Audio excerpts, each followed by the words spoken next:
We would like to thank our patrons who sponsor our program. Alan Huffman, Blair Ledoux, Boat and Aaron of Amigos Retro Gaming, Brendan Donahue, Brian Weisler, Ciaran Anscomb, D. Bruce Moore, Diego, Eric Canales, Glenn Hewlett, Graham Vebke, Grant Leedy, Henry Strickland, Jason Downs, Ken Reichert, Kyle Etter, Malfont, Michael Pitsley, Rick Hewlin, Paul Fiscarelli, Paul Shoemaker, Paul Thayer, Rob Inman, Alan Murphy, Stephen Wagner, Steve Batson, Steve Rasmussen, Terry Steen, Terry Steggy at the Tandy Shack, The Backyard Shed Gang, Tom C., Tom S., Tim Lindner, Tom Heron, and Tony C. Thank you ever so much, patrons.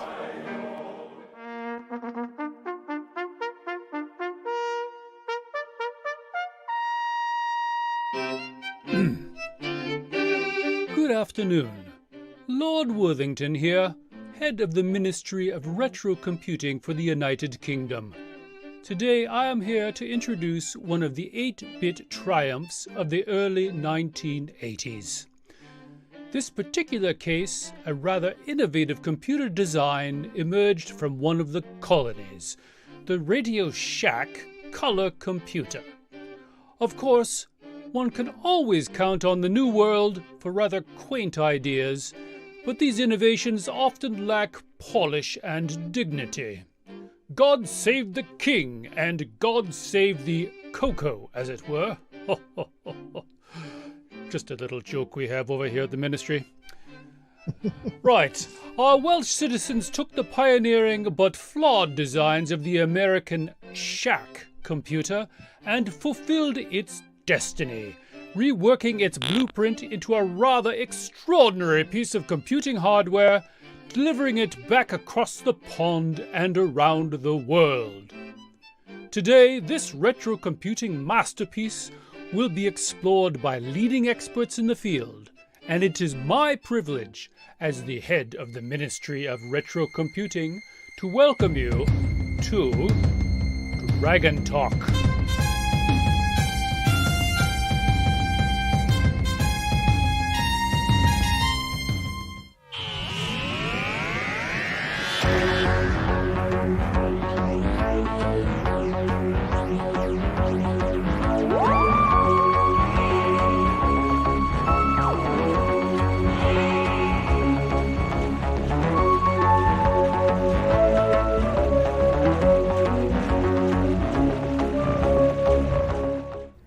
Citizens of Earth, welcome to the first ever Dragon Talk. Woo! Yay! Thank you, everybody, for being here. We've got a huge panel. We've got dozens of presentations. We've got a lot to do and only so many hours in the day. So we're going to get things going as quickly as possible. But real quick, we're going to let everybody who's watching know the format of the show because we gotta keep it flowing. So we are going to give each presenter here roughly 15 minutes to talk about whatever it is they want to talk about. And then we'll have a very brief Q&A section between presenters of about 3 minutes. And for those of you who are watching live, we're going to do our best we can to capture your questions and squeeze those questions in between the presenters. And then we'll have a loose end follow up on any unanswered questions at the end of all of our presenters. But we're going to be looking at a good 5.5 hours just to get through all the presenters if we keep things moving smoothly. Whew. So that's all we have to say about that. So that's going to be the format. And then there was a question, I believe it was Richard, who wanted to ask Curtis if he wanted to take a moment on reflecting on what it was like. By the way, Curtis Boyle is the person who made all of this possible. He did all of the communications and coordination. So Curtis, would you like to take a minute and say, what was it like to coordinate all these people from around the world to assemble them together for today's show? Well, when you guys sprung this question on me right before show starting time, because I had no time to prepare this, I suggested 2 words, herding cats. And then Richard corrected me. It's like herding cats that have wings. So I think that's pretty accurate. I mean, we've been trying to get together a Dragon special for literally years. And we've, occasionally had a couple of guests like Duncan Smeed's been on before. And, some of them are in the chat fairly regularly now, et cetera, too. But we've always wanted to visit the Dragon scene. Because the Dragon was sold in North America from Thanos, and some of us are familiar with it, the brief time it was on sale in 83, 84 type thing. But there's a lot of, like, as we've been finding out, going through the GameON news, and I've been picking all these, videos of Dragon games we've never seen before. And also there's some of the hardware stuff that's been going on, and some of the presenters will be talking about some of the new hardware coming out nowadays too. So their scene is just as robust as ours. So we've always wanted to have a Dragon special, but with the actual experts from the Dragon community on the show. And we started about a month and a half ago, I think, starting doing emails, and people were suggesting other people could join in, and other people were volunteering. It ended up that we actually got too many people, and there's a few we've had to refuse. We'll have to do on Dragon Talk Part 2 in the future here, because there's more people to add on. And we also want to try to get big full-length interviews with a lot of the people in the Dragon community too, to have them talk about their projects and what they do with the Dragon, both past and present. But yeah, it's been a lot of work. I haven't done any real programming. I've been too busy doing this in the last month, but I'm really glad it's happening. Glad to see all the faces on the screen here, even though they're so small, I can barely tell who's who. All right. Well, you made the mistake of asking Curtis a question, Richard, but I think there was an answer in there somewhere. Herding cats with wings. There you go. Sorry. Good answer, Curtis. All right. So we're going to just keep it moving. Let's do brief panel introductions, and we'll first introduce the regular Coco Talkers, and then we'll quickly introduce our special guest. So we've already heard from L. Curtis Boyle, the person who has been doing all of the coordination. I am the host today, Stevie Stroh. We have Mark Bosley, our backup streamer and engineer. We have two backup streamers today. So Mark Bosley is one of our backups. We have Ron Delvaux is here. Grant Levy is another one of our backup streamers, just in case anybody loses internet. Rick Euland is here. Rick, who else is here? One of our mostly regulars. Nick Marotta is here. Terry Steggy from the Tandy Shack is here. Mark Overholzer is going to be the person who's going to be trying to gather all those questions from the live chat and keep those going. And then Duncan Bell has been on the program a few times. Welcome, Duncan. David Ladd. Nicholas Marentes, who's also been behind the scenes helping out with the show and helping us communicate and coordinate and plan. And, of course, last but certainly not least, David Ladd is here. Also, special guests will be speaking to us will be the Amigos Retro Gaming. So I believe John, Aaron, and Brent are all here. Thank you, guys. We look forward to hearing from you. Simon Jonason has joined us, too. Simon Jonason is here, too. And then let's get into who our panel is very quickly. So Duncan Smeed is here. John Vella. Simon Waterfield, Stewart Orchard, Chris Poacher, Nigel Barnes, Steve Bamford, Tim Gilberts, John Witworth, Roberto Fernandez, Richard Harding, Ciaran Anscomb. I believe that's the panel we have so far, and I believe we have one or two more who might show up in just a little bit. So that's our panel. And before we get into the presentations, we also had kind of a crossover game on this week, which was a dragon-flavored game that was voted on by the panel. So when we were asking the panel to get together, we said, look, guys, we want to do a dragon game for our Game On Challenge. What do you recommend? And Nick Marotta, what was the answer to that question? Overwhelmingly, the game that was chosen was Chucky Egg. We had like 11 or 12 votes for Chucky Egg. It's a resounding favorite among the Dragon owners. Yeah, Chris Poacher's actually holding up the original cassette there too. So yes, I think I got a very special version of Chucky Egg here, because look at the serial number if you can see it. There we go. What is it? It's a bunch of goose eggs there. It's number 000. The serial number of the second run. There was two different types. Wow. Second, it was this cover, which was the first release, the different logo, and this cover, which was the second release, but it's serial number 0. So it's the very first printed copy of this one. So now we officially know that serial numbers are base 0, not base 1. I did not know. Cool. So, could be a misprint, but I don't think so. Yeah. So yeah, we played Chucky Egg this week as one of the first games that we've played that's been exclusively Dragon, I believe. Other than we played the port of that shooter game, but that felt very North American, whereas this game definitely had a European feel to it. And I kind of wonder what's the difference between games in general between North America and Europe. So we actually have the three amigos with us today: Aaron Dowdy, John Bodovkar-Schaller, and Brent Dowdy.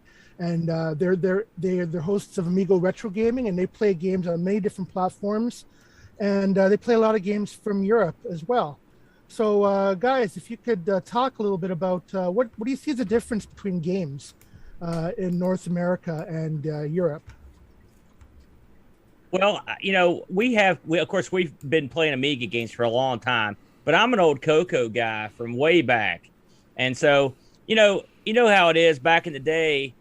You would acquire some games, you never know where they came from, and I would occasionally get these games with a real bizarre color palette, and with an odd subject matter. I'd be like, "What the hell is this thing?" Well, I didn't know back then, but what I was getting was a dragon game, and after doing Amigas for a while and playing a lot of stuff from Europe, they did have a different philosophy and a different way of making their games. And then they also had some differences that we didn't have here in the States, including budget lines of games. And that sort of opened up a whole different area of gameplay, because one of the first hallmarks on this, and I'll let Boat talk on this, but one of the first things you'll notice in a lot of the European games we play is that the difficulty is a little bit higher than you would expect in an American game. Wouldn't you say, Boat?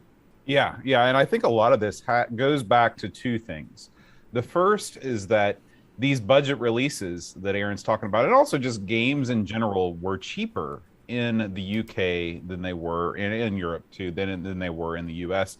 Part of that was that they were literally coded by one person, in their bedroom. Now I know there's tons of Coco games that are like that too, but the amount of play testing that was done by and large by people that weren't the programmers, I think in the UK was dramatically less than in the US. We know this from interviews that we've read. And so, there was no real sense of, gauging the difficulty a lot of times. Another big thing was that the magazine industry in the UK was so much more well-developed than it was in the United States. People depended on magazine reviews to buy or to not buy games.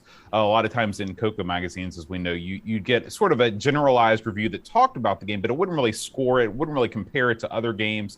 Versus in the UK, they were in on it early with giving a game a percentage review, for example, with the ZX Spectrum, you had the Crash Smash and so on. And so, and these reviewers were looking at games in a different way. They were looking at games and they were saying, what is going to give me the most value for my money? What can I play the longest without beating? And of course, how do you make a game artificially long? Well, you make it freaking hard. And that's what happened. And so to me, having a limited exposure to the Dragon in particular, but having more exposure to the ZX Spectrum and by default, sort of the whole UK gaming scene, I really think that those magazine reviews that were rating games that were difficult highly spurred more programmers on to make more difficult games. I would agree with that, Boat. Now, me and my brother run a show called ARG Presents on our channel, and we just go through and randomly spin a wheel and pick random systems. And we have actually went through and played some Dragon stuff on there in the past. In fact, I believe, Brent, we played indoor football and a game called Backtrack. And I have to say, of course, I've been exposed to a lot of Coco games over the years, but I was really surprised with the amount of jack that they were pushing out with a game like indoor football. I mean, it was really graphically one of the better looking games I've seen on the machine. And I think there was, for us Americans, there are a lot of hidden treasures that are going to come out of the UK and the Dragon scene. Wouldn't you say, Brent? Well, I think the one thing that shows a game as a UK-based game or a European game, besides the difficulty, is the humor. There is so much slapstick when you look at European games, really from anywhere else in the world, that from the outside looking in, it's almost jarring. You'll find humor in North American games and Japanese games, but I think it really follows along the culture that you'll just have random items that make no sense to the rest of the setting, floating in the air, or you'll come across them and you'll pick them up and you'll be like, this doesn't fit anything. Why is it there? And you ask the next guy beside you and they're laughing their butt off. And the rest of the world is completely confused. I think that's something that really makes a European game is that slapstick humor, along with its difficulty. Even from the Asian side and the North American side, later in its life, when Nintendo was like, they can't have these new levels to Super Mario Brothers. Let's give them Super Mario Brothers 2 because they said it was going to be too difficult for the North Americans. And I think that reflects from the Dragon era where the games were incredibly difficult. So I think there is a basis on that. They were too hard for the North American gamers. Now, for like Japan or something like that, I guess their claim to fame is they have hidden things everywhere, right? You go and it's not like there's things to show it's hidden. It's just completely behind the scenes and you happen upon it. That's something that is unique to the Asian games, especially Japanese. The difficulty and the humor, I think, is of the European style. North America, it's kind of hard when you mostly play North American games to centralize what makes a North American game unique on the world stage. Aaron, do you have any thoughts on that? Well, I will say this. I think the humor you talk about, especially in the UK, they tend to have absurdist humor, right? Like your Monty Python, just weird stuff being out. And I think of a game like Manic Miner or some of these things where you just got, there's just odd stuff floating around. The enemies are weird. I kind of dig that. I mean, it's sort of a cultural thing. And so you're going to get that sort of absurdist humor that you're not going to see in a lot of, we've got funny games in the States, but they're not the same sort of, it's just with different areas have different sort of humor, and so, and the absurdist stuff tends to be hard baked into a lot of the old releases that were from the UK. Don't you think, Boat? Yeah. And I can't help but think that much like many things in culture, everything in the US that seems to come out is very focused group tested. People they pick the theme of a game and they pick the title of a game to try and sell the most units. It's crass American style commercialism. And of course that exists everywhere, but you'd never have a game called Fat Worm Blows a Sparky in the United States. That would never get by anybody. Okay. And that sort of thing was the type of title that you'd see for European developed games. And so I think that, the art and like Brent said, the humor of the UK games, it managed to survive, various attempts by middle management executives to kind of take that stuff out to sell more copies. Yeah. And then we could, this isn't as prevalent on the Coco, but they're just the general game philosophy, the development philosophy is a little bit different. For example, a lot of games that we play from Europe are collection based. In America and Japan, generally when you play a game, you try to get from you either clear a board or try to get from the end of the beginning of the level to the end as quick as you can. And the European concept's a little bit different. It's often based around getting collectibles, lots of collectibles that will allow you to leave. And so it doesn't sound like a big deal, but it's a huge deal because what they're doing effectively is promoting more exploration. But what that also means is larger levels. And and that also increases the difficulty because you're not used to that sort of thing. So that's another major difference between the two gaming philosophies, really, including Japan. That's something that's sort of Eurocentric. You don't see that much anywhere else and we see it time and time again, where you can't leave a level until you've collected everything there is to collect or hit a quotient or a quota or something like that. So that's something else you're going to see. I mean, for the most part, I like the UK, especially on the Coca, the game philosophy. Chucky Egg's a prime example. Now, it's funny, Chucky Egg, I don't think is a particularly European feeling game to me. Now, the concept of it is, the art and stuff is, but it's very, to me, that particular game, which we're focusing on shortly, is more of it reminds me more of a sort of a modern 2049er, sort of an American-based game that they've sort of shoehorned in some absurdity in to make it fun. It's a fun game. It's one of my favorites. I believe it originated back on the BBC Micro, if I'm not mistaken. So it's definitely something that came right out of the UK. But I wouldn't take today's game in particular as a game that would be something that you would use to say this is sort of a typical game from the UK. I think even with that said, though, the art, like you said, the art style, the difficulty, I think, is very toned down for a European release, centric game. I agree with that. And I think that makes it far more playable. which I think gives it more worldwide appeal. I mean, most people know the title. I mean, even if you're not a huge retro gaming person, I think most people, you say the title and they know at least what you're talking about. They know the character. Of course, it was in a half a dozen games or more. It got released for like everything. That's another reason. It was exported probably because it was playable by everyone. I mean, on the flip side though, a game like Manic Miner got ported all over the place, and it's brain-numbingly difficult. It's playable by no one. So there you go. It punishes ignorance. You got to be good at it to play it. That's what makes it kind of fun. But not everyone's got the patience to sit down and mess with it. I think that's fair. But yeah, in closing, to summarize, I think we can narrow it down to this. You've got games that were more difficult, possibly because of the budget release situation made them want to make those games last a little longer, but possibly just because of the philosophy of the people that made the game. You've got games that they're more into exploration and gathering, and you've got games with a lot of wacky, absurdist humor. I think those I think that's at least touching on some of the differences that we see most of the time. And I would say your North American releases, like John stated, definitely goes for mass appeal. It didn't, especially in the early days, it was all about making the dollar. So they stuck with concepts that were relatable to the most amount of people. And the Asian market, especially Japanese gaming, I would say it is more story focused in a way. Back in these days, it really pulled a lot from the arcade.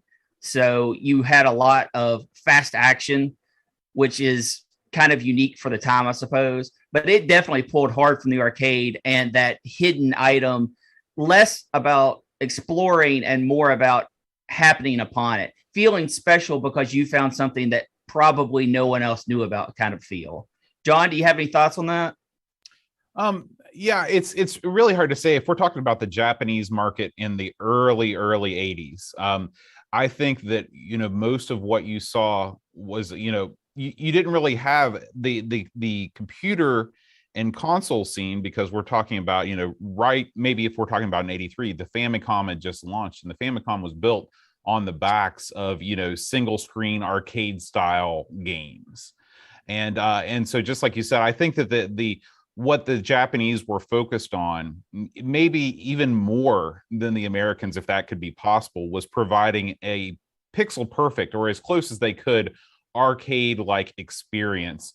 And they weren't as willing to kind of, pull the budget back as much as, say, the Atari 2600 wasn't meant to play anything beyond combat, really. It was supposed to be a single year release as they got something else going, and of course that didn't come to fruition. But I think that, if you're looking at the computer releases that were going on in Japan at that time, honestly, I think that they were doing a lot of borrowing from the American market. I mean, Lode Runner was one of the biggest selling computer games in Japan of the early 80s, and that was an American game. So there you go. All right. So, Nick, do we want to go ahead and get into the results and everything of the game this week? Yeah, and I just want to say their comment that this may not have been one of the more difficult games. Well, you can definitely tell by my score.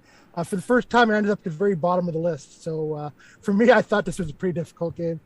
So anyway, go ahead. You can run the video for the score results. And thank you, Amigos, for all of that valuable insight there. Now, we do not have a specific Coco Thoughts this week that is pertaining to the game, nor is it a song parody, much to the dismay of Ron DeVoe, as I'm sure. But this has become tradition. We basically have a Coco Thoughts that kind of segues into the segment. So here we go, folks. And now, Coco Thoughts by Samuel Gimes.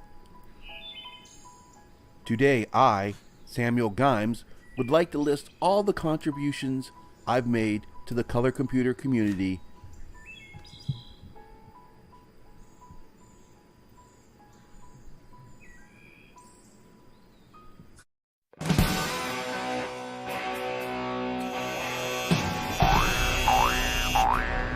High Score Challenge with Nick Marotta. All right, and welcome to a special week of results. This week we played Chucky Egg with 20 scores submitted. Me, 5,760. Boat of Car, 5,830. Rick U, 6,410. Rich N, 9,140. Sloopy Malibu, 9,370. Coco Discord user, 9,560. Pedro Pena, 14,760. David Craker, 15,420. Tom C, 15,690. Mr. Dave, 16,520. Jim Rye, 21,540. Paul Shoemaker, 23,060. Canadian Retro Things, 23,830. Al Curtis Boyle, 30,960. Buck Owens, 90,360. Tasman, 162,520. Pernod, 222,990. Karen, 254,680. S. Orchard, 274,060. And the number one score this week belongs to Double V with 326,060. Thank you to all this week's participants.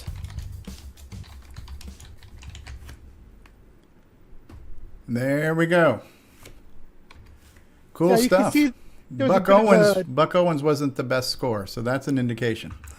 Yeah, Buck Owens and Taz did really well for us North Americans, but you could see there was definitely a disparity between the North American and the European scores. So, all right, I'm just gonna.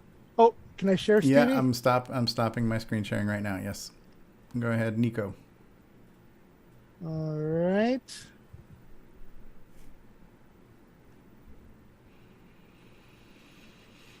Sorry, my Zoom isn't responding. Okay. You tried switching it on and off again. Yeah, no kidding. The window where it shows you all your screens. and Your apps. Zoom is in awe of all those high scores, just like I am, like 300,000. Oh my god! Yeah, I know, no kidding. Okay, so we'll talk in the meantime. I'll try and get my screen going up here. But yeah, so Chucky Egg, like I said earlier, it was a definite. We're losing Nick. I think we're losing Nick. Going once, going twice. Nick Marotta, he's frozen. Everybody else is still on the call, right? Yep. Okay, so I think Nick might have a bandwidth issue. He might drop off. But so for those of you who played the game this week, go ahead and share your thoughts on playing it. And by the way, I'm glad to see we had a lot of the UK folks join us on the GameON Challenge this week too. That was nice. Nick, are you back? Oh, yes, I am back. You are back. Okay. My internet connection is unstable. Oh, great. Well, that's not Okay. all that's unstable about you, but that's what we'll go with. So. I was talking that whole time. Yes, so I was saying okay. really good stuff, and I can never repeat it now. That's right. Okay, so as I said earlier, Chucky Egg was chosen as an overwhelming favorite. So we have here from, I can't remember what magazine this was from. We have a review of Chucky Egg. Would that have been Dragon User Magazine? If we had Dragon the- User Magazine, thank you, yes. Dragon User. And notice that Karen this is just the favorite. It's the favorite of the... See, they're very civilized. Yes, They very spell civilized. things right. So, all right. And once again, we have gameplay from CRT as well as a couple of the people. I'll be rotating through the various gameplays. We have gameplay from CRT, Canadian Retro Things, from Ciaran, and also Stewart Orchard. So thank you guys for sending in videos for that. So yeah, I'd be interested to hear why. So Chucky Egg was chosen as an overwhelming favorite, and I'd be interested to hear, especially from our European panelists, you know, the appeal of the game. Why is it such a why was it such a popular choice? For me, it was because it was people. Sorry, can you hear me? Yeah, Chris, can you mute your mic for a sec here so John can speak? For me, I was a bit of a pauper on the Dragon 32 scene. Sorry, 32 scene. I didn't have a joystick. This was a keyboard game, and it just played so well. And I don't know why I was addicted to it, honestly. Probably back in those days, you read a lot more into your games, and I actually felt like I was out in the fields collecting eggs or something. I don't know, but I was playing it all the time, and it was literally on for hours on end.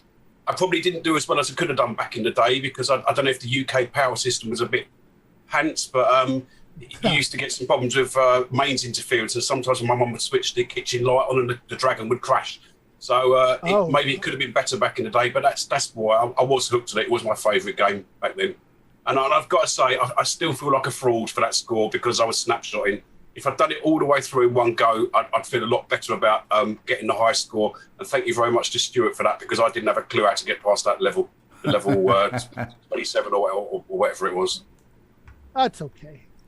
Now, I know there's been multiple versions of this, and some of you people had mentioned we were doing the emails back and forth setting up the show that you'd played multiple versions of it. So I was wondering, what do you guys think of the comparisons between, say, the BBC Micro, the Spectrum, the Dragon, etc. and how does the Dragon one rank within those ports of Chucky Egg? The BBC Micro version is quite good, I will say. But I will say the one thing about Chucky Egg that's great is that it's not super complex game. It doesn't require a lot of graphic pushing to go through, and it really plays pretty well on just about every version I've tried. I mean, you got to think this is a game that was ported to everything from the Electron all the way up to like the Amiga got a port of this. So that's a testament to its popularity, but also the fact that it doesn't require a lot of jack. I mean, and the Coco version, or Dragon version, I should say, it plays quite nicely. Is it the best version? No, but I mean, it's certainly competent, and you could have a good time playing pretty much every version of it. In my opinion, I'd say the Coco version is pretty much, somewhere in the middle. But I think, or the Dragon version, I'm going to say that all day, I guess. But because I played this on my Coco back today. But I mean, I think they did a good job. And just the concept of the thing is, it's fun. It's a fun game. I mean, how you've got to be happy when you're running around being chased by birds, collecting eggs. Just the concept is silly and fun, and it looks good. Like I said, the palette on this is not too abrasive, so that also helps, in my opinion, as well. A very relatable main character too. Nice round fellow wearing a hat. I feel him. He would fit right in, wouldn't he? That's right. In fact, there were places where his belly got in the way of progress. I know how I know how that feels. Finally, a character for us. So can I just jump in here? Because yeah, like my history is with the BBC Micro. So for me, playing the Dragon version, the first time I actually played this version was only like 2 or 3 weeks ago. But back in the 80s, the BBC version was one of my favorite games. So in comparison, I actually managed to get quite a decent score, but I found the Dragon version a lot harder. Now, is it a particular reason? Like, was it the controls? Is the game a little bit different in spots? Like, I've heard some people mentioning the ducks a little bit different between the versions. Yeah, well, the first 2 rounds are the same. But on the BBC version, the third round, you have the duck and only the same number of hens as in the first round. Whereas the Dragon version, you get the duck and double the amount of hens. So that third round is a lot more difficult. I used to be able to go a lot further on this. I also found some of the collision detection a little bit different as well. BBC version, when the duck is still caged, you can actually jump through it on the BBC, but on the Dragon, you need to avoid it. You can't jump through it. I made a silly mistake there quite a few times. But jumping wise, everything else is pretty much the same. Bouncing off the walls, maybe a little bit different. Level 8, where you've got the A shape kind of thing, that's a little bit different as well. Timing wise for jumps to get the eggs between the gaps. But overall, I mean, obviously I'm going to go for the BBC version, but the Dragon's a very close second. Excellent. Looks like he can fall forever without taking any falling damage, so I think that's a good thing. Yeah, unless you get through a hole in the bottom, then you're dead. Oh, okay. So the Dragon was one of the versions that had the better physics, as I think of it. The Spectrum version, when you jump, you sort of go diagonally up, diagonally down. On the Dragon, BBC Micro, and I think the CPC as well, you've got a more rounded jump, and it just feels more natural. I think the only real issue I found playing it for me personally, it would just take a while to get used to because we had some Coco games that had the same type of thing, was getting used to the keyboard controls, trying to run up a ladder and then immediately turn left. You have to kind of hold the keys down, or learning how to jump off a ladder midway up because you have to get to a certain platform. That took a fair bit of practice. I didn't get a ton of time to play it, but once I kind of started getting the hang of it, that's when my scores started finally getting above 10, 15,000. And then it's a matter of memorizing levels, like what certain order, like certain eggs you have to get last, otherwise you hop into a hole and die, and then you got to start the screen over type thing. Not talking about start it over, but you lose a man and have to continue on. But so there's a lot of learning the way the screen is set up and going, okay, that egg I have to get last, or I'm going to lose lives trying to do it in a different order. So a bit of a memorization there too. But yeah, but the keyboard controls is the only thing I really had a real issue with at the very beginning, and that just takes a little while to get used to, and then it was fun. I kind of found myself doing a lot of suicide runs to get quite a few eggs. It kind of reminds me of Cashman a little bit. The jumping off ladders, clearing the screen of items. Yeah, and that little hopping that we were just showing there in the video of hopping between the ladders, left, right, that reminds me of Downland, where you've got some of the ropes you got to get through that. Yeah. Zipping across. Someone posted for the controls to if you want to go up a ladder, you want to be up on the control before you get to it, and then you go up easily. Yeah, and so I saw on that last level too. If he had not gotten that egg last, he would have fallen through the world because that was a hole in the floor. Is that what you're talking about, Curtis? Like just timing your eggs? Yeah. Yeah. Well, that was a short video. Okay. Well, resoundingly popular game. And good turnout for the GameON challenge.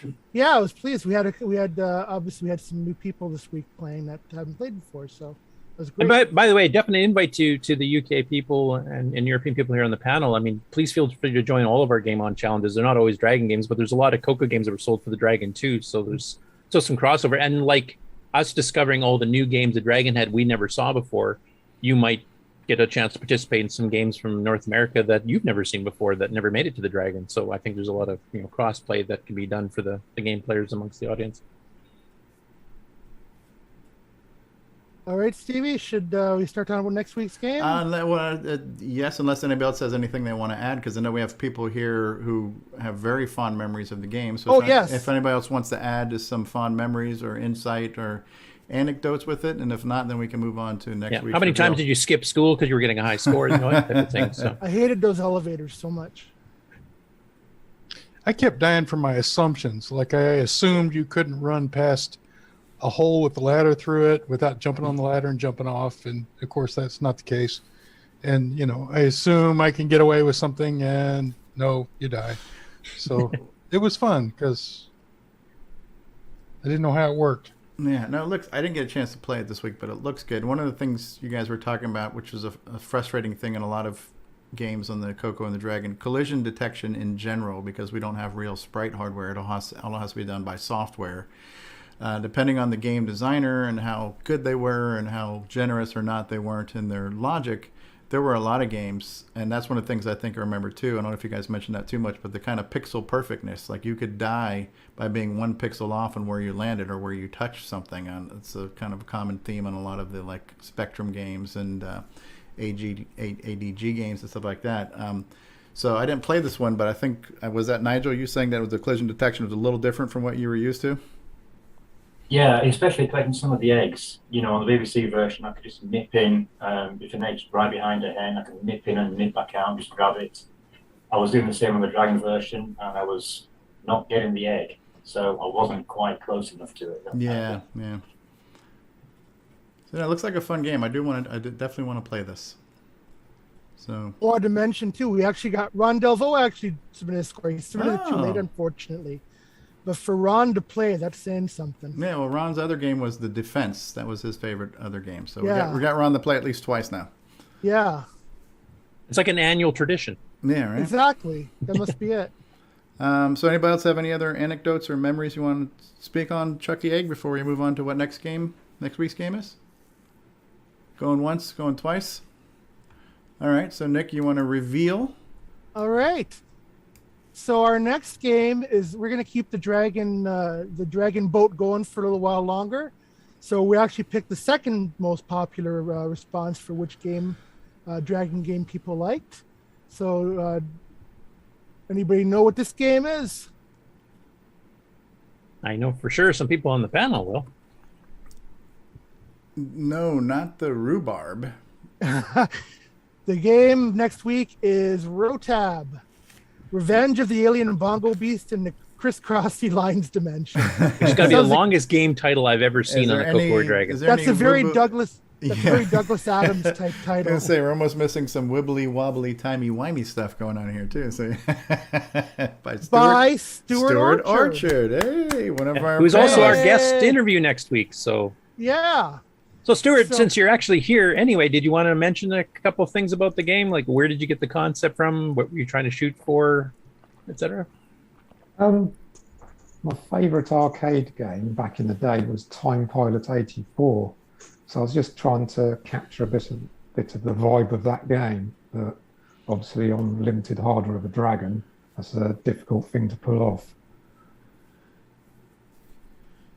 Very cool. I love the title. So be aware, Coco people, be aware that on the SDC, this game is called Bongo. So it's under B on the SDC image. Okay, not Bongo. R for Rotab. Revenge of the Alien Bongo Beast in the Crisscrossy Lines Dimension. That is quite the title. I will also mention I updated the Coco game site for the first time in months to catch everybody on the panel here, the games that they've done, and it includes this one from Stu, as well as his later version of Time Pilot 84 he's doing, which actually is a lot more advanced programming wise. It looks awesome. It sounds fantastic. Steve and I demoed it during the Amigathon. But yeah, definitely get your questions ready for Stu for next week. He's going to be our full-length interview, and we'll get, I think, a bit more into the details about how they came up with some of the absurdist humor, as Aaron was mentioning earlier. Like, oh no, not the rhubarb. Like, what does that have to do with the game? Absolutely nothing. That's funny. Oh no, not the rhubarb. And the crisscross. I see the crisscrossy lines on the screen here, so that must be part of the title. Right. Title's accurate. No false advertising here. Love it. All right, so that's our game for next week, and thank you to all the participants. Thank you to the Dragon participants for recommending Chucky Egg and for playing with us this week. And we'll see you guys next week. Okay. Well, also, one last thing, Stu, I believe this game was only for the Dragon. This never got cross-ported anywhere else. So this is a Dragon original, correct?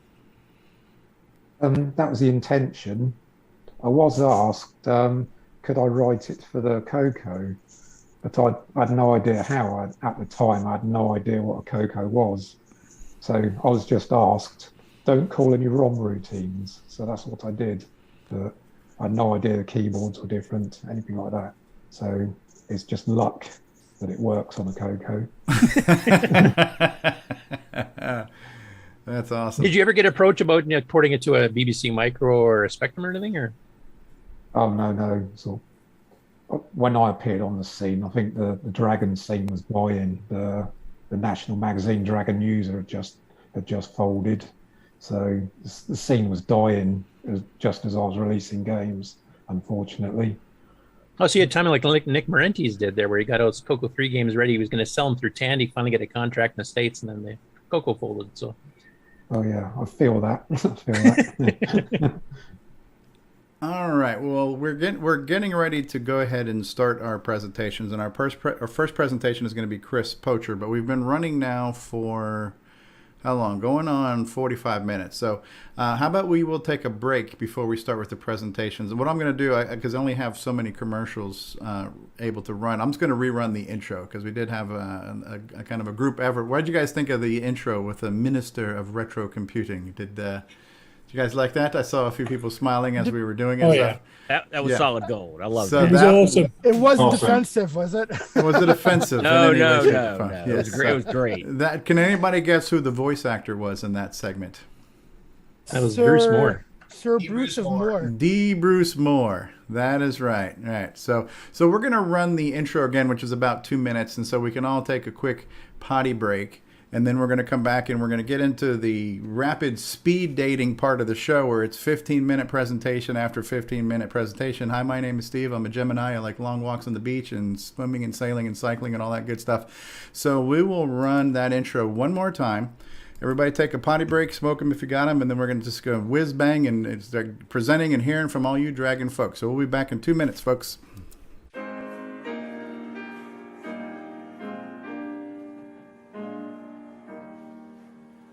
We would like to thank our patrons who sponsor our program. Alan Huffman, Blair Ledoux, Boat Aaron of Amigos Retro Gaming, Brendan Donahue, Brian Weasler, Ciaran Anscomb, D. Bruce Moore, Diego, Eric Canales, Glenn Hewlett, Graham Vebke, Grant Leedy, Henry Strickland, Jason Downs, Ken Reichert, Kyle Etter, Malfunct, Michael Pitsley, Rick Hewlin, Paul Fiscarelli, Paul Shoemaker, Paul Thayer, Rob Inman, Alan Murphy, Stephen Wagner, Steve Batson, Steve Rasmussen, Terry Steen, Terry Steggy at the Tandy Shack, The Backyard Shed Gang, Tom C., Tom S., Tim Lindner, Tom Heron, and Tony C. Thank you ever so much, patrons.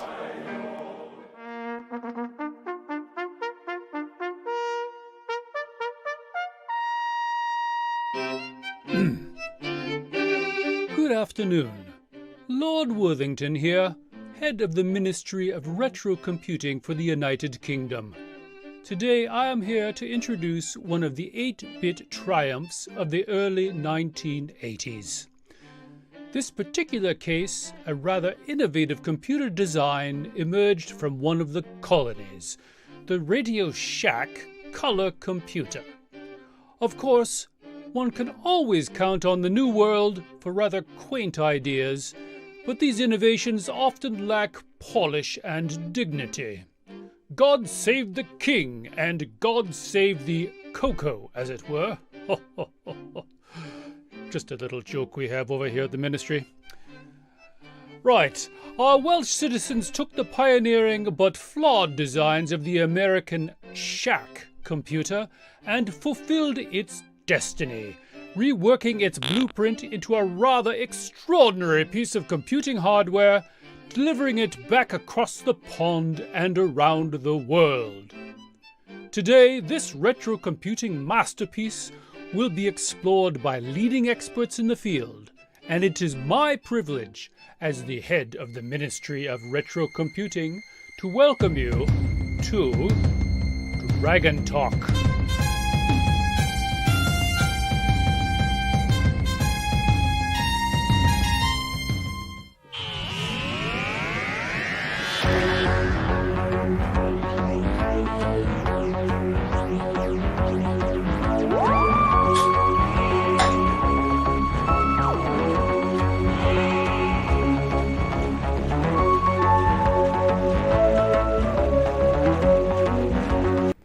All right, so the Doctor Who part was mine. I'll take credit for that.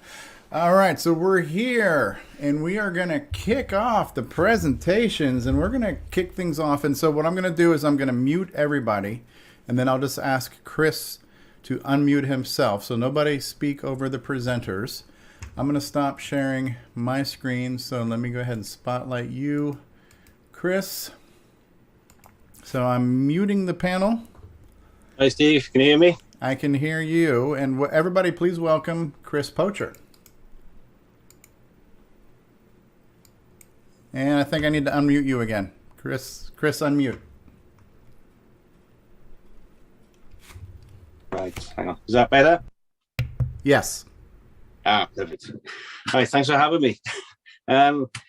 I don't know if I'm going to fill 15 minutes, but I'm just going to waffle for a bit and probably leaves more time for questions. So probably if people ask me questions, that'll trigger things in my old brain and I'll be able to come to answers rather than just waffling regardless. Yeah, my name's Chris Poacher.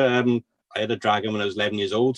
From Wales. I live literally 10 minutes drive from where the Dragon Kenfig factory was, which is the second factory. The first factory was in Swansea, then they moved to Margam, Kenfig Industrial Estate with the help of the Welsh Development Agency where they built the factory.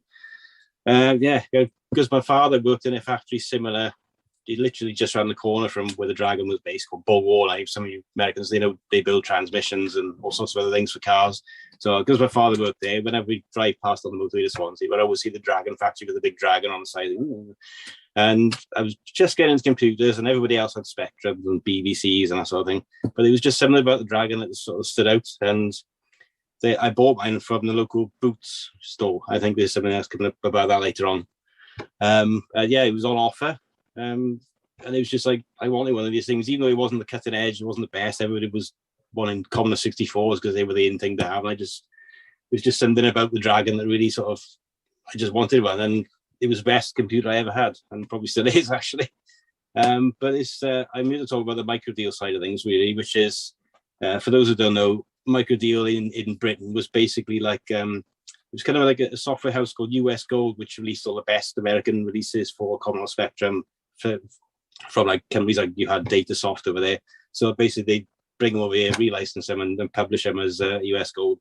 Microdeal was basically that, but just for the Dragon, because there wasn't a lot of Dragon software around at the time. There was a few other software houses around, but a lot of it was in the early days. You had the Dragon Data itself released its own software, mainly big box titles, but a lot of those were even converted Coco games anyway. And a lot of them were also educational titles, but there wasn't a lot of mainstream software. And obviously there was a lot of Coco software in America, which is very popular. And if it wasn't for Microdeal, then we probably wouldn't have had any of those, really, and we would have missed out on the Dragon scene would have been a lot different than it turned out to be for us Brits. So Microdeal was basically started by a guy called John Symes, based in Cornwall in the UK. I got some of the early releases here, which is when they first started coming out. They just had a very generic kind of setup, just basic tapes and a red and white thing. I mean, you probably recognize some of the titles. Flipper was actually, I think it was a Coco release, but it was a lot of these early Microdeal basic written games were actually, they would come out. Wasn't there a Coco magazine where there was, people would actually, there'd be listings in Coco magazines basically. And I think there was Mansion Adventure, Jerusalem Adventure, Ultimate Adventure. They were all kind of like type-in programs for Coco magazines. So they were, with the help of tokenization, they were brought over to the Dragon. So that was like kind of the starting point. And later on, then you had when they started releasing Coco games. You probably know famous Ken Kalish. Thanks for pointing that out. Flipper actually had TRS as the computer on the bottom, and I didn't even figure that out until a couple of years ago, because I didn't know what I mean. I didn't even realize the Coco existed until a lot later into the time that I had the Dragon, probably about 3 years in, really.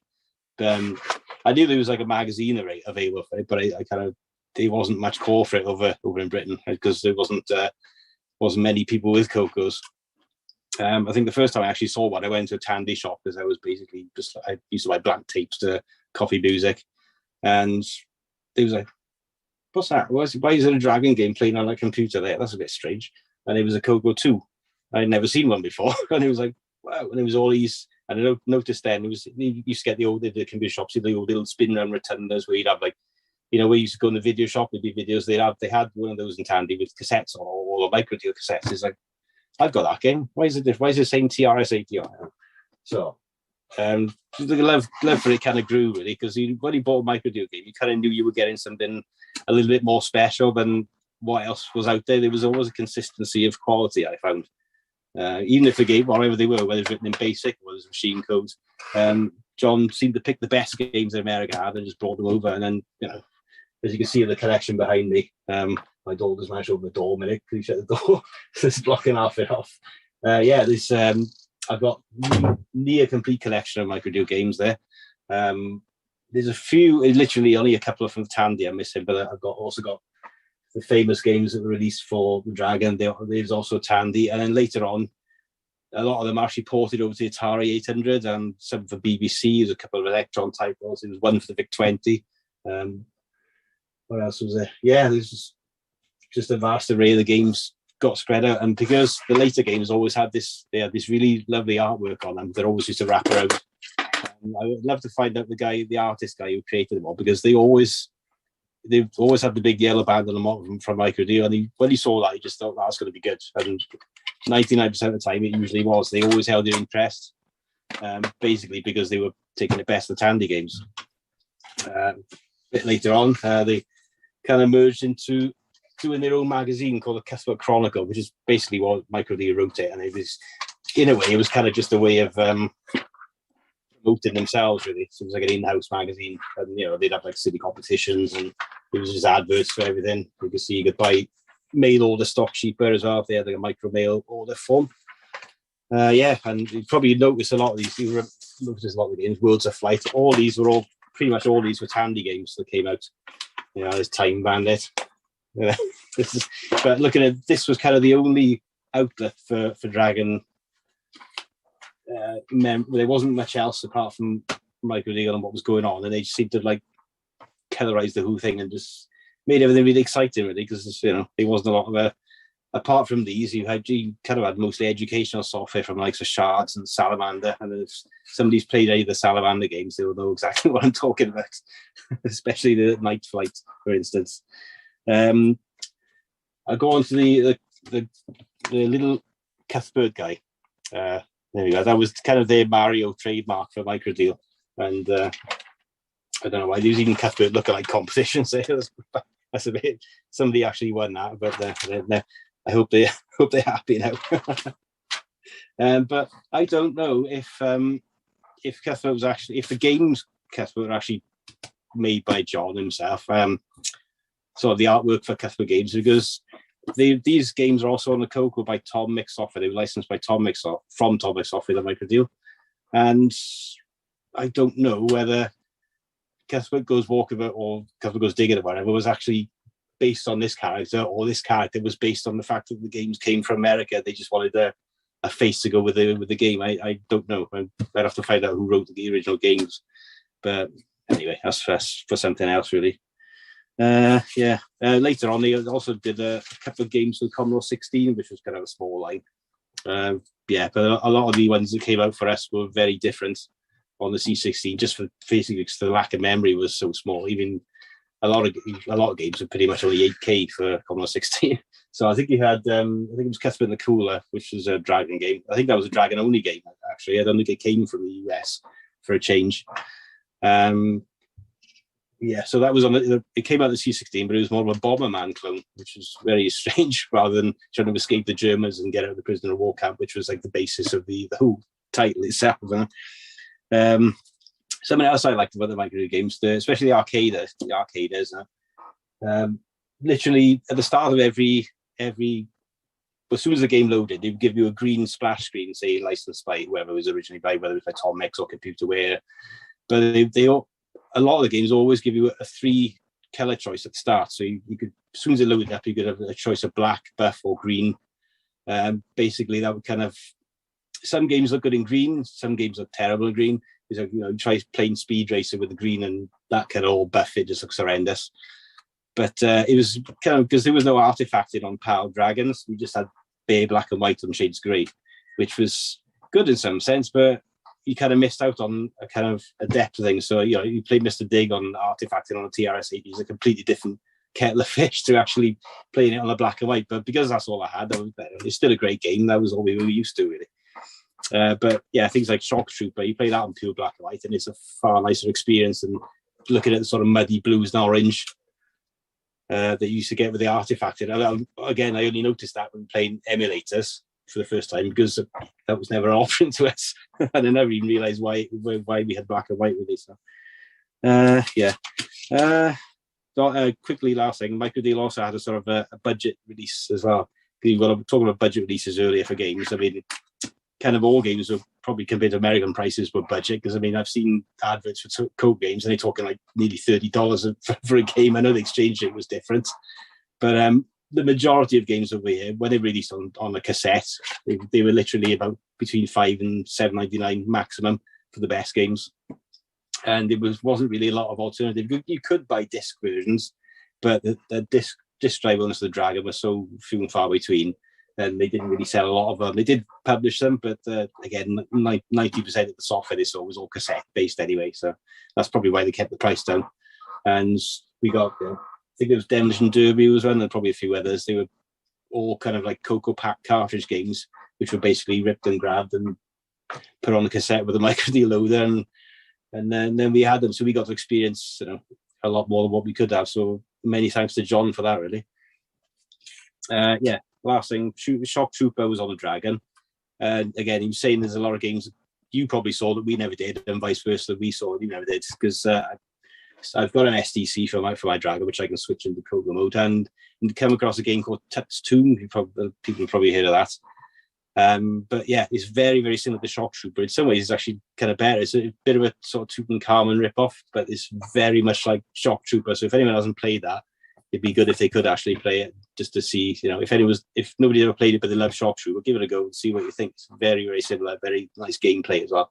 So we didn't always get the best games, but some we missed out on. But then we had some like Chucky Egg that you probably missed out on as well. So yeah. I've offered enough now. If anyone's got some questions, I'll be happy to jar my memory or take my memory about stuff if you want to know. Okay, so I'm going to open it up where everybody can unmute if you'd like to unmute yourself. You should probably plug the fact you've got the Facebook group, right? The Micro Deal Facebook group. I was just going to mention that too. Gone blank, so I forget about it. And you guys should check that out.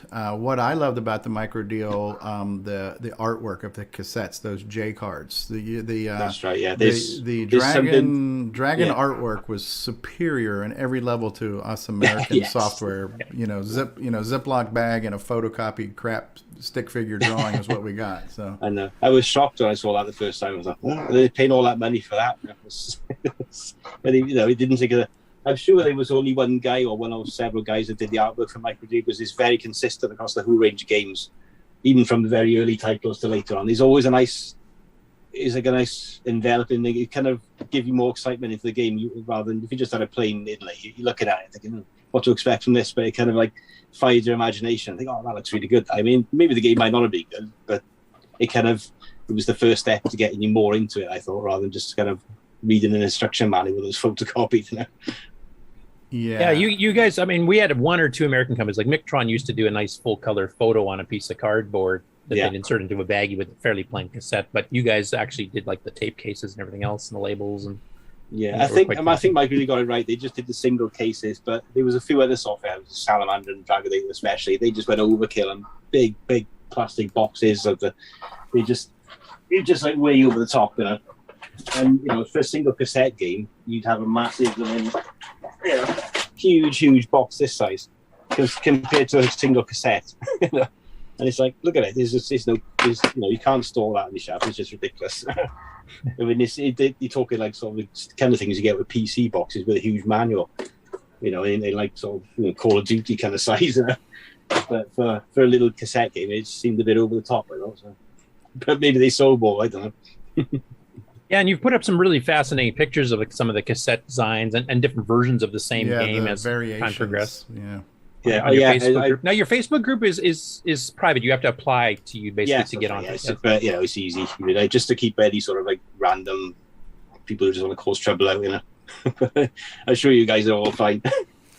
I've been a fan of the artwork.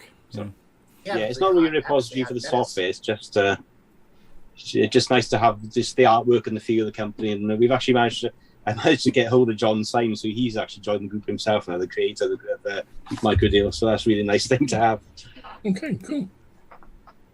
Yeah, actually, if you can, after the show here, but if you can get me in contact with John Syme when we do our Dragon Talk special part 2, I'd love to have him on. Yeah, I'll do my best. Yeah, I'll try to get in touch with him, see what he says. I'll send him the link to the Coco Talk live session after this, and then see what he says. He seemed a bit, I don't know.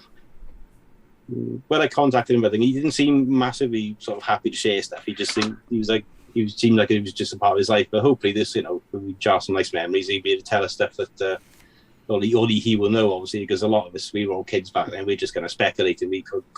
You all get caught up in the magic of the product,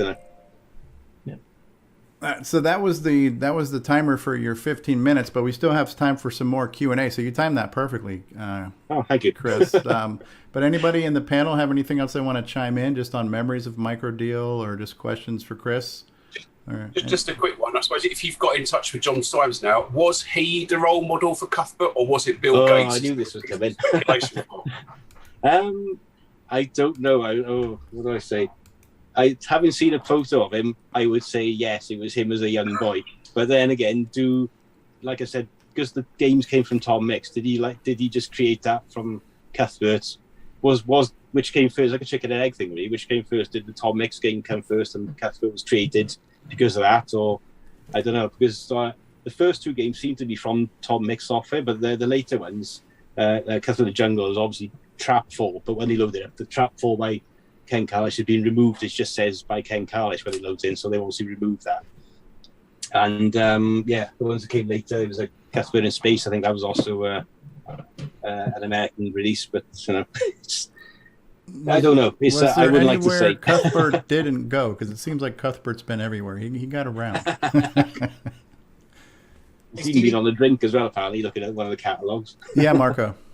There's one question from Grant Leedy, and it was kind of generic. How many games were available with the Dragon? I don't know if he meant microdeal games or all games.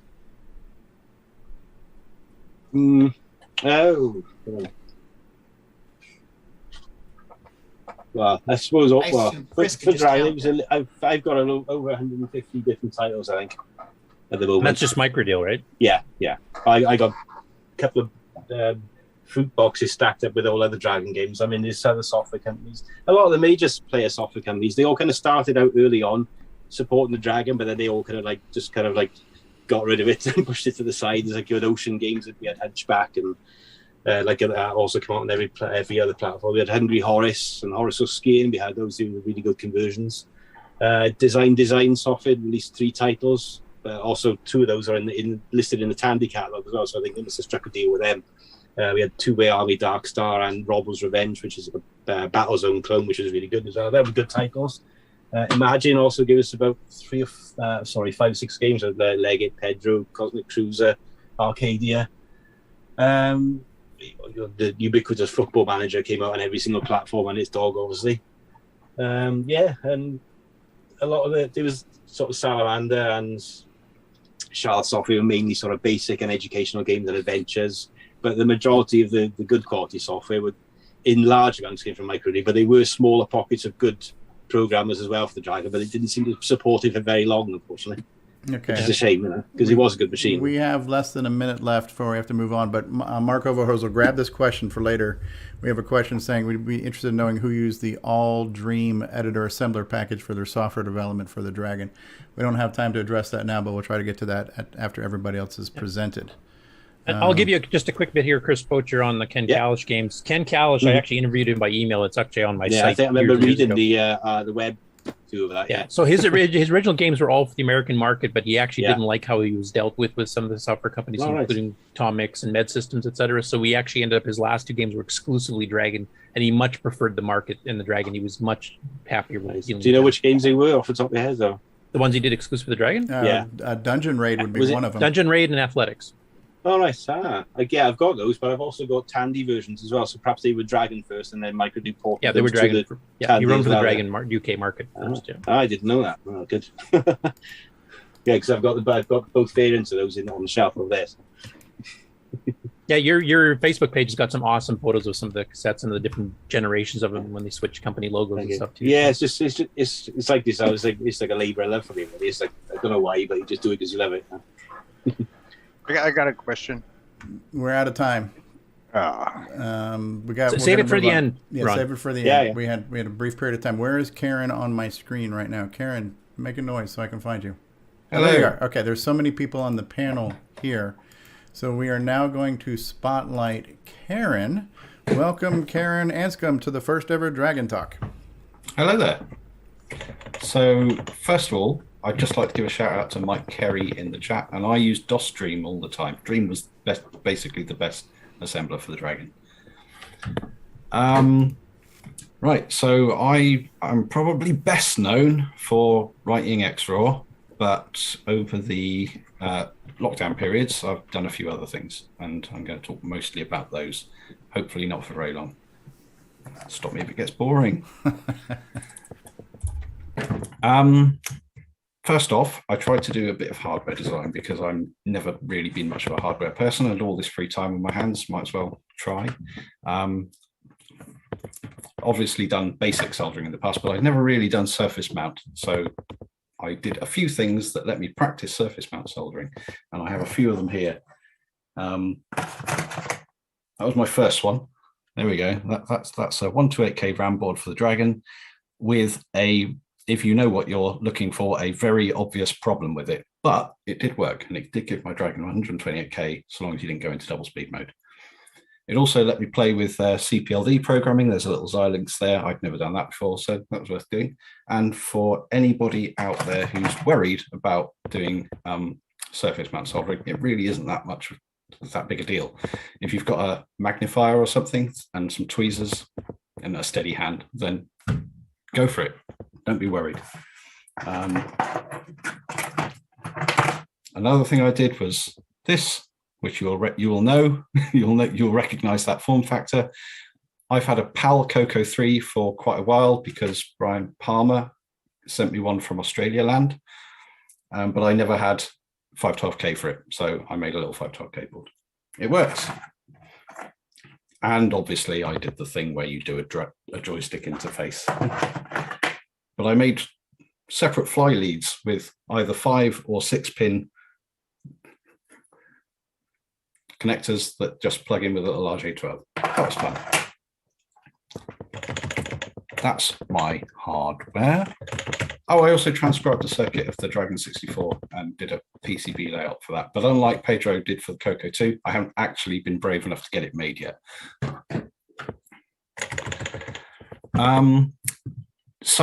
But the main thing I'm going to talk about is I wrote a game. It's not a very fancy game. I just wrote a Tetris clone. It's called Blockdown.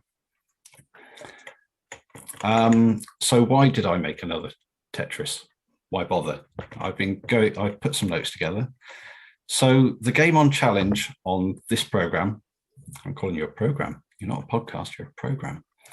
Up to the 11th of July last year was the proper actual licensed Tetris for the Coco. And I obviously took some inspiration for that because the first commit in my repository for the game is from the 4th of August, so not too long after. All the Tetrises I know about for the Dragon or Coco have all been 80s rules Tetrises, which if you've played any of the modern ones, you'll know what that means.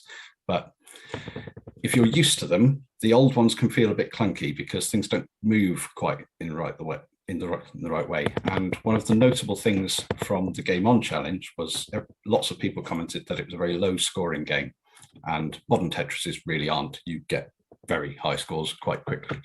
So I had a lot of time on my hands. I just tinker. This is what you do, right? You tinker and eventually something comes out of it. So one of the biggest changes in a modern Tetris is the idea of wall kicks. There are other things like the way the score multiplies and things, but the thing that gives you the biggest change in feel in how you're playing the game is the way that if you try to rotate a piece and it has nowhere to go, it'll sort of kick off in a set of predefined directions that it tests to see if your piece can land there. And you can generally use that to fit things into lots of other places. And there are lots of things like delays before it settles and on entry and things that make it an easier game to play. Now, I was going to show a little history. If I can share. Is that running? I don't need to share sound for this one. Right, can you see that? Yes. Jolly good. Right, hopefully, oops, no, I didn't want to do that. Here we go.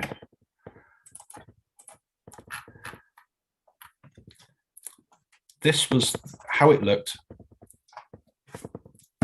at the beginning of August, my first commit. Obviously, I've been tinkering for a while. You'll see it's not actually doing anything, but you can make things fall. You can drop them to the bottom. Two-player, I've obviously already thought about. I forgot all of this before I started looking through the Git commit logs. And you can build them up. And another thing it doesn't do is actually clear the lines. So a ways to go. But I obviously looked at this and convinced myself that, yeah, I can make a Tetris. I can make a modern Tetris. This is fine. And then didn't do anything on it for ages because why bother? If you've already convinced yourself that you can do something, why bother proving it, right? But lots of time on your hands. So I did actually come back to it. And if the next one looked like this, and this time things are actually falling. And I think, yeah, there we go. And lines can disappear. It was all very good. The white bar at the bottom of the screen is that standard thing where you change the video mode to see how much of it bleeds over to the top of the next frame to see how much time you have left per frame, because this is a very frame locked game. And that gets important later on because lots of the extra things that I wanted to introduce really depended on it being accurately frame locked.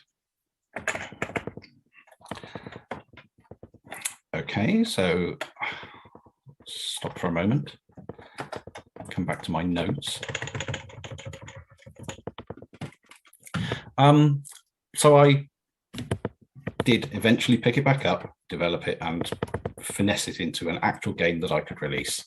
And it was all right. And then I had a really stupid idea. And it led to nobody knowing it was there or playing it or anything. But I thought, wow, wouldn't it be great if I disguised it and made it, you know, gave people something to think about and make it into a sort of treasure hunt. The only real treasure being satisfaction of seeing through my ruse, obviously.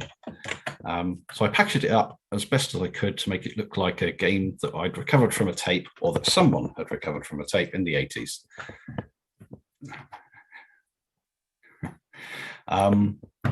Where was I? Right, and here I need to apologise to Guillaume Major. I don't know if that's how you pronounce his name, sorry. Because the Color Computer Archive is the only place I could find where I could upload things completely anonymously. So I did.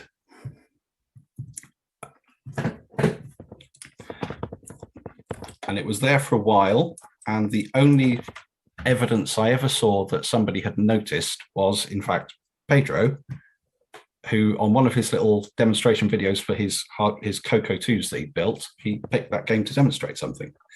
I don't know why. I didn't. So I had included a lot of telltales in this to try and give people something to find. The first and most obvious is that it's a game that's obviously modern Tetris that I dated as being in 1986. Let me start this up again and I'll show you what it actually looks like now. How much time do I have? You got about 6 minutes left. Okay, that's probably fine.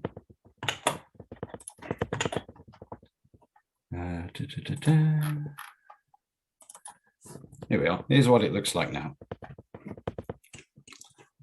And I've obviously said that it's in 1986. That's not obvious nonsense. Now, if you go looking through the binary, you will find some ASCII strings. And one of them looks like a basic error code. And it was TM error in 5. If I start the game, on line 5, I don't know if you can see my pointer here. Probably not. No. Okay, doesn't matter. You see the score at the top. On line 5, it's black to separate it from the rest of the playfield. But of course, in a semi-graphics mode, black isn't one value. You've got like 8 different things that can represent black because it's semi-graphics mode, color bits, and then no pixels set. So I encoded my little pseudonym, type and monkey, into the color bits along the 5th line. It was there to find. Nobody found it.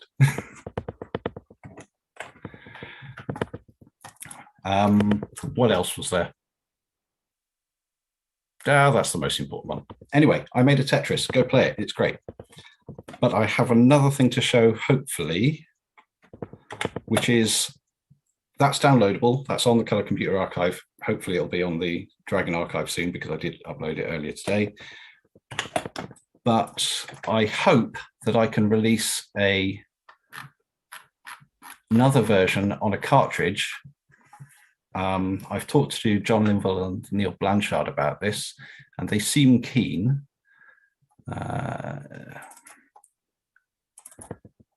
Which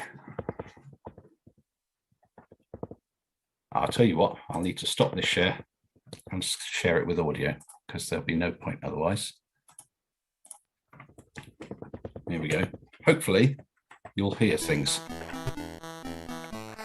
Do you hear things? Yes, we hear the nice Russian theme music. Lovely. So I put a bit of work in to give it a Games Master cartridge audio chip soundtrack, basically. And hopefully we can make it a game that you can buy if you want. Okay, I'm done. Any questions? Well, yeah, so we have time left on your allotted time block, and then we have more time. So I've asked everybody, or given everybody the ability to unmute. If you have questions for Karen, feel free. I just want to say thank you for making X-Roar, because it's an incredible emulator, and your artifact colors are pristine. Hey. You're welcome. I love the fact you have the music in Tetris, because that's one thing I don't like about the official version. There's no music. Yeah, that was a lot of scouring the web for MIDI files, and none of them were perfect, so I had to combine several and tweak things. Yeah, I like it. Looks really awesome, though. It's not the only tune in there, by the way. Yeah, I think we tested this on a Coco 3, and I don't think it worked, because we tried to show this off when we did our Amigathon, because I did want to show it off. Right. It definitely does work on a Coco 3. What you won't see is the text. But the score is rendered in semi-graphics blocks, so you can still see a score.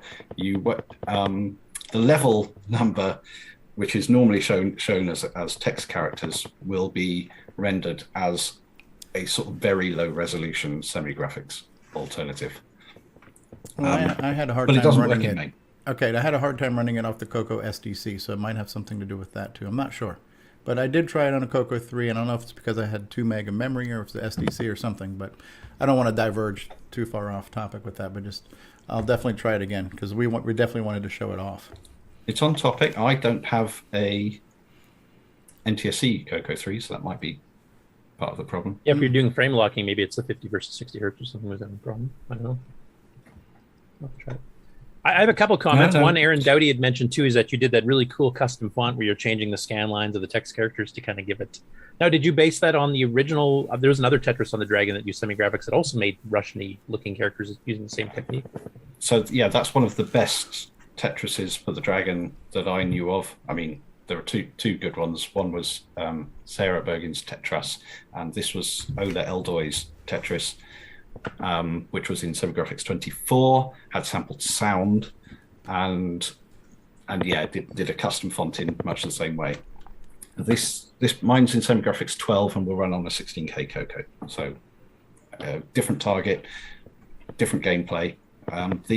You might like it, Curtis. The Ola Eldoy's one uses a joystick. Now, I don't think that works very well, but you seem to love joystick control. Tetris keyboard. Also, I wanted to mention too, as I mentioned earlier in the show here, I've actually updated the games page with all the games from the various game developers that are on the panel today, and all of the clues that Karen put in to figure out that this was actually a modern game and not an old one they pulled off a tape. I've actually got mentioned in the website. So it goes over some of the other details, like you purposely put noise on the tape image if you downloaded the WAV file, and a whole bunch of other things that just went above and beyond. Yeah, I'd be interested in comments about that, because I've made the original WAV available, and I want to see if anyone can see what was in there. Okay. Well, yeah, definitely thank you for X-Roar, and thanks for being a great part of our community and helping out in Discord and watching our show and joining us today. Probably worth mentioning Dungeons, too. We're in our 3-minute buffer time right now, but Dungeons was a great program you released. Yeah, that was a port of a rewrite of a BBC Micro game, which I really enjoyed playing when I was a kid. However, it really needs multiple players simultaneously. Otherwise, there's not really much fun to it, and there's not been much opportunity for that in the last year or so. I still have some tapes left, though. Yeah, I have They're one. in the other room, so I can't show you. We were talking about microdeal, but the artwork on the tape and the color and everything else in the J card, it was a great production. Worthy. I got them professionally made. I got the tapes professionally sort of running so that they're exactly the right length, and yeah, it was. You have a Game Master cartridge version of that with the extra sound as well. That I've got a link in my page of that where people can contact John to get the GMC board, and then you can burn the ROM. I think you have instructions on your site for that too, so you can play it with full background music. So long as you have one of his Games Master dev boards, then you can burn that to a ROM and use that, or an EEPROM more likely. And it is better. It's got the original BBC sounds. It's got the so the tape release simulated the sound chip in a BBC Micro to play the music. This one obviously has the sound chip that was in a BBC Micro, so it just plays the music. It's a nicer experience, but I'm not going to try and sell that one because it's so obviously a rip-off of somebody else's game. Oh wait, so's Tetris. Oh man. Well, thank you for all you do, and thanks for being on. And hopefully we can get you on again when you've got a little bit more time just to talk about stuff. And anytime you have a project update you want to plug, and just tell us, what's, the latest version of XROR is out, and here's what it does, or whatever. Feel free to come on in person and just, share what's going on in your world of the Dragon with us. And literally, that goes for all panels. If you got new stuff to come out, don't wait for an interview. If you just let us know, we'll have you on. And speaking of the World of Dragon, and we've got about 20 seconds left, but you have added to the World of Dragon archive the ability to play games in XROR Online. So the emulator can run in a web browser. So if somebody wanted to play any Dragon game, then go to the archive and play it. And that is amazing. Yeah, both the Color Computer Archive and the Dragon Archive both have a now local instance of XROR Online on there. It seems to work. Do we have time for a quick question? Yes, go ahead, Mr. Orchard. How old is XROR now? I think it started in 2003. Wow. Nearly a decade. And I was originally writing it for GP32. I've told this story before, but I can tell it again if I've got more than a minute. Go ahead. I originally wrote it for the GP32, which was a little handheld thing, a bit like a Game Boy Advance, but more open. Because Jeff Minter on his forums had pointed out that this platform existed, and then it was a great platform for emulators, and obviously there was no Dragon emulator. MAME wouldn't have run at any sort of decent rate on it, so that's where I started. There, and GP32 and Solaris, that's where it first ran. Fantastic. Excellent. Thank you for that. Well, our next speaker and presenter was with the Dragon from its inception. And so we're going to hear hopefully some good history and anecdotes and everything else. But please welcome now to the programmee, Mr. Duncan Smeed. Thank you for joining us, Duncan. Hello, everybody. I feel a bit of an imposter, actually, because I've not developed games for the Dragon. I was involved in the very early days because I was a consultant. I was the University of Strathclyde computer science lecturer. Motorola at East Kilbride were looking for somebody who could write a BIOS, which is the abstraction layer between the Microsoft Dragon Basic and the hardware. And I was pretty good assembly language programmer. And so one of my colleagues said, Duncan, would you be interested in this? And I said, yes. Okay. So as you can see here, that is the very first Dragon that breathed fire. That's the prototype. And I blew the ROMs for that machine. And a bit later on, once I had started with Dragon, I liaised with an ex-colleague of mine, Ian Somerville, and we wrote Inside the Dragon. Now, Ian Somerville was actually a prolific author, and he wrote a software engineering textbook that even to this day is probably the definitive textbook on software engineering. So he had the wherewithal and the technology to actually typeset the book, and I provided the majority of the content. So where do I start? Well, I was a consultant for Dragon Data, and as a lecturer, I was happy. So I wasn't an employee of Dragon Data in the very early days, but they did make me an offer I couldn't refuse.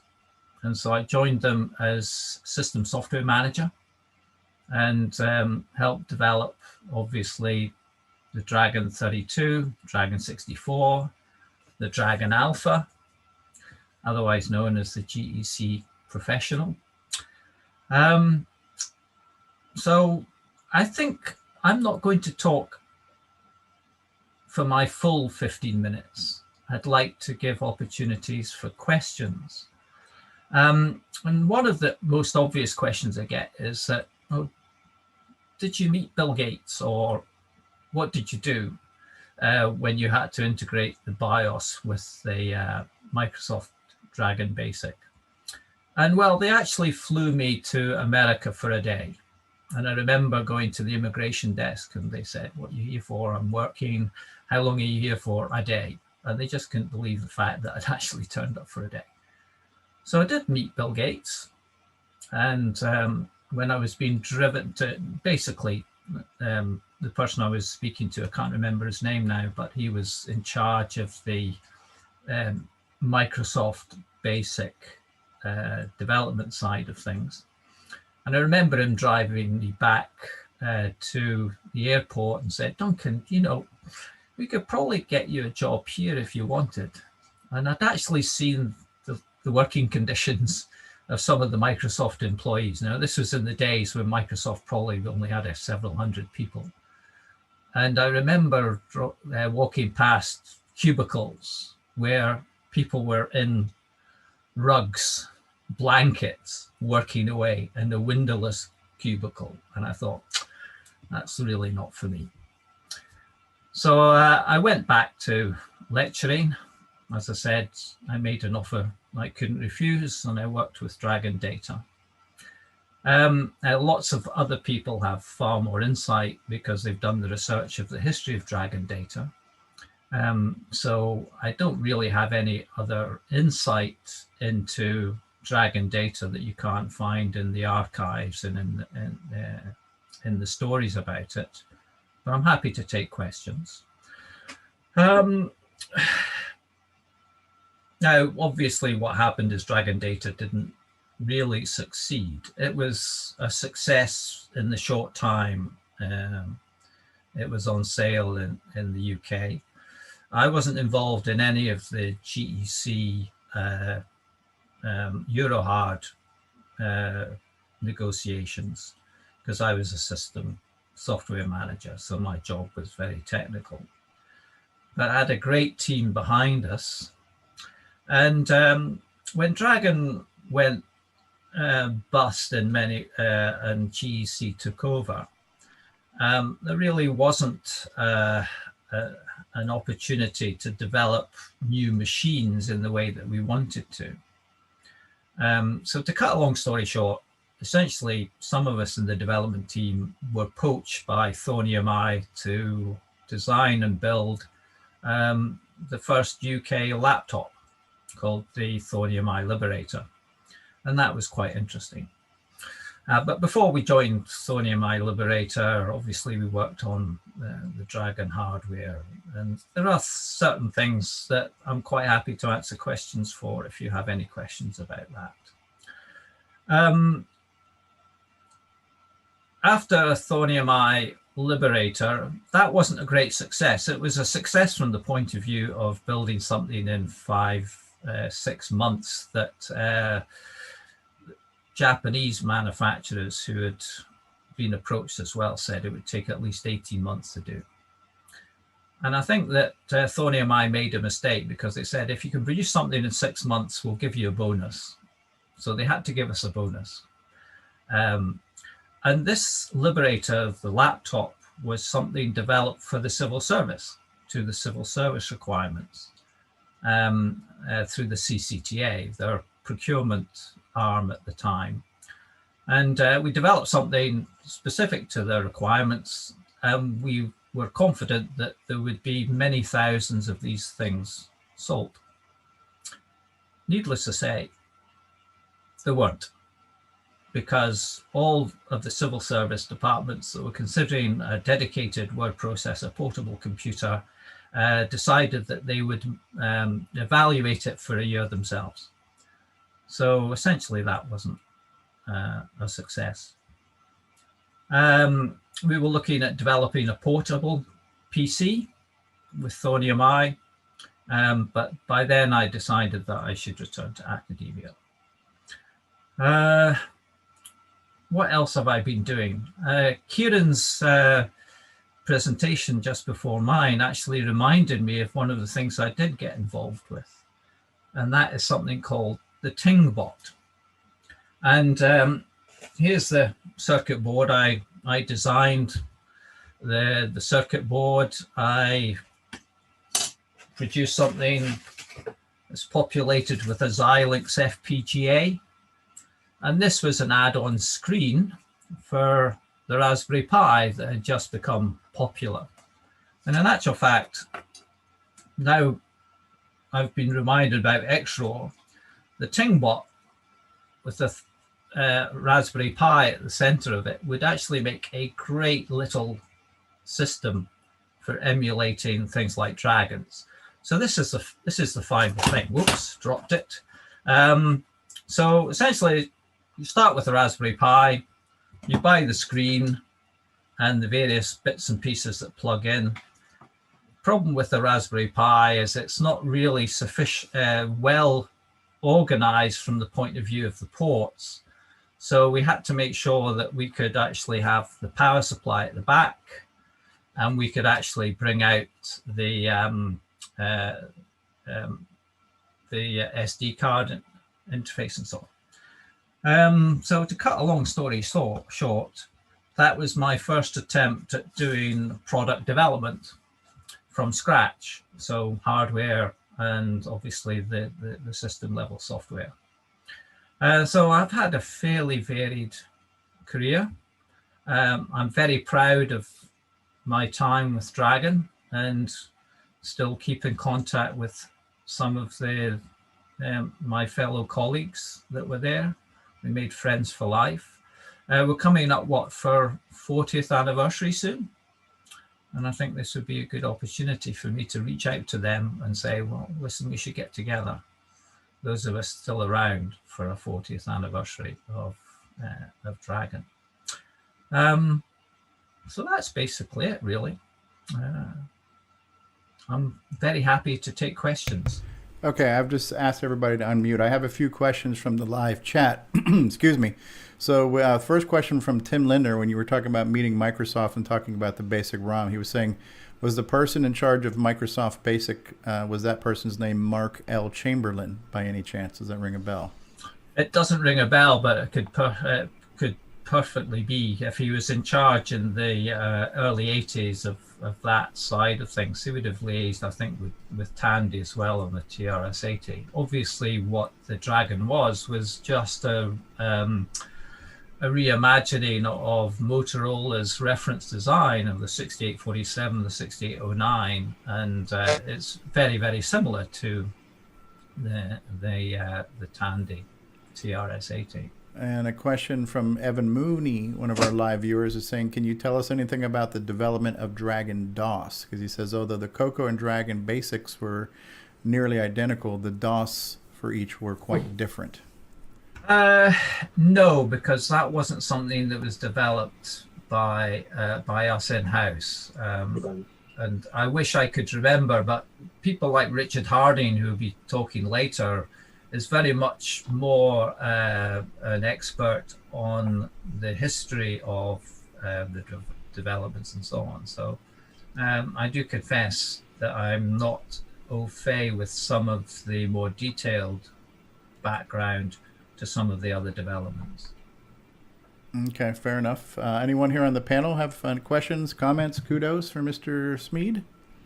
I know someone from, sorry, I'll just get my camera back as well, sorry.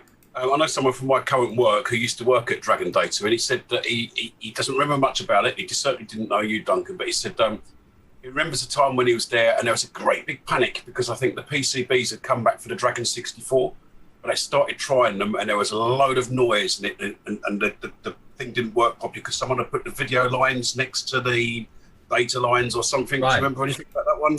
No, I don't actually, but obviously the hardware development side of things would be done in-house, but I didn't have direct well, we were in the same location, which reminds me of a funny story because before we actually joined merged the technical team with the actual physical factory at Dragon, we were in a separate industrial unit and in the same industrial estate, but sort of separate from the main factory. And I remember one day the senior hardware engineer approached me with a memo to sign, and he said, this is a memo for a heating system because there was no heating in this industrial unit. Would you sign this memo so we can send it off for consideration? And so I did sign the memo.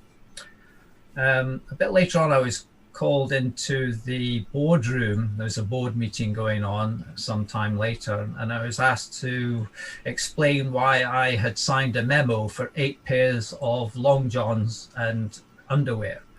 And ever since then, I've always read anything I've signed. So that was them having a bit of a laugh. I think it was a very early case of eco-friendliness, so to be honest. Yes, yeah. Yeah. There was a question from Chris Poacher saying, what was the final nail in the coffin for Dragon Data that led to its closing, would you say? Well, I think the very simple explanation was they extrapolated the sales curve pre-Christmas to post-Christmas. So essentially said, well, sales are really good before Christmas and they'll keep going, but of course after Christmas they just went that way. So essentially Dragon had procured parts and components for this extrapolation of an upward production, and when it went like that, then obviously they were overcommitted. So they went into financial jeopardy. Ron Deveau, were you going to ask a question? I thought I heard your voice. Yeah, what did you think of the Tandy Color computer line? In terms of, well, again, it's not something that we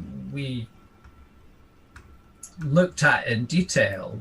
We were working with Motorola so that we could produce the machines using their reference design. One of the things, of course, is that it's very compatible in many ways. You know, the basic is very compatible. The BIOS had to be different because of the difference in underlying hardware. So, for example, the keyboard handling was faster in the Dragon than the Tandy, and so that actually resulted in about a 10 or 15% increase in speed in Dragon's basic compared to Tandy's basic, and that was just because of the way the scanning routine for the keyboard happened. Very cool. I have a quick. Go ahead. Sorry, go ahead. You go ahead. Okay, I was just going to say I have a quick question. Like, you got the T-shirt with the Dragon Elf, and I know there was a couple of more advanced dragons that were kind of, prototype stage. And I'm assuming you were directly involved with the programming of the ROMs, et cetera, for that. Can you tell us a little bit of the background story about where that was going, and then I'm assuming it just got canceled just because of the financial hardships they were having? Yeah. Again, there was the interface, but we were looking at machines that could run OS 9 really well. So some of the later machines were 68,000 based rather than 6809 based. And I can't for the life of me remember the company that actually did a lot of the OS 9 development. Not the one in America, that was Microware and I met Ken Kaplan. And we were talking about how to make OS 9 work well with our new hardware. And one of the issues there, of course, is handling the disk interface. And you can't do that by just polling the device. You can't really just do it by interrupts. You have to do it with direct memory access, DMA. And in the course of our technical conversation, it suddenly dawned on me that we had lots and lots of 6809s in stock. Yeah, way too many. Yeah, way too many.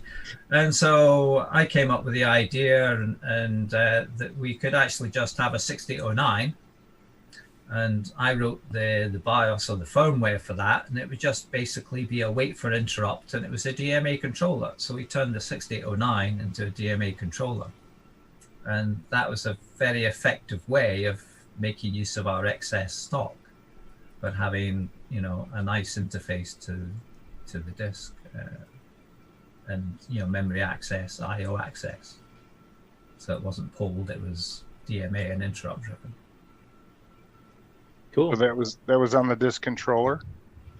Yeah. Obviously, what you can't do is just pull a disk interface. You actually have to have interrupt driven and DMA driven to get track sectors loaded into memory. So you have to have block transfer, and you have to do it with DMA. There was also a comment, real quick, sorry to interrupt whoever I just did, but there was a comment in the live chat when we were asking about what was the nail in the coffin, but I don't know who this person is by their real name, but G4BMK says, as I understand it, a big part of the problem at the end was some of the packaging for some software Dragon Data was marketing. Some packaging had very sharp edges, and one of the directors was afraid of kids seriously cutting their fingers on it, and he put a halt to shipping all of this software at a critical time. So I don't know if that rings a bell or not. No, Mike Carey, Dream author. There we go. Hey, Mike. Yeah. Okay. It doesn't ring a bell at all. Again, I wasn't involved at the board level discussion, other than being called in to explain why I'd signed off on Long Johns. So I wasn't involved in some of the detail side of things, and really the technical department was the last to know. So it was because of too many Long Johns then? Well, yeah, if you can think about buying 8 pairs of Long Johns, that was obviously, That'll cripple any corporation. Yeah. Tim Linder had another question. Why did the two computers have different keyboard matrix, and was it intentional? Talking about the Coco and the Dragon. Sorry, can you repeat the question? The keyboard matrix, was the difference in keyboard matrix intentional? Yes, it was. I think so, because of the way that it was going to be pulled, and so the hardware designers had developed the keyboard, and I just worked with what I was given in terms of hardware. Was the 6809 you mentioned a moment ago using it for DMA? Was that alongside a proposed 68,000 machine, which was that different to the beta machine, which had the dual 6809? Well, actually, you're right, Richard. I think that it was probably the beta machine that we were actually discussing the 6809 as a DMA controller, and that's the reason it's got dual 6809s. One of which is just sitting, running my code, doing a wait for interrupt, and then just doing block transfers.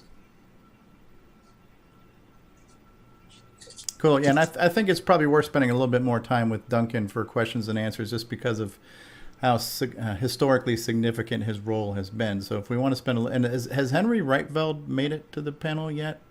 Because he was going to be our next presenter after the break, and so that's going to buy us some time. I want to make sure everybody gets a good amount of Q&A in with Mr. Smeed while he's here. I don't see him yet, so it's not made it back yet. Okay. So more questions from the panel live and from the audience about some of the early days of Dragon. I'd love to know, Duncan, what you thought was the cleverest trick you did to get the Dragon going in 6809, or just the way it was written. Wait a minute. I've got Inside the Dragon up there. I'll need to take it. Yes. I do feel like I'm an imposter because so many of you are still working really, really hard on 609 stuff or have been enthusiasts and so on. Whereas I just moved on to, being back in as an academic and so on. So I really didn't have the time to actually develop in that. But I think one of my code for the keyboard handling was something, again, that was driven by the hardware designers at the Pat Center. And so that was really quite cool. But I would need to look through my BIOS listings and remind myself. But I was actually a pretty, excuse the expression, but I was a shit hot 6809 assembler. Duncan, was there anything you wanted to plug to as far as projects you're working on now, even if they're not retro related? Yeah. Okay, yes. I'd like to take the opportunity to say that I now live in Scotland in Dunbar. And Dunbar is the birthplace of a chap called John Muir, who is founder of the National Parks. Well, it's one of the people that caused the National Park Service to be developed, but also the founding president of the Sierra Club. And he was a conservationist and environmentalist. Now, I'm chairman of the charity, the Birthplace Trust, because we bought the building and developed that as a museum and an interpretation centre for John Muir. And we also have something called the John Muir Way, which goes from the west of Scotland to the east of Scotland, from Helensburgh to Dunbar. And I've been working on exhibitions for the birthplace and so on. And the latest one we've done, which is called, and you can look this up on the web, Google John Muir Earth, Planet, Universe, and the Friends of John Muir's Birthplace exhibition. And that's all about identifying what if questions and the pressure on the planet caused by climate change. And so I'm a massive advocate for the need to actually address the challenges facing us for climate change. And that's my enthusiasm for John Muir goes back almost 30 years since moving back to Dunbar, and I'm passionate about making sure that people understand John Muir, what he wrote, how he advocated for protection of wild places, and the importance of wild places for health and well-being, but also now looking forward and saying, well, we're at an existential crisis. We do something. We need to do something. And so I have grandchildren now, 4 and 1. And I'm going to try and do something to help make sure that they actually have a planet to live on. Amen. We do have somebody in the live chat who theorized that some of this climate change could have been caused by the inefficient Dragon power supply units. So what are your thoughts on that?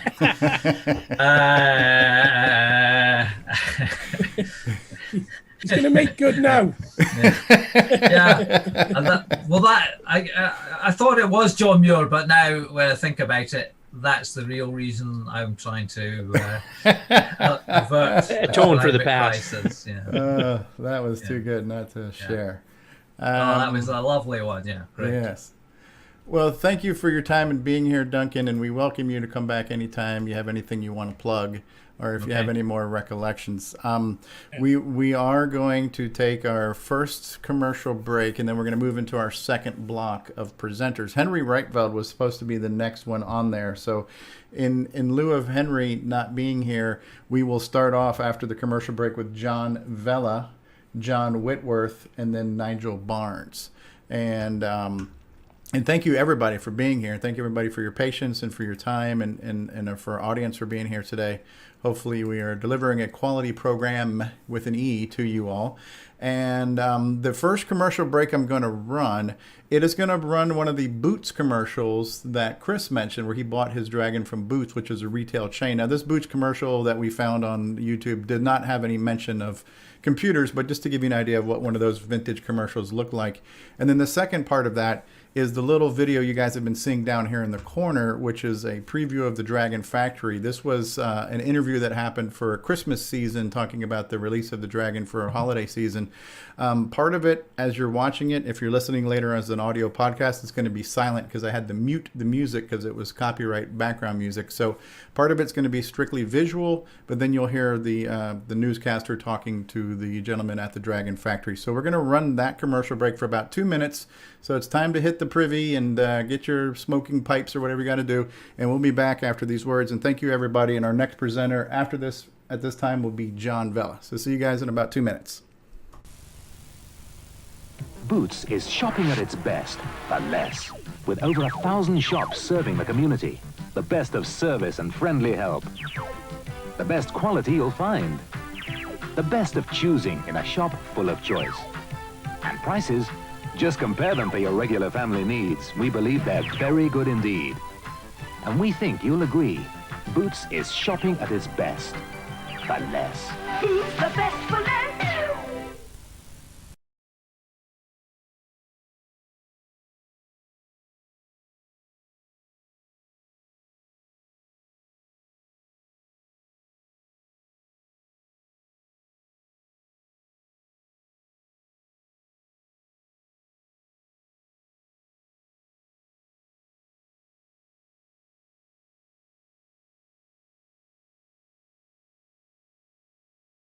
I think it's a general public awareness of the place of microcomputers in the future and a need to get to grips with these sort of machines. So when are shopkeepers going to be able to start taking delivery of dragons again? Oh, shopkeepers are receiving deliveries at the moment. The only thing that I am not accepting now are orders guaranteed for delivery prior to Christmas, because those orders are already in. What do you see as the advantages your computers have over their rivals? We see it as an easy machine with plenty of space available in the form of its 32K RAM, a number of useful facilities like the graphics and the sound, and a very simple BASIC, which is a worldwide standard, which means that they can access software from other sources quite easily. What do you think we need to do to keep ahead in this field? Keep an opinion of what the customer really wishes to buy, and obviously there is a need to keep redesigning and bringing new discoveries or new modifications into the machine as frequently as possible. Over Christmas itself, Dragon's on the move to a new, bigger, out-of-town site, despite local protest here in Swansea. Then production will be more than treble to cope with demand. The existing workforce of 60 will be doubled. All right, so the existing workforce was going to double. Right there. We heard it there. Interesting little slice of history there, and we are going to see later on, especially when we get to Tim Gilberts and a few people who have some looking at the Dragon Factory where it is today as it still stands. But our next presenter, and thank you for being here, John Vella, if you want to go ahead and tell us a little bit about your past and then what you're doing now in your present with the Dragon and retro computing. Thank you for being here. Sure, thanks for having me here. Right. I don't really have as much to say as the others. I don't have any industry connection with the Dragon, and I very much doubt I'm going to be talking for 15 minutes, but I do hope what I do have to say will be of interest to some of you. So, Dragon, my history with the Dragon. I would have been 13 years old, and I decided that computers are the future. I need a computer. That's what I want to do when I grow up. So, me and my youngest brother, who's 4 years younger than me, had managed to talk my dad into buying us a computer. I say buying us, we were going to pay him back weekly out of our pocket money. So we went to the computer shop and he chose the Dragon computer, Dragon 32. He told me later he'd chosen that because the keyboard, simple as that, because it had a better keyboard than the Spectrum, and he thought it looked more like a typewriter than the C64. But I didn't care because it was a computer, and I could sit down and I could copy the program listings from Dragon User and Input Magazine, which, for those of you who don't know, was a computer magazine in the UK, which had listings for the Dragon, the Auric, the BBC, the Spectrum, and I believe one of the Commodores, but I can't remember. But anyway, I wrote games out and looked at the finished listings once they finished working, with the SN errors, and what can I change? If I change that code, what does it do? So I basically taught myself programming by copying other people's work, which I'm sure a lot of you did out there as well. And as I say, within a week of having had that first computer, I decided this is what I'm going to do when I grow up. I'm going to work with computers. That's going to be my job. And sure enough, I managed to spend 25 years working in the IT sector, working for people like Dell, IBM, Scion Dacon, Olivetti. I worked at Alps Electronics for a while as well, who made some of the keyboards for the Dragons. I'm sure I've missed quite a few out there. Towards the end of the 90s, I worked as a programmer for a company called Checkout Computers. I was programming their stock control and call login system. I was actually using a version of BASIC which was almost identical to the sort of basics from the 8-bit computers. So as far as the late 90s, I was being paid good money, damn good money as well, to write programs in BASIC. I moved up to Manchester in 2000, and then I sort of moved away from software into consultancy. So I did a lot of Unix consultancy before I moved into technical support. And about 10 years ago now, it stopped being fun. So I moved into education. I did an honours degree at the age of 40, just to prove I could. Why not? Because that's what you do. Just as I'm finishing my honours degree, I got an invitation to join the Manchester College. They weren't called that in those days. City College Manchester, maybe. They asked me if I'd like to go and teach ICT. So I said yes, and before I knew it, I was teaching ICT and maths and English. I don't know, go figure. I'm still doing that now, 10 years later. Going back to the Dragon, that really was the start of it. I wrote a couple of games which were never released because I was the only person I knew who actually owned a Dragon. And back in those days, there was no internet. So how do you get your games to other people? I simply didn't know. I did write a very nice Space Invaders game with a twist. Space Invaders games, you sort of fire it and your little missile goes up, and then you wait until it's hit something or left the screen, and then you press it again and another missile goes up. Mine, it was laser beams. And you start off and the laser beam reaches near the top of the screen, and every time you fire it, it's lower and lower and lower. Unless you hit an alien, in which case you get a power boost and it goes up a bit more.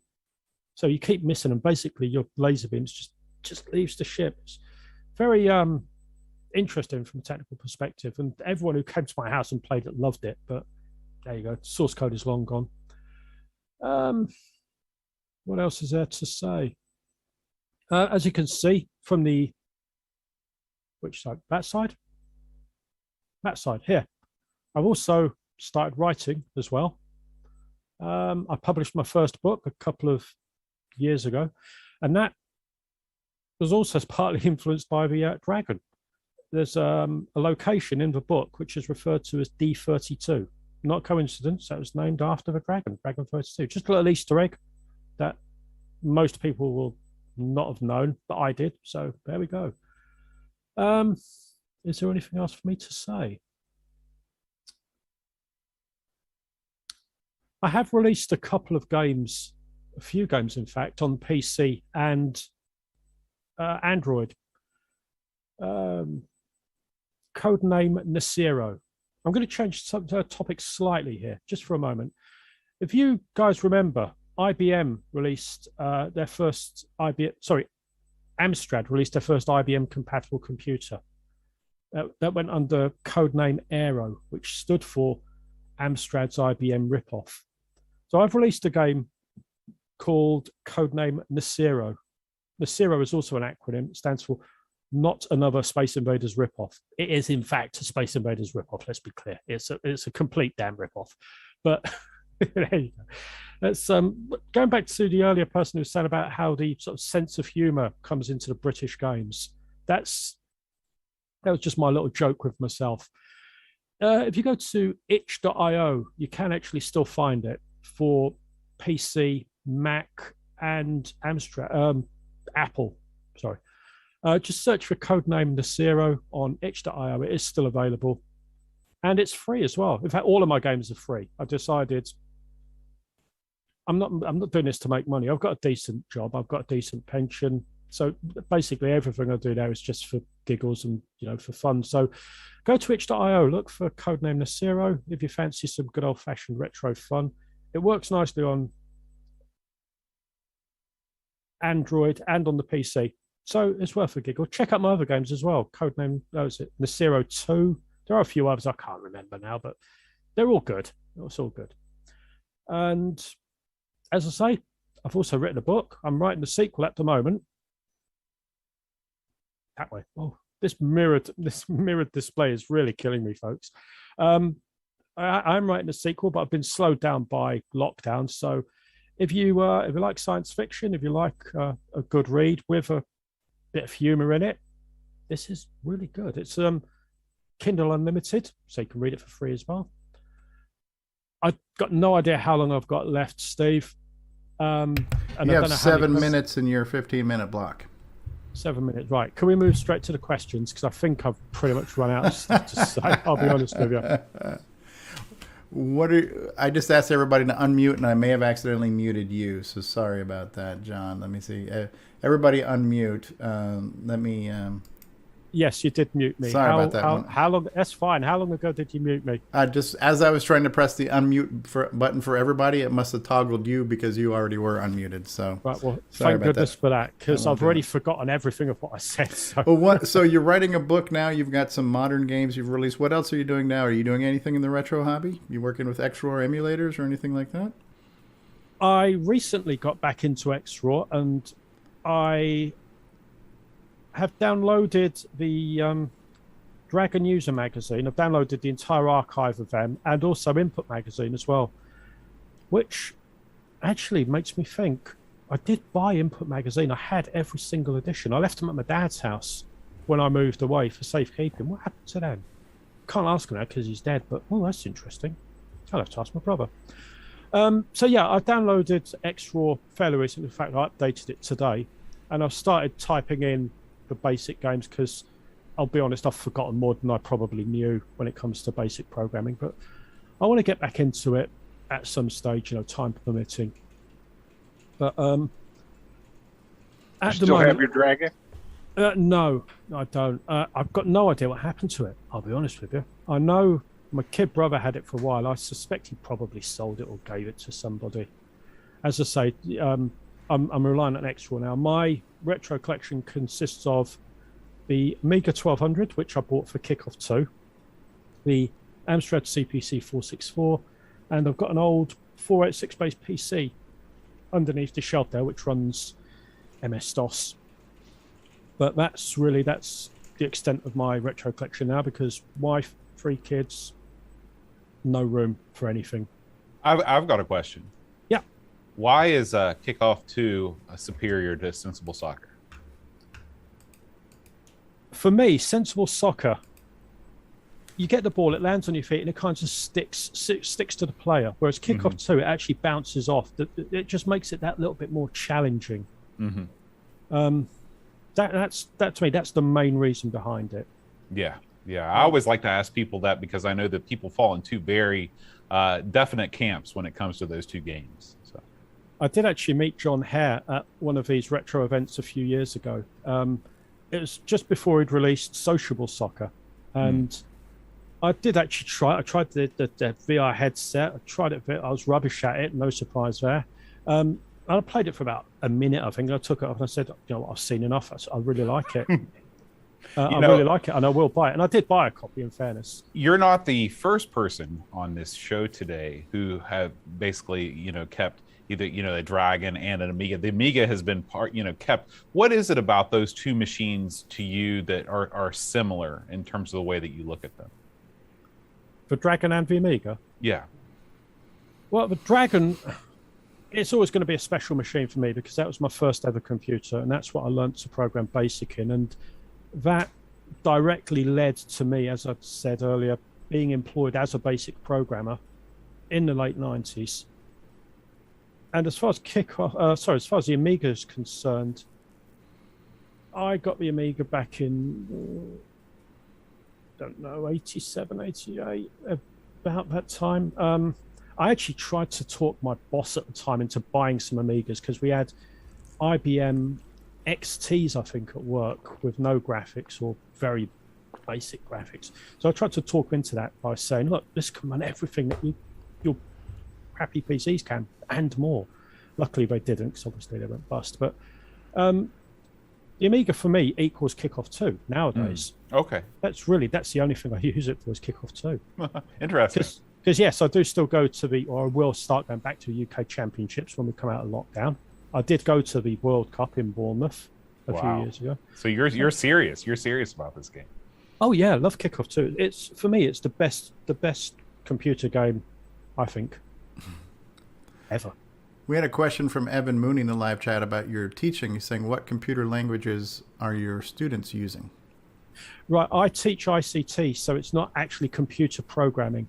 So what I'm teaching them is things like Microsoft Office and email and that sort of thing.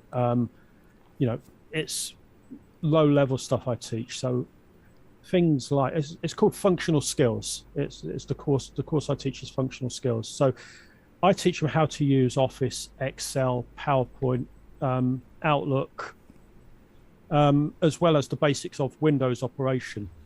So I don't actually teach any programming at all. In fact, the reason I got the job is because I'm capable of teaching ICT, English, and maths. So that's basically what I do. It's Can you give us a brief synopsis on your sci-fi book? I can, yes. What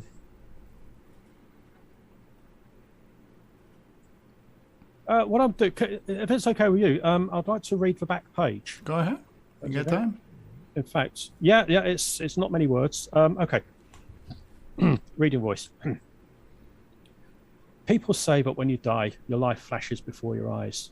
They're wrong. I know this because I remember when I died. I remember it as though it was yesterday. In fairness, it was yesterday, but that's not the point. The point is that when I died, my life most certainly did not flash before my eyes. Thinking about it, I must admit that I'm glad it didn't, as I hadn't really done anything worth revisiting, up until that point anyway. My name is Blake Bergman, and this is my story. So the basic crux of the story is that we have a cardiologist. He's called Blake Bergman. His girlfriend is missing, has been missing for 6 months. He's been accused of doing away with her or whatever. He has the exact same dream every night. I'm not going to tell you what the dream is because that's going to give too much away. And he wakes up at exactly the same time every day, 3:33 a.m. That will make sense when you read the book. And he is mugged on his way home from work, shot, dies, and wakes up in another planet where he's been transmitted. We don't call it teleported or whatever because, I don't want to be sued by Star Trek people. So we call it transmitted. He wakes up, he finds there's an intergalactic war between two races, that he's been rescued and they need his help because he's a human and we are very unpredictable. So it follows his adventures and it's a really good story. Excellent. Almost got a little Groundhog's Day thing going on there. It's very good. Cool. I'm proud of it. We got a couple minutes left if anybody has any questions for John from the panel or the live audience. We're now in the Q&A block of time. So do you currently use a Mac or a PC? I currently use a PC and I've got a Mac Mini and I've got a MacBook Pro with Windows 10. I've taken OS X off the MacBook Pro because it's too old and doesn't run the latest version, so I've just put Windows 10 on that. So yeah, I use all three. And I'm running Windows 11 on the computer that I'm talking to you now with. Jeremy Landry wants to know, what did you do at IBM? I was working as part of their technical support team. I think my official title was Senior Support Analyst. So I was actually supporting the IBM. I was actually part of their internal help desk, dealing with their internal problems. And also we had clients. I'm trying to think. Friends Provident, I think, were the big ones. So I was providing technical support to them also. Very cool. Does anybody else have any questions for John? One of the things about IBM, it was actually a very fun place to work, but I probably overstepped the mark a few times because I do have a sense of humor. So I used to get told off quite often because you'd have things like somebody would have a problem with a piece of software. They'd be working on the other side of the office. I know what the problem is. I'll fix it remotely. So I'd sit down, tappity, tappity, tap, yep, it's fixed. Rather than phoning them up, I'd walk over to their room and I'd take a sonic screwdriver toy out of my pocket. I'd point it at the screen and go, you want to try again? And, yeah. So to me, you've got to have a laugh, right? It doesn't matter what you're doing. You've got to be able to have a laugh. So that made me very popular with end users and quite unpopular with management. In fact, in most companies I've worked at, thinking about it, yeah. But there you go. Oh my goodness. Well, if Aaron was still on the panel, I was going to ask him about his stories working at IBM because I don't think they were anywhere near as fun as that. No, I can tell you that Aaron was working in the printer division of IBM, so it's a little bit different department. Excellent, excellent, excellent. All right, now where is John Witworth? John Witworth, are you here? He's waving his hands. And Nigel, you still have time. You were asking earlier if you had time. Are you good, Nigel? I'm good. Okay, so you'll be up after John. Okay. So let's go ahead and spotlight John. Oh my goodness. Thank you, John Vella. And I'm going to stop my sharing in just a second here, My John. pleasure. Thank you. As soon as I get you, as soon as I get set up here. Okay, so I have stopped sharing my screen. So everybody, please welcome now John Witworth, who I know makes the MSX2 board, but we're going to find out all what else you do. Okay, so I whinge a lot and I say I've got too much on. Hopefully you can hear me properly. I know Stevie and Curtis, you know, I said, oh God, I've got to do this intro and I'll send you a video. And then I didn't even have time to do that. That's because I put together this intro that was all this blooming A4 sheet, and I suddenly thought, hang on, do they really want to know all of that anyway? So I'm just gonna start somewhere. So you said you wanted to know how people got into video games and how people chose the Dragon. So I suspect it's probably a fairly common story, but I think I was about 8 years old. We moved to my second childhood home, and I met a guy called Keith, and he became my best mate. And it's through him that I started playing the Atari 2600, and we were playing Tank Battle, Pac-Man, Space Invaders, and a rare treat was to go down the video rental shop with his parents' cards, and we'd get things out like Frogger, and that was brilliant. And about a year after that, his dad, he was, I think his family were wealthier than us, but his dad basically brought home this great big box, and it had this new computer in it called a BBC Micro Model B. And it was awesome. You know, it was just a great computer. It did anything. I hadn't seen anything like it before. And we used to play that a lot. And about the same time as well at school. So I was born in 73. So bear in mind, about this time, we're talking about 82 now. About the same time, the BBC Micros also turned up at school. And they'd be wheeled into a classroom on the trolley. And we'd all play little logo games we had to program and work your way around the screen on various blocks by telling it to go, you know, forward one and right one, etc., etc. Time came in late 1983 where it was pretty apparent that my constant rambling about computers was going to transpire into me actually getting my own computer. So I was tasked with working out what I wanted. And so as a then 10-year-old child, I looked at the real technical aspects of what I wanted. So the BBC Micro had a proper keyboard. The BBC Micro was beige, and the BBC Micro had a lot of space the other side of the keyboard to put your books or your magazines. And the Dragon had a proper keyboard, and the Dragon was beige, and the Dragon had a load of space behind the keyboard to put your stuff and program. So I got a Dragon. I was really chuffed with it. I loved it. You know, so there was that magical Christmas 1983. You've got the photos of you sitting on your computer and playing and typing in games. But I became disillusioned quite quickly because everyone else got their computers and they all had ZX Spectrums or Commodore 64s or occasionally, probably a bit later on, some Electrons and a few BBCs. I didn't know anyone who had a Dragon for ages. So I was like a bit of a lone ranger on the Dragon scene. And it came to around about April or May 1984, and I've mentioned before, my Dragon seemed to be susceptible to the electric circuitry in the house. Sometimes when the kitchen light went on, the Dragon would crash and you'd get all these exclamation marks appear over the screen.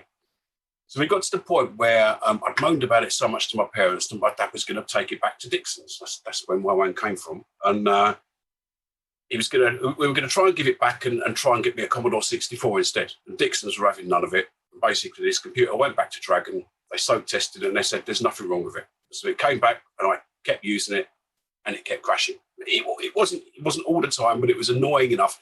You do a lot of programming and you hadn't saved it to tape because saving to tape takes so long, and then you'd lose everything. So yeah, that was me in the Dragon, and I suppose because I didn't have joysticks, world's smallest violin, I had to buy cassettes that were or games that were cassette and keyboard only. So in the UK, it was weird actually. I don't know what it was like in the States, but in the UK, games were sold in quite diverse places. It was only later on that you got computer game shops. In the early days, they were sold in Boots the Chemist, which sounds like a really odd fit even thinking back about it. W.H. Smith's, or I suppose you had Dixon's, the electronics shop, and Curry's. But I used to spend a lot of my youth going into town with my parents, and I'd loiter around the computers and I would just type in 10 print John was here, 20 go to 10, and then just leave it. And it's those computers that I used back then that I've got a lot of fondness for. And I have to apologise. The Tandy Coco I didn't ever get to use because I suppose it would have been sitting in Tandy and we never really went in there. So they were about, and it was only later on that I came to realise that there was this kind of synergy between the two. And you'd go into a Tandy store and they'd say, oh yeah, this will definitely work if it's machine code only. And even back then I was a bit kind of, are you sure about that? So we'd go elsewhere and we'd buy the Dragon version of games. So as far as computing goes, when I got to later high school, so I was about 15 or 16 by that point, I ended up defecting and buying a second-hand ZX Spectrum for someone, and the Dragon got shoved up in the loft. And it wasn't until getting a proper decent PC for home use and getting on the internet. I'd been on the internet at university, but it's not till you get one at home you can use it properly. So I finally got online and I discovered a Yahoo group for the Dragon. It was being started up by a guy called Rob Smith, and I've not heard from him for ages. I had a direct email address for him, so I don't know how old he was, but I can only presume what happened to him.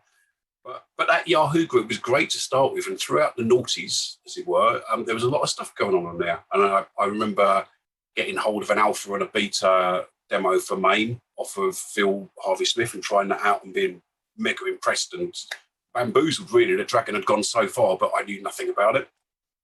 But then it all kind of quietened down, and it got to the point where nothing was really going on that Yahoo group. And this was only mid, 2015, 2016. I really thought the Dragon scene and the retro scene was just dying and nothing was going on. And then someone posted the Facebook group onto the Yahoo group, and I went over it and I saw that everyone basically was going bonkers. There was loads going on. So at that point, I started to get interested. I'd never had a disk interface when I was a child or a youngster. So I thought, well, I'd quite like to make myself a Dragon DOS cartridge. So I started playing around with Eagle and didn't get very far because Eagle's got some restriction. If you don't pay for it, it's got some really quite tight restriction on the circuit board size. So I fairly quickly gave up on that. But then I started to get inklings of all these other kind of things that I wanted to do, and I learned about the Dragon Plus board, which was almost fabled at that point. I know some people had them, but I thought, oh my God, that's really cool. I'd love one of those.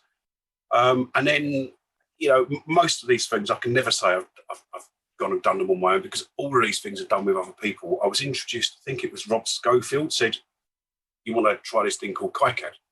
And I thought, well, having been using Eagle for a little while, it was another learning curve, but I started using KiCad, and theoretically that was unlimited on what it could do electronics-wise.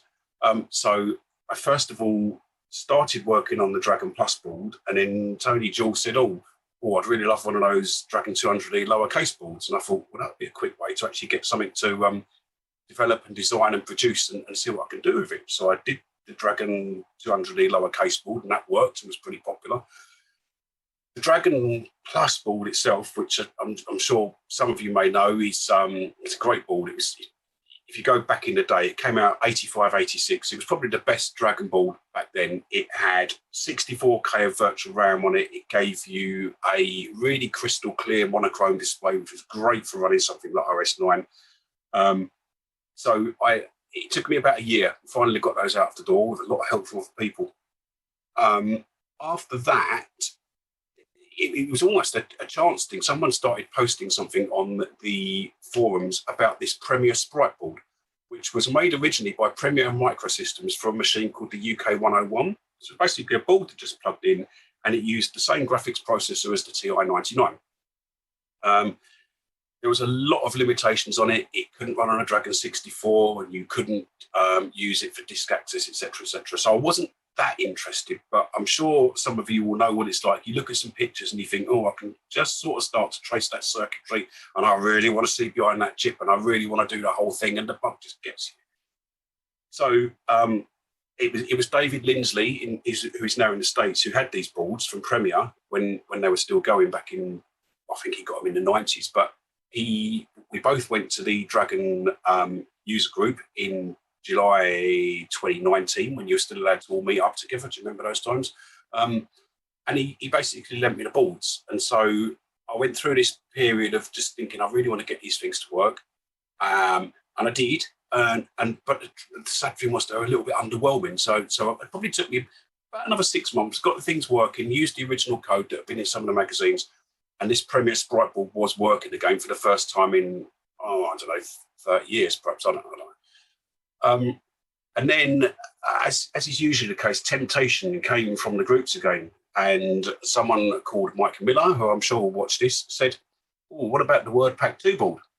And I had a look, and I thought, oh, yeah, that is quite cool, isn't it? But so I got hold of the PCBs, made one of them up, and yeah, it worked, and it was great. But I started to get this little inkling in my head thinking, I'd really like to put some sound on there as well. And so I started to move towards this Dragon MSX2 Plus board process. And initially, it was just planned to have the V9958 chip on there and the YM2149 chip on there. And somewhere along the way, I started getting interested in the MSX machines as well, and I ended up buying an MSX2 Plus. And I realised they had this other tiny, tiny little chip on there, which didn't need anything else, but it was just called the 24 or the YM2413. I still didn't know much about it, and I must admit I'd never actually used one in real life or an emulation. I didn't know what it was going to add to the board, but I thought, well, why not? It's an 18-pin chip. Needs a few extra components, just drop it in there. And the reason it's so simple is it's got its own A to D converter in there as well, or D to A converter, sorry.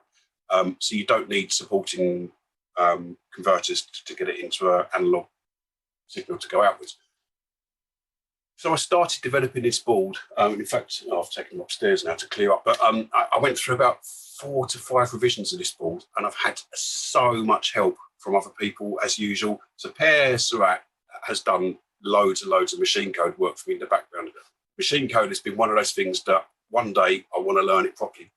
I've tried so many times to learn it. I've been through Language of the Dragon and various other books, and I know what all the commands do, but actually putting it into practice and doing it, you really need to, you got code, haven't you? You can know all the theory, but you need to code and code and code to do it properly. So Pere's done most of the machine code work, and I've just been doing the hardware work, and I've had input from Baz Geolopsis as well as to some of the supporting circuitry, and a lot of help from Phil as usual on the CPLD, because it was the first time I was using the CPLD to do the decoding.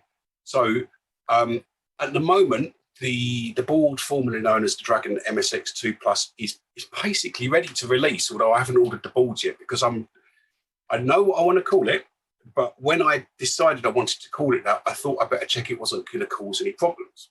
So I didn't want to call it Dragon anything, and I didn't want to call it Coco anything, and so I decided I wanted to call it Sprite something.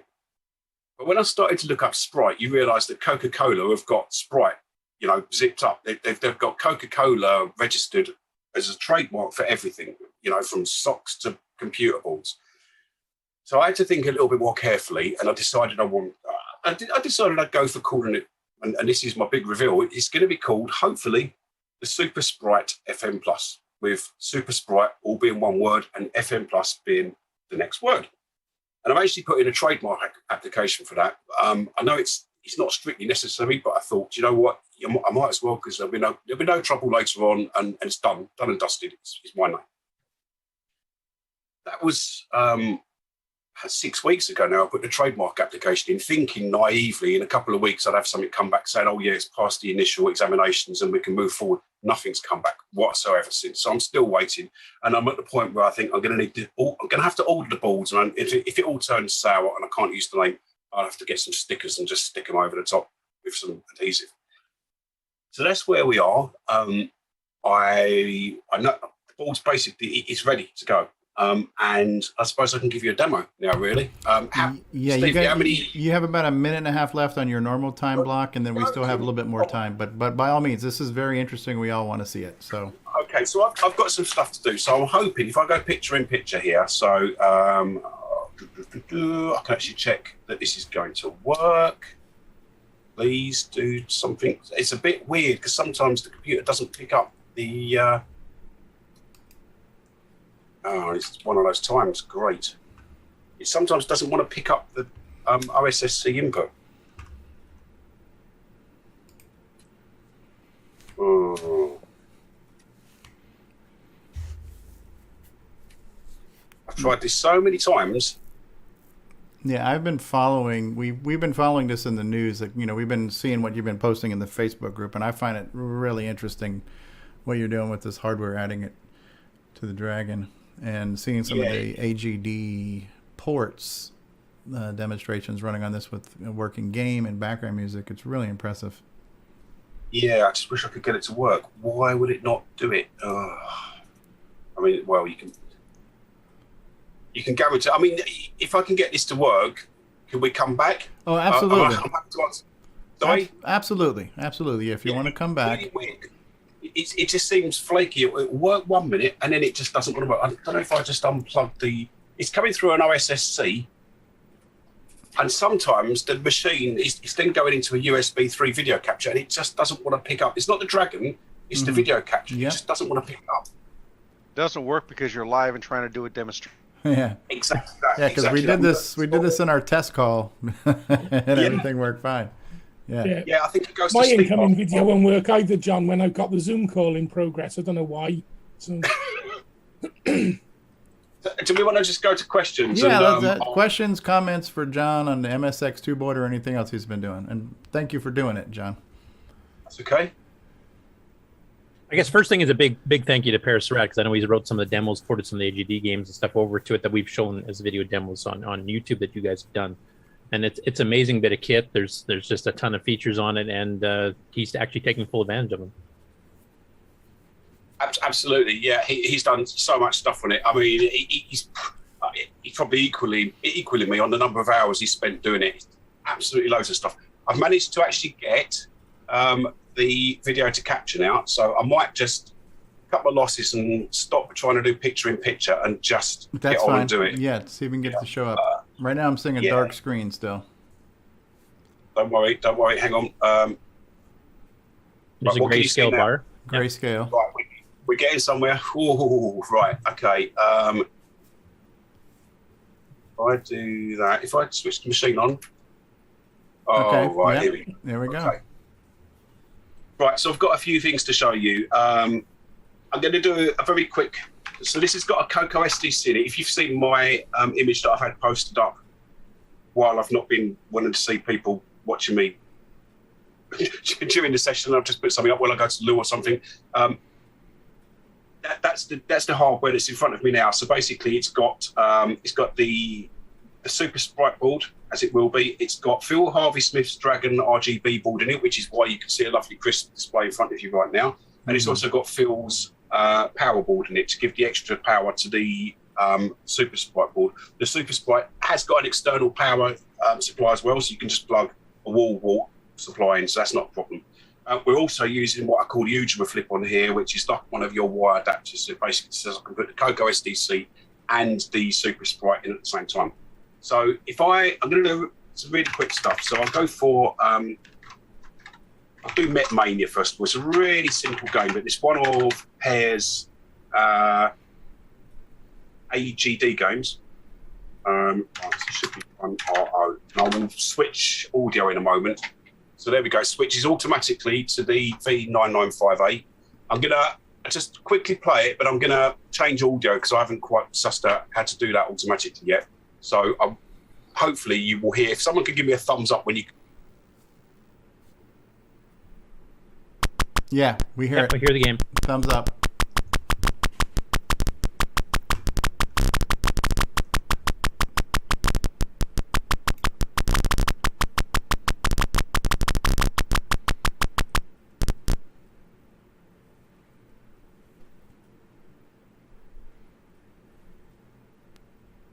Just realised you couldn't hear a word I was saying back then. So but we did hear the sound effects.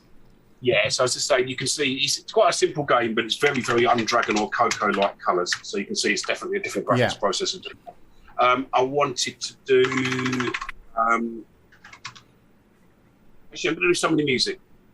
Yeah, please. Sorry. Yeah. This is a game from Pere. All of this is from Pere, apart from the last bit, and I'll show you which I've done. So I've done something. I think developments work good this way as well when you've got people with varying areas of expertise, because you can't do the whole lot yourself.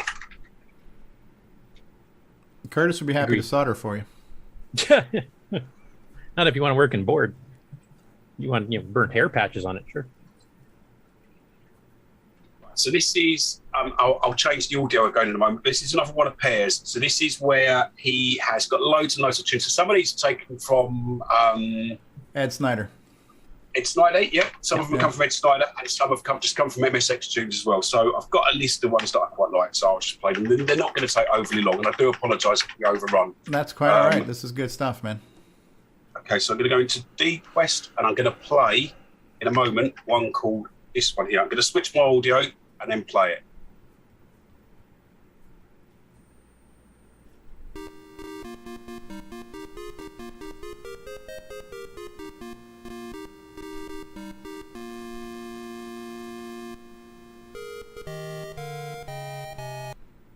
Take it no one can hear that. No, we heard it. Yeah, we heard it. Oh, you did? Okay, yeah. Sorry. I couldn't hear it this end. Right, I'll do it again. Sorry.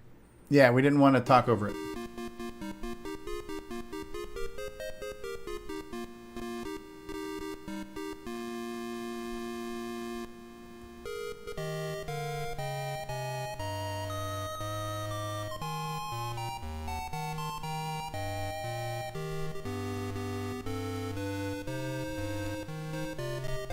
I feel like I should be standing at attention and like holding my hand over my heart or something at this point.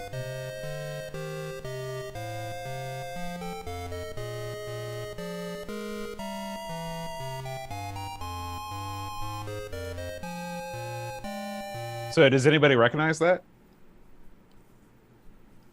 I know it's from a game called Dragon Quest, but I'm not familiar with the game itself. Yeah, that was Dragon Warrior in the U.S. I don't imagine a lot of Coco fans spend a lot of time with the NES, but yeah, very famous theme.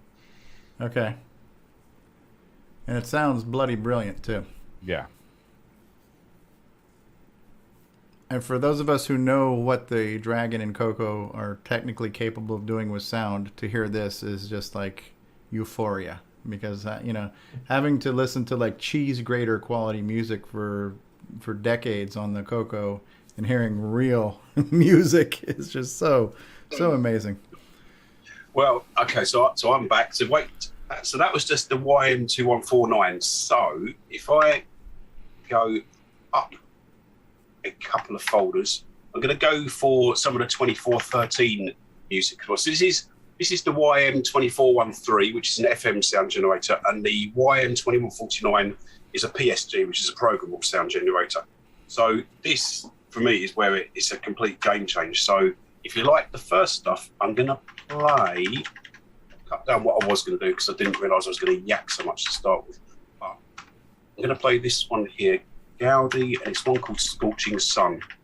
So let me change my mic back.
It's so refreshing to hear a sound chip.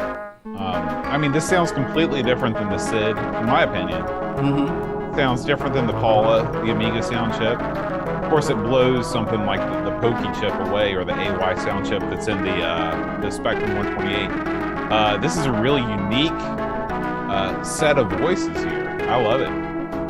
Yeah, this to me screams like ad-lib Sound Blaster. You know, that's what it sounds like to me. Yeah, like 90s MS-DOS type stuff. Mm-hmm.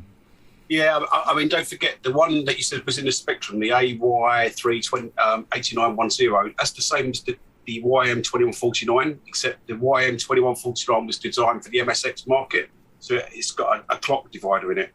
It's the 2413, which is giving you those almost organ-like qualities on top, which changes the entire tone of the tune.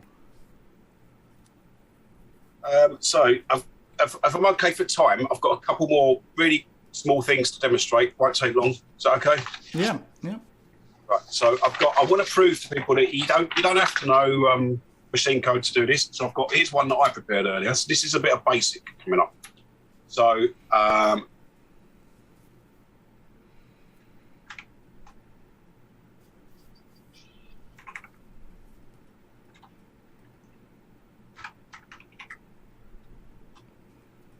I never imagined in my wildest dreams I'd be sitting using a Dragon computer live on the internet. Okay, so some of this, I initially coded this and then it's been to Pere and come back again because he's changed some of the machine code, because you need a little bit of machine code to load some of the code into memory to start with, but then the rest of it is running from BASIC essentially. So actually it's this one I want, PSG test Pere Serrat, basically. And I've done it right. So this is all basic. It's firing off to the V9958 screen. The machine code is basically Pere's code, which gives you basic display capabilities on the V9958 screen. So we can go and we can have instructions if we want on a very nice, fairly high-res screen. What I wanted to do was just show that you can mess around with the this is the 2149. I'm going to get the mixer going first. there's all sorts of settings for this, and it takes a while to get used to. But I'm going to get the mixer going to switch on some of the sound channels and some of the noise channels. And I'm also going to get the envelope going, so we've got some kind of freakiness going on some of the channels. And this noise is nothing special, but I just wanted to show that you can do it from basic, basically. Envelope shape 10. So I'm going to switch to the audio.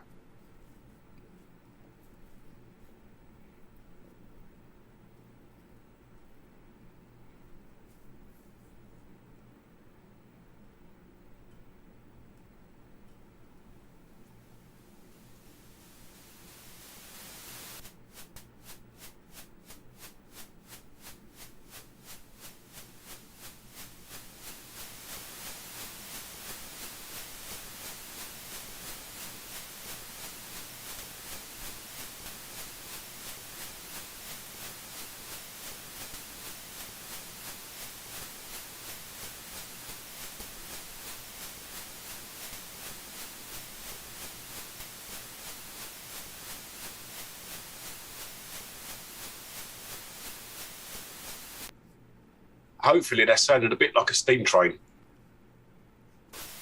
Absolutely. The age of steam lives again. Uh-huh. That's usually what I hear when Curtis or David Ladd start talking. It just becomes a bunch of white noise that I tune out. So yeah, at the same time we hear you snoring. So it's getting faster. Sure. It's getting faster. Yeah, that's cool. Yeah, so I've got one more thing. This will take a few seconds. So as I said, this all came about from the Super Sprite and then the WordPack 2 board. On Coco Demas's WordPack 2 site, you'll find he's got drivers for the Dragon 64 Nitros 9, which I happen to have on this drive. So very quickly. Curtis won't mind seeing this. No, the show's finally getting interesting. No, I'm just kidding. So obviously you control the screen display with a poke. Now, yeah, this code has come directly from his website, so it was pre this Super Sprite board. Basically, if you want to switch to the B9958 display, I'm currently using non-MPI mode. Now, it actually turns out to be the simplest thing to do anyway, even if you've got an MPI. But this poke FF7E,0 just pushes, or it switches the video output. So if I then just do a boot after that, which is how the Dragon boots from a bootable disk. Ooh. And voila, we're done. And so you're live on proper OS 9 on the Super Sprite board. Yeah, and that's super clean, that RGB output. Super clean. Looks better than the Coco 3 output. And this is just hardware text. This is not like a font or anything, right? That is hardware text, as far as I know. There's nothing sitting on the board which has a font. All of the font is software generated. Okay. Or software. It looks bloody good though. It's very legible. Mm. Yeah, brilliant. Okay, I will switch off the machine and go back to video. All right. And yeah, really cool stuff there. I know we've been covering it a lot on the show there as we've seen sample videos that you and Pere have done. So. Yeah, and I do have a presentation from Pere that we'll be showing in a little bit. So that is cool stuff. So I know we've kind of gone a little bit over time, but it's definitely good stuff worth seeing. So before we move on to Nigel, does anybody have any other final questions for John Witworth before we move on? Yeah, John, why didn't you, have you used the SDC Explorer on your machine? Yeah, it's on now. It's sitting on that very SD card. Actually, I just didn't use it for that particular purpose. That was all. Oh, okay. Neat. Just wondered. Yeah, John, just want to say this is a great project, and it really does feel like if the Dragon made it beyond 84, this is something that that would take the Dragon to the next level, even keeping the same CPU. We got this the backward compatibility, but great graphics, great sound. This really does show what the Dragon basic core was capable of. Yeah, I mean, how many times do you hear people saying, "Yeah, great processor, but let down by the graphics"? Well, there's no excuse for that now. It's there. Right. And this is where somebody like me who's just starting to learn assembly, I could learn assembly and also learn how to fudge and make software-based sprites and software-based sound and everything else. Or I could say, you know what, screw it. I could just learn assembly and then use real sprite hardware and real music hardware and just let the processor do what it's good at, which is processing very quickly, and not have it waste itself on making fake sprites and making fake sound, and just, you know, get down to it. And that's kind of been in the back of my mind. When I finally start doing assembly language programming and trying to make a game, I would love to apply 6809 where it makes sense and apply hardware where it makes even more sense. And this seems like the marriage of both worlds, the best 8-bit processor and the best 8-bit audio and video. Well, second best 8-bit processor. But... Oh, well, you have the 6309. Yeah. well, actually, yes. Well, actually, yes. Yeah. That was a 6309 in that machine, actually. Yeah. I have to. A lot of better software is written for the 6309. Yeah, I mean, don't get me wrong. It's impressive when we have people who can make the 6809 do things that you wouldn't expect it to do, and that's even more impressive. But when you got real things, why not use the real things, you know? So great. So I have a couple quick questions for you, or a comment, I guess. First of all, this will be available for the Coco and the Dragon, correct? That's what I understand. Absolutely. The reason I wanted to call it the Super Sprite, it's actually going to be the 6809/6309 Super Sprite FM Plus.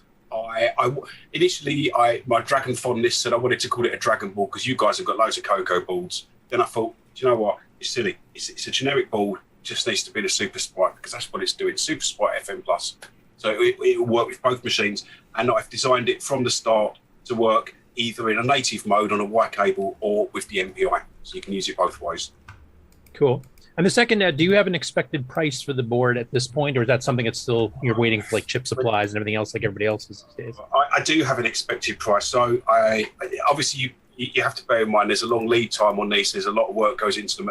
I'm probably into 4 figures on the money that I've spent just trying to develop the thing. So you've got to try and reclaim some of that as well. I'm not unfortunately loaded. So you got to take it into consideration. I'm thinking in UK prices, we're probably looking at about £85 for a kit because there's a hell of a lot of components to go into this. I did a count up. I think we're talking well over 100 discrete components. We're probably talking about £120 to £125 for the built version. But on the flip side, you're buying half of a computer here. You know, you've got your video, your sound, and all of your digital output circuitry. So it's a hell of a lot on there. Yeah.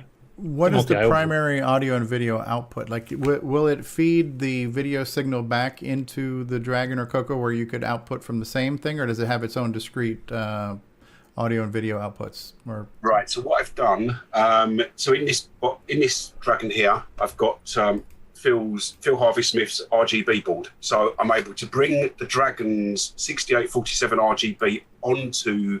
In fact, if I just share my static screen, you can see the picture again, hopefully. Yeah. Yes. The red board is the Dragon RGB board. So that's sitting in the 6847 slot, and that's basically pushing out an RGB signal, which I can then push via that little ribbon cable onto the Sprite board, which is sitting in the cartridge slot. The Sprite board has got the V9958 doing the graphics, but then that is put through a Sony CXA, I think it's a 1645 RGB processor to give it a lovely clean signal. And then you can see, hopefully, it's a SCART output, so you can put it into a SCART to HDMI converter and it'll work absolutely fine. You may be able to see just to the left of the SCART socket, there's 2 little chips. They're basically fast multiplexers that can switch the video signal. Basically what we used in SCART, multi-SCART boxes, I can't think of the word for it, but if you wanted to use multiple SCART inputs for a TV.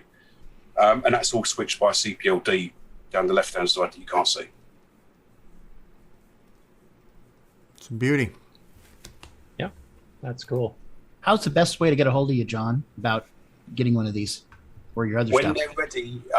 When they're ready, it will be onto my website. So there's www.dragonplus-electronics.co.uk. So that's where they'll go primarily. They'll also go onto eBay, but as we know with eBay, it's a really expensive way to sell. So they'll be dearer on eBay. I think actually for you guys in the US, it doesn't make much odds, but currently over this side of the globe, there's loads of new VAT regimes gone in place, which are going to cause problems. When you buy from my website, you're going to pay import duties when it gets to the other side. So because I'm not signed up to what's it called, the one-stop shop with the EU or anything else like that. But yeah, there's always cross-border problems, but my website's probably the simplest place to get hold of it. All right, we just posted that in the live chat too, thanks to Mark Overholzer. There was one other comment to us on this. Eben Mooney was saying he has good work on recreating Dragon Plus. He has one of the original CompuSense ones. He was wondering if you're going to release the schematic of your Dragon Plus. I can do. It's actually already out. I mean, Phil Harvey Smith released it on the World of Dragon archive many years ago. So, as happened at the time, he'd done a couple of photos of the front and the back of the board, and I didn't realise he'd done the Eagle schematics. And so I went about retracing it myself, and I built the whole thing in KiCad. So we had two that we could compare together, and there were a couple of differences across the two boards. But yeah, if you want the schematic, you could probably go and pick it up from the World of Dragon forums. Okay. All right. Well, thank you, Cool. John. That was definitely worth the extra time, and it's a cool project. And feel free to come on more often, too, as you have new updates. You want to let us know. I'd love to hear from you firsthand. We try to share what you post on Facebook in our news segment, but if you want to come on in person and just let us know how things are progressing, we'd love to have you on anytime. Thank you for having me. Absolutely. All right, Nigel, are you ready for your 15 minutes of fame? Okie dokie, yep. All right, everybody, please welcome Nigel. So for those who know Tim Lindner, who does MAME development for us on the Coco side, Nigel is doing MAME development on the Dragon side. Okay, so I'll be giving a quick overview of my contributions to MAME, emulating expansions for the Dragon machines. So a little background about myself. I started using computers back in 1981 with the ZX81, and then in '82 my dad was looking to upgrade to something a bit more powerful and useful.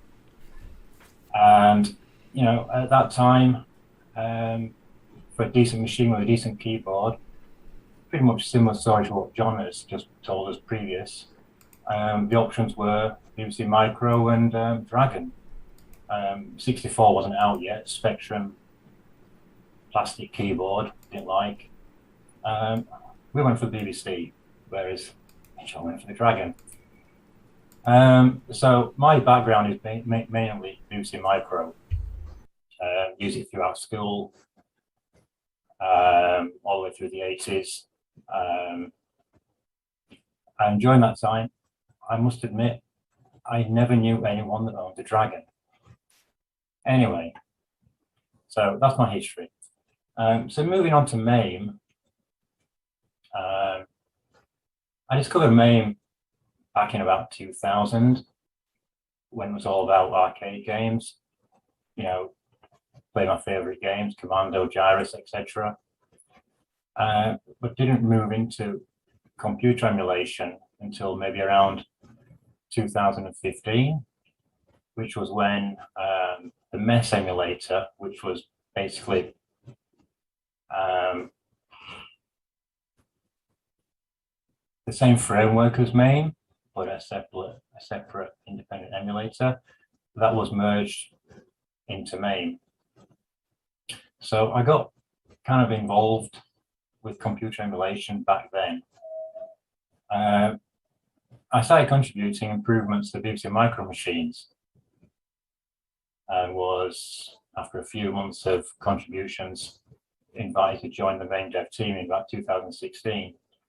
So I've always been aware of the Dragon machines, but never really used them. So whilst I was improving emulation for the BBC 8-bit machines, I was looking at other UK machines that I could kind of improve emulation for and add expansion devices, etc. And you know, I was also looking for a machine that had a decent active community around it to, you know, provide information, because there's a lot of UK 8-bit machines that just, they seem to have fizzled out. There's no communities around them, no information. But the Dragon was completely different, similar to the BBC machines. You know, had a really good, active, friendly community. You know, very helpful, willing to share information, ROM dumps, schematics, etc. So I actually first started looking at Dragon emulation. It's only 4 years ago,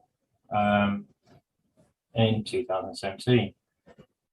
Mainly just adding software from the Dragon archive to the main software lists. But looking through the Dragon archive, there are quite a few peripherals quite well documented there that hadn't been emulated. And one of those was the CompuSense Dragon Plus board that John has previously talked about. I was going to go into detail about Dragon Plus board, but John's already done that, so we can skip the detail. So I emulated that in Maine, and I believe Maine was the first emulator to actually emulate that board for the Dragon machines. And that kind of put me on the map for, in the community as someone who can actually develop peripherals for MAME for the Dragon machines. Later that year, I think I also added the Premiere DOS floppy cartridge, which was also followed by the JCB sound and speech cartridges. I believe these are quite similar to similar cartridges for the Coco, but they're targeted directly for the Dragon. And it was a couple of years ago, I think, 2019 maybe. But yeah, as John also mentioned, the Sprites board was discovered. So, it had very few components, and we had one piece of software for it or something from the manual. So I went about emulating that.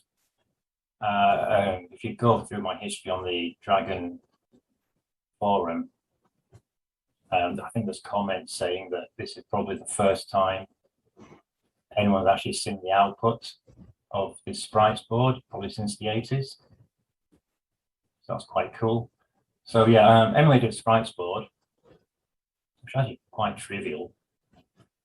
And I think Tony Jewell then invited me along to the Dragon Users Meetup at the Centre for Computing History in Cambridge. So I actually met quite a few of the Dragon experts on the panel tonight there, including Rob Fernandez and probably a couple of others.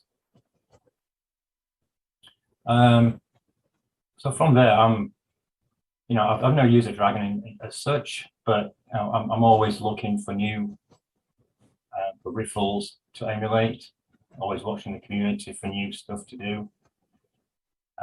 In 2020, I helped Rob Fernandez with emulating the Coco PSG.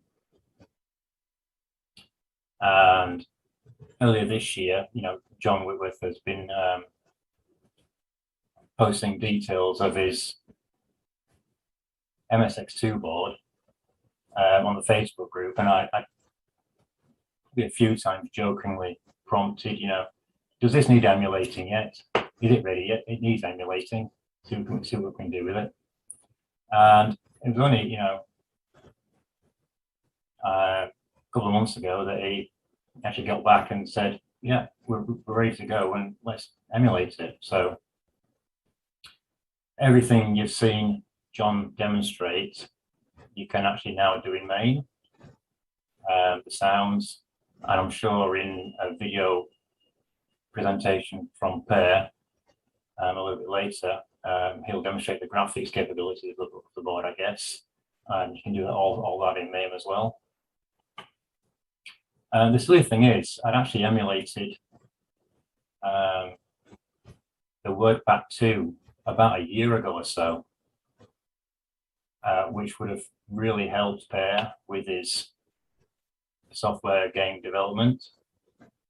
But the multipack wasn't available for the Dragon machines, so that was a recent addition that I had to implement, so you can actually connect the word pack and a floppy controller at the same time, kind of thing. Some of the other things, I also recently added the Dragon's Claw, which some of you are probably aware of. This basically adds a Boosie Micro user port to the Dragon. Now, it's an interesting device, but what can you do with it? I don't know. But since my background is Boosie Micro, and I've emulated a vast array of user port devices for Boosie Micro, you can actually now plug them into the Dragon. But these include like digitizers, scanners, mouse, EEPROM programmers. Probably not that useful, so let's see if anyone develops anything for it. Future development-wise, there's still a couple of items, I think, on the Dragon archive that I've not yet emulated. The main one is the Touchmaster tablet. Touch-sensitive areas to draw and select things. Gave me different overlays for different games. It's something I really want to get implemented at some point, but technical issues in the way. It's on the list though. And other major omissions are the Dragon MMC, Coco SDC devices. As John showed in the previous presentation, he has a chiptune player running from those. So I'd really like to get those in at some point to be able to use a chiptunes player and select files from your local file system maybe. What else? Oh, and I think someone else mentioned earlier that they'd use Dragon Beta in MAME. It has issues at the moment. That's something else that's on the list to really look at sometime. So I'm not going to do a demo, but in future, if we ever get together with Per and John, maybe we'll show something live at that point. So as John's overrun, I kind of kept mine quite short. So open to questions. Okay. Yeah, still got plenty of time. And thank you for all your contributions. And there was a few questions on our internal chat, but I believe we have actually demoed this recently. I think Tim Lindner had demoed the fact that the MSX2, that John Witworth's product, is now playable in MAME, because I think you and Tim had worked together on that, or you had helped him get it up and running. Well, sorry, repeat that. Tim Lindner had demoed the MSX2 in MAME, so I guess you and him had possibly worked together. No, I actually developed that myself. I mean, as far as you kind of showing him what he needs to do to get it ready to demo, possibly. Or... No, he did it. He did that himself. Oh, he did that himself. Okay. Okay. Yeah. So I guess once you made that available, it's really easy to use. Nigel, does that work on both the Coco and? Anyone on the panel? Anyone? Well, there's one question. I don't know if that got out of the air about the MSX2 plus emulation, or super spread, I guess I should call it now, emulation working on the Coco side of things. And you said, Nigel, that it should work, but it hasn't been tested yet. Yeah. So there's nothing in that board that has to do with like the PAL 50 hertz timing versus 60 hertz timing or anything like that, right? It's got its own video output. So that should be groovy. So it's independent of the machine that's running on as far as. Yeah. All right. Well, thank you for that, Nigel. And actually, Nigel, you were the last of a block of 3. So we were going to take a commercial break. Technically, we kind of had a break, but we were trying to fix what was broken during our break. So that's why we call it a break. Yeah. So we're gonna. The next thing after our break is going to be Pere Serrat could not be with us in person. But he's been mentioned favorably many times by many of the panels so far because he's done so much for the community. So he recorded a presentation for us that we'll see after this. So I'm going to go ahead and set up commercial number 2 because all that content was sent to us from Tim Gilberts. And so Tim had recorded some stuff, which you'll see here in a minute. But if you want, Mark, B if you want to just run commercial break number 2, and then when we come back, switch back to the main scene for a second, and then we'll play Pere Serrat's presentation. Does that work? Yep, works for me. All right. All right, thanks.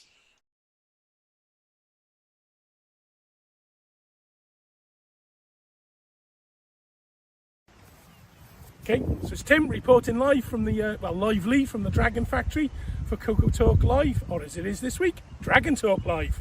The Dragon may not have had great big flashy advertising on television, but this is Personal Computer World, February 1983, so a couple of months after the Dragon was first announced, and of course it's got the classic double-page colour spread that the big computer magazines did. Not sure about its appropriateness, but I do say here that if you're one of our many lady readers, perhaps please accept our apologies. Perhaps you'd like to read this ad to your husband. So there we go. The Dragon, advertised in Personal Computer World. And of course, who wouldn't have kept the insert that was provided for the Dragon 32 that covered all sorts of things about it, with full colour, multi-page leaflet all about the Dragon 32. Yeah, lovely pictures. So that's what made you really, really want a Dragon 32 back then, isn't it? Who could look at that and not want to get one with all its specifications on the back and that brilliant picture? And of course, for those of an American persuasion, we did have Tandies, but the reality is Radio Shack Tandy was just a bit player once Maplin turned up on the scene in the late 70s. This is their 1984 Buyer's Guide to Electronics Components and Home Computers.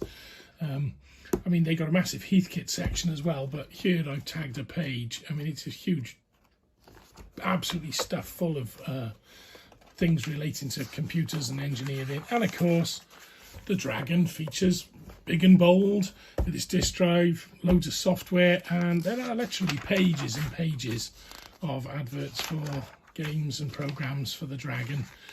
It's quite impressive. And they cover the Commodore 64 and the Atari as well, but lesser computers just had a place, didn't they? So Maplins, everyone will remember that from the UK, I suspect.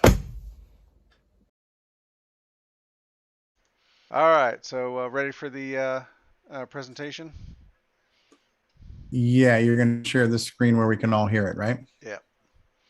Okay, Sierra. So our next presenter is Pere Serrat. Hi, this is Pere Serrat from Barcelona, Spain. I became interested in computing at the end of the 70s using a Texas Instruments 58C programmable calculator. Then came the boom of the microcomputers, and in 2 years you could choose among a lot of brands. I chose the Dragon 32 because it was solid rock. The keyboard was an important factor, and the commercials were very good at not telling us the truth, as usual. 8 colors and 256 by 192 pixels resolution were a very interesting choice not to be missed. Soon we discovered that there were important limits and had to live with just P-Mode 3. Quickly I added to the computer a double disk drive and a printer, a powerful setup back then.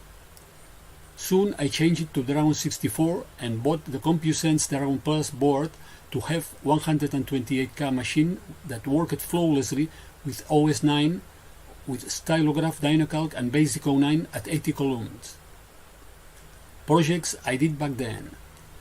I designed a MIDI interface for my Yamaha DX21 keyboard and wrote the drivers to save float files with MIDI events, allowing me to play back while changing tempo and other params. Another project was a word processor I programmed in assembler for my father, who was a poet, to help him save his works and print them out. This was very challenging, but was a good way to learn assembler. I unassembled a music player that allowed for 3 voices, and once understood the way it worked, I changed it to 6 voices just to prove it could be done. Later, I built a cartridge with the assembler encoder 09 ROM and a momentary switch that sent a not maskable interrupt to the Dragon to stop any program that was running after loading. That way, I started the encoder 09 and I could analyze the RAM contents. Most of the time, I worked on games that came in tape format to save them into discs. Yes, this means that almost in all cases there was some kind of protection that needed to be broken. So again, a nice challenge. Doing so, some friends came to me with his new tapes so that I could pass these games to disc. A good way to have quite a lot of games for my children. I resisted to change to the PCs for a very long time thanks to the OS 9. I used to create the monthly magazine for my children's school and to write articles about games and programming while I was collaborating with 3 Spanish electronics and computing magazines. Finally, the PC evolved enough to force me to do that step I was so reluctant to do. Very soon I began to work on computers for a living, and this lasted till my retirement, so I must say that the Dragon helped me to work in something I really loved by converting a hobby into a daily job. A few years before retirement, I began to look for a Dragon 64 computer to remind those old days. I got one and entered World of Dragon web and RetroWiki groups where I found a lot of computer enthusiasts. My comeback turned to be very hard. I didn't remember a word about the 6809, but I was lucky enough to meet Steve Evans, who helped me a lot to raise my assembler to a decent level again. New projects. I programmed a server on the PC in Java that allowed me to send files by the serial port from the PC to the Dragon. I programmed a client application on the Dragon to talk to the server. The goal was backing up disks from the PC in virtual format to Dragon physical floppies. It needed some 4 to 8 minutes for a disk depending on the size.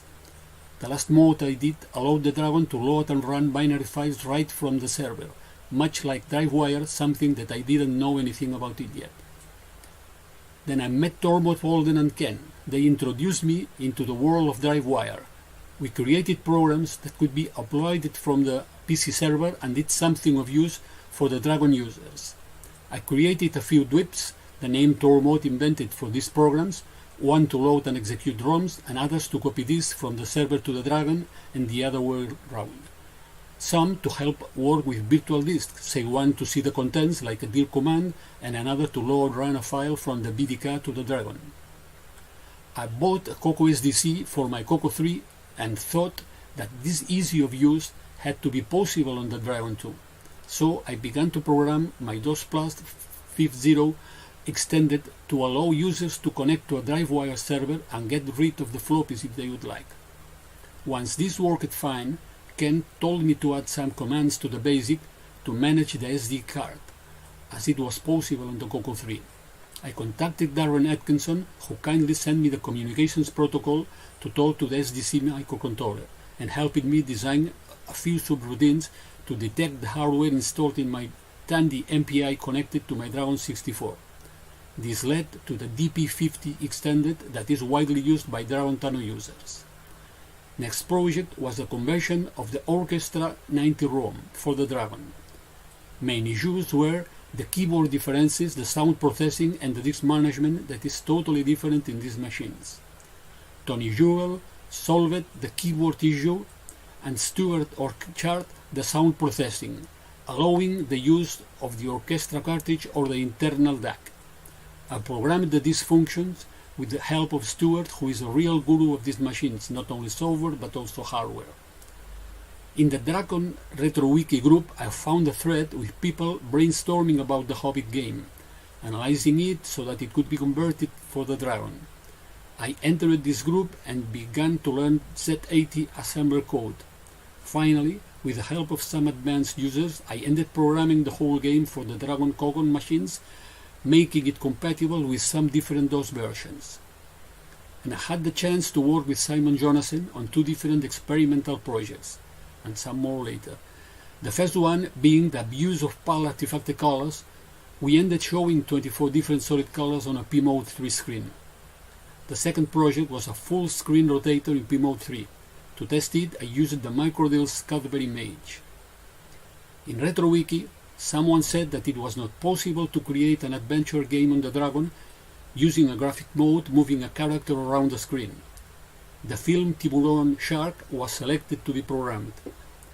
I got the drawings of the characters' frames and scenes from an excellent designer and began to translate them into sprites, and the result was a short game that can be finished in half an hour or so. In this game, I made for the very first time sprite movements even behind objects and added a wave player for effects. Simon Jonathan created the Two Voices music player. When the Coco Flash appeared, I got one and began to program a system to load programs, binary, basic and ROM. I created for it a menu to choose any to play with. After some changes suggested by Jim Bryan, the project didn't see the light, mostly because the procedure to load games in the flash memory was considered too complicated for users. My Coco Flash module contains all of the DragonTALK Coco cartridge I have, and once connected to a computer, it shows to the user only the games that can be run on that machine. Of course, you had entered that info when loading them into Flash. But one module can be connected to any of our 6809 computers. It's a pity that no one has wanted to give it a try. This demonstrates one more time that users only want working products that might be used out of the case, not tools that require some involvement. Another disk-related program was the conversion of the Infocom Adventure Games engine to the Dragon. This engine works natively with the floppies without calling those subroutines. So again, I created something I called Mini-DOS. I made two versions, one for standard 32-column mode and another one for the Coco VGA using the 64 columns by converting part of the work that Ed Snyder had done for the Cocos. Then I met Keith Van Oos, who was converting the AGD engine for the Atom computer, and somehow I got involved in that project and began the conversion for the 6809 machines, again suffering Z80 assembly code. Once done, I created a production chain of tools and converted 219 games. Currently, I have almost 30 more games to be converted, but believe me, I have no time for that. Anyway, I promise I will do that in the future. When the Coco VGA appeared, I got one and converted as many programs as I found to make it work on the Dragon. To work with 64 columns, the basic must be patched, so only 64K machines can benefit that option. Brendan Donaghy helped me a lot, giving me technical advice and information. El Curtis Boyle has been upgrading some Coco games to take advantage of the Hitachi 6309, and he sent to me the virtual disk in both versions, 6809, 6309. I converted them, changing the keyboard routines and modifying the ROM calls so that the correct ones for the Dragon are used.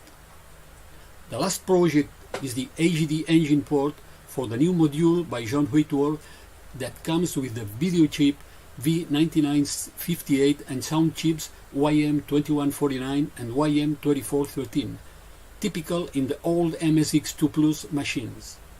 By now, I have 6 AGD games converted. Here, the conversion is more involved than the previous for the MC6847, but little by little we will be increasing the number of converted games.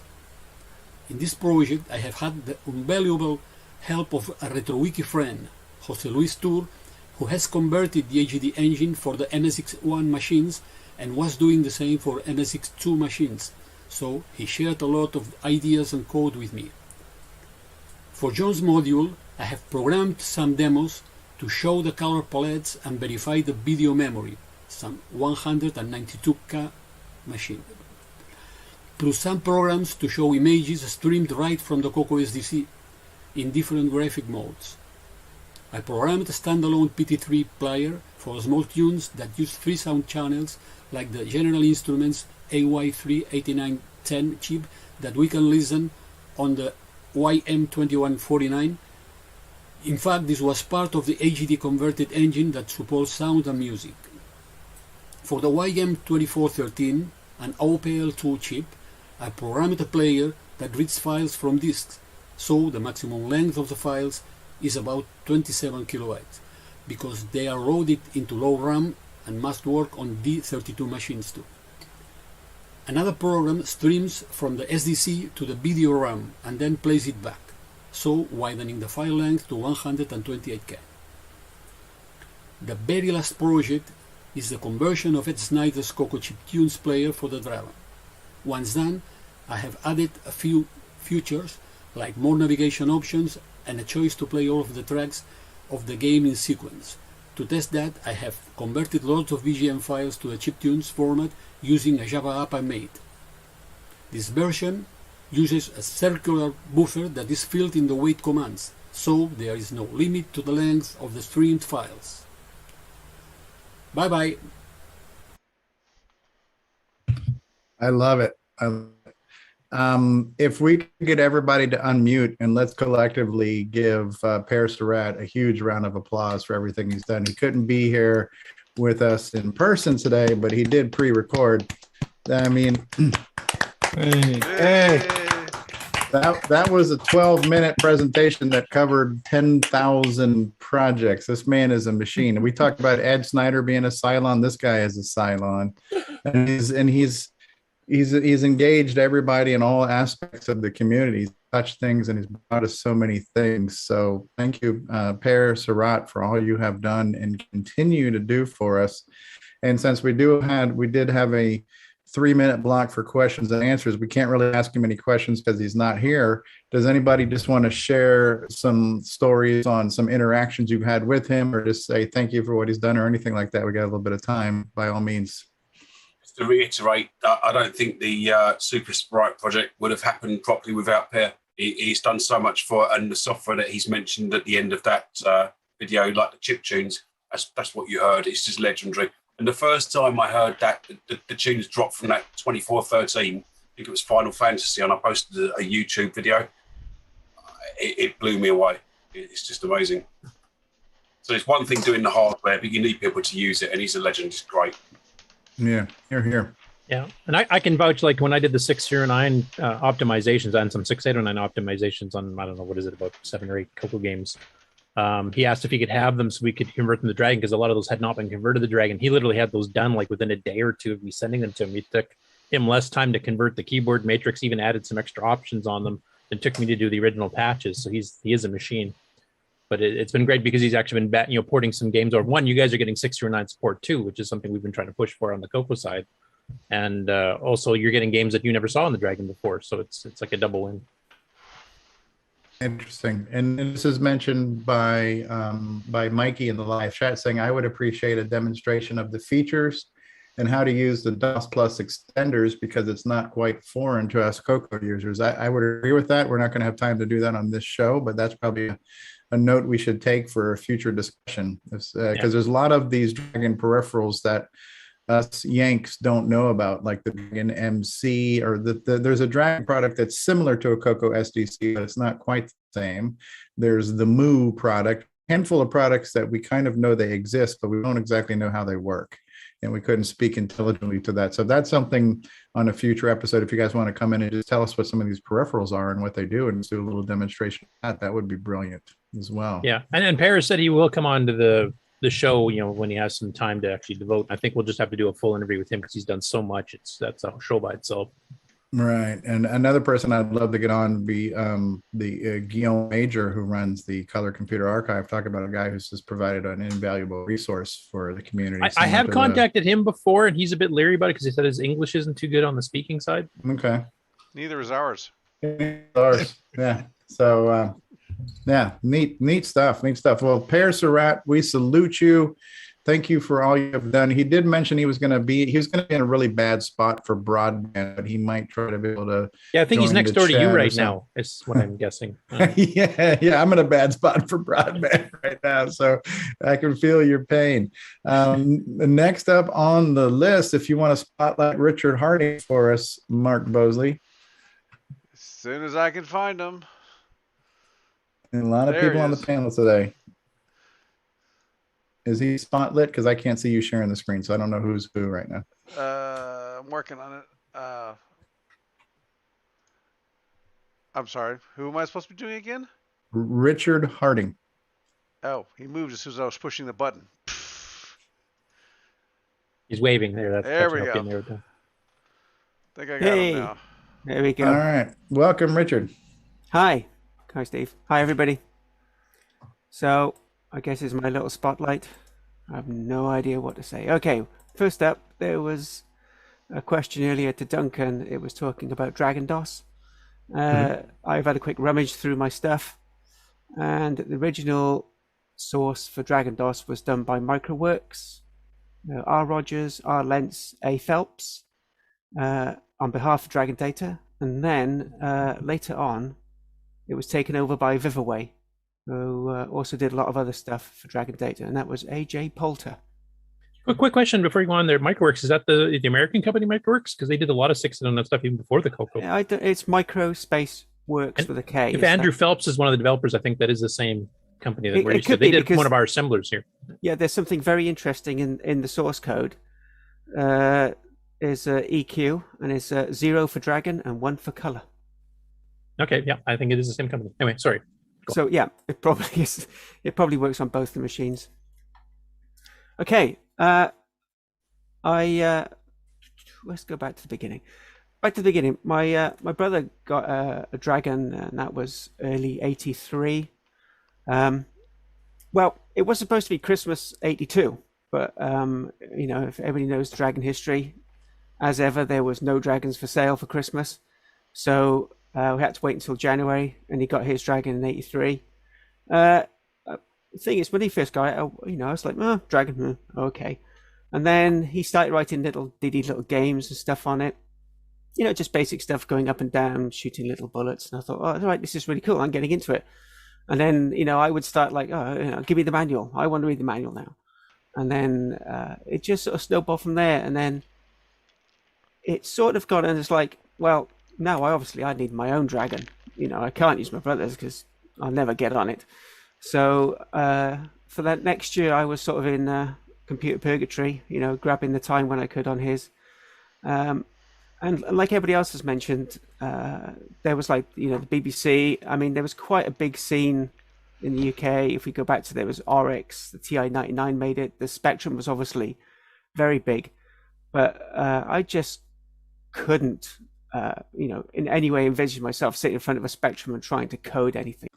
Sorry, Richard I think it's Harding. just too much, you know, awesome dragon information that the internet just can't handle it. It's just far too much. So anyway, so of course it's Christmas. There's no Dragon 64s. So I remember pulling out the Yellow Pages as it was back then, even the Dragon User magazine, and going through everybody. And I remember going through everybody, and I was thinking, I'm never going to find one. And then in the end, I gave up. Phoned Dragon Data, and they said there was a batch going to a shop in Cardiff. So I phoned the shop. They said, yeah, we've got 2. I said, put my name on it. I'll be down there. Hang on. I reenact it. I'll be there. So I get down there. I hand over my parents' hard-earned cash, you know, because this was a weekday. I don't know why it was a weekday. It must have been just before Christmas. So I get down there, get my hands on it. Very happy. I've got the box with me on the train, and then obviously it's hidden away until Christmas Day. I never looked back since then. It set me up for life in computing. My brother, you know, he did a lot of programming and stuff back then. He went on to do electronics. He worked for a major automobile manufacturer in the UK, should we say? And he, you know, the Dragon gave him a good appreciation because obviously, as you know, the cars were moving into more technology and all, you know, CAN bus and that sort of stuff. It gave him a really good appreciation of, you know, just learning from basic how computers work, what to do, low level stuff. So, and he set me up as well. You know, everything I did after that point was all down to Dragon, you know, my career. And also back in the day, for those, I never did O-level computing. I don't know quite sure what happened, but there was like quite a strange quirk in the choices that you could make at the time. So I'm not sure what O-level equates to in the States, but then there's like A-level, which you do for like 15, 16. So I wrote this piece of software. I remember watching the BBC program, and they were talking about animation. They were doing line animation. They had this owl transform into the BBC logo, and the guy described it. So yeah, we just draw it, repoint it. And it's like, okay, well, I can do that.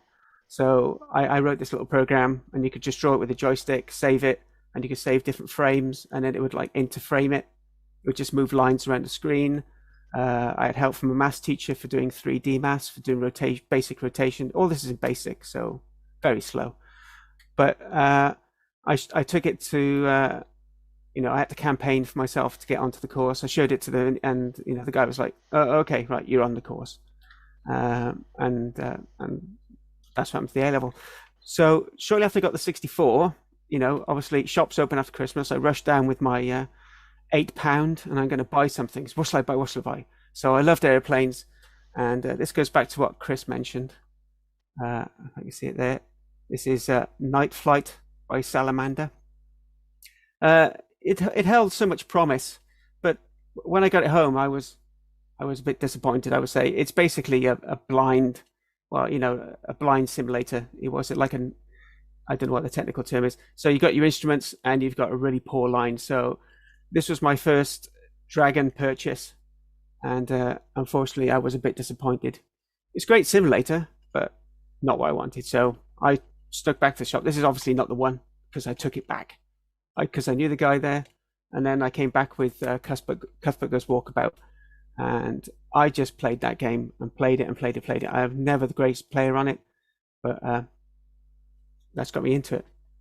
So Chris and everybody else mentioned. So another great thing that was happening in the shops at the time, obviously you had the Dragon big box, all this great artwork that was coming out. So I think they've, obviously it's exaggerated, but they've really captured the game there. You can't really see it in the stream, but there's you see all the buildings and stuff in the background. And that was also one of my favorite games as well from Dragon Data. And you got Whirly Bird Run, obviously quite British with the Wessex helicopter, I think that is on there. And I think these sort of the great graphics on the box, fired your imagination, and it was a good game. What more do you want? So after that, I kept using the Dragon for quite a few years. I did buy a Spectrum, but I'll be honest, I think 99% of the time I just played Iridium, and that's all I used it for. So I bought a Spectrum, but I always kept the Dragon. And then in college, I did what was called at the time an industrial computing course. So that was more orientated towards controlling hardware and C. But it came down to it that I would have to choose which modules I was going to do. And it came down to doing COBOL or a personal project. So I thought about that for about 20 seconds and thought, I am not doing COBOL. So I thought, okay, I'm gonna get the Dragon out of retirement. This must have been about 89, 88. And I thought I'm going to do something with it. So there was Maplin, which was mentioned earlier. There's a Maplin kit to control model railways. So I used this Maplin kit for digital control of a railway. So I had a little railway, just little website where you could actually change the points, control a set of lights, and it would move backwards and forwards. There were sensors and stuff in the track, so automatically stop the train. Very simple. And I devised a whole language, which never got finished, unfortunately. I had loads of problems with that Maplin kit, which delayed everything. So it did make a resurrection in 88. But at that time, being in college, I needed stuff for, doing documents, printing out a bit more WYSIWYG. Well, if you call Word WYSIWYG, Word Perfect. So I moved over to the PC at that point. And I think even though I kept it, there's no way I was going to sell it. And then that kept on to, I think it was around early 2000s. Myself, my son, I thought, well, we need something to do. I need a hobby. We need something to do. So we started going around car boots, to buy retro computing stuff. And like the first car boot we went to, I got a box NES, almost immaculate, brand new in its box for like £3.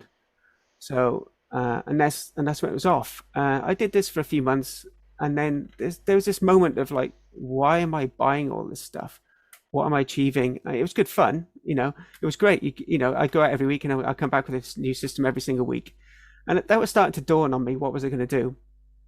And then one car boot, I went there and there was a Dragon, and I thought, I can't leave it. I can't leave it at the car boot. So I picked it up, brought it home, and then I thought, this is it. This is what I need to do going forward. So it was around that time I formulated the idea of what I thought was possible and what I could do, and I started work on what I thought was, but it was the Dragon Data Archive. That was my original concept, and I've been running with that ever since. So like one of the first major projects I did with that was PDFing the basic manual.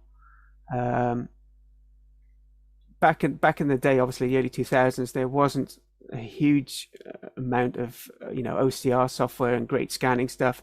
If it was megabucks, and it was all out of reach. So I started this mad way of doing it, which I thought, I'm going to get Word and I'm going to recreate it word for word exactly.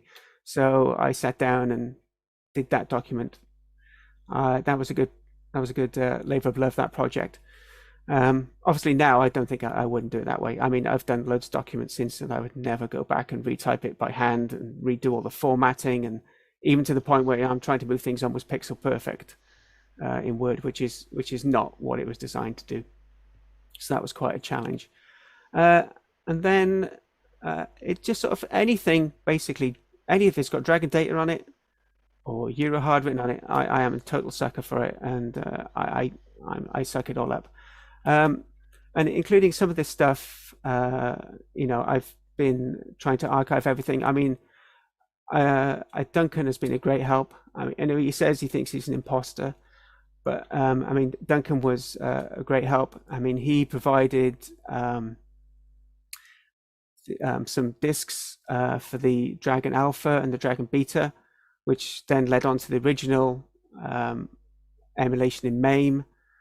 So that wasn't going to be possible without Duncan. He's also provided me loads of source code. I've got a few folders full of source code. Some of it I've PDF'd, and the DragonDOS source code, which I have from Duncan, is one of the first parts I have actually PDF'd, and there's another 2 folders full of OS9 software, which is on the task for this year, or maybe beginning of next year. So in that time, most of the stuff I do, you wouldn't know I do it. I do it in the backgrounds. There was like a full set of Dragon posters, which was kindly donated to me. So I had those professionally scanned in, and I set about restoring those over a few weeks. Every single speck of dust and line and scratch was removed. Even onto I managed to purchase a set of Dragon 64 circuit diagrams, which were the white prints, which are like the first generation, like a blue print, but they were called white print back in the 80s because they were white, not blue. So I managed to purchase a full set of those for the Dragon 64. They're in pretty poor condition, so again, I said about scanning those. So most of the stuff I do, you don't see me doing the backgrounds. Like one of my jobs this year was every OS9 manual for the Dragon I scanned in, which I hope will be available in the archive. I haven't put it onto my website yet, the Dragon Data Archive, or dragondata.co.uk. I haven't put them up yet. I am definitely slacking in that department. So another project from last year, I'll do a quick show. It's not much to show.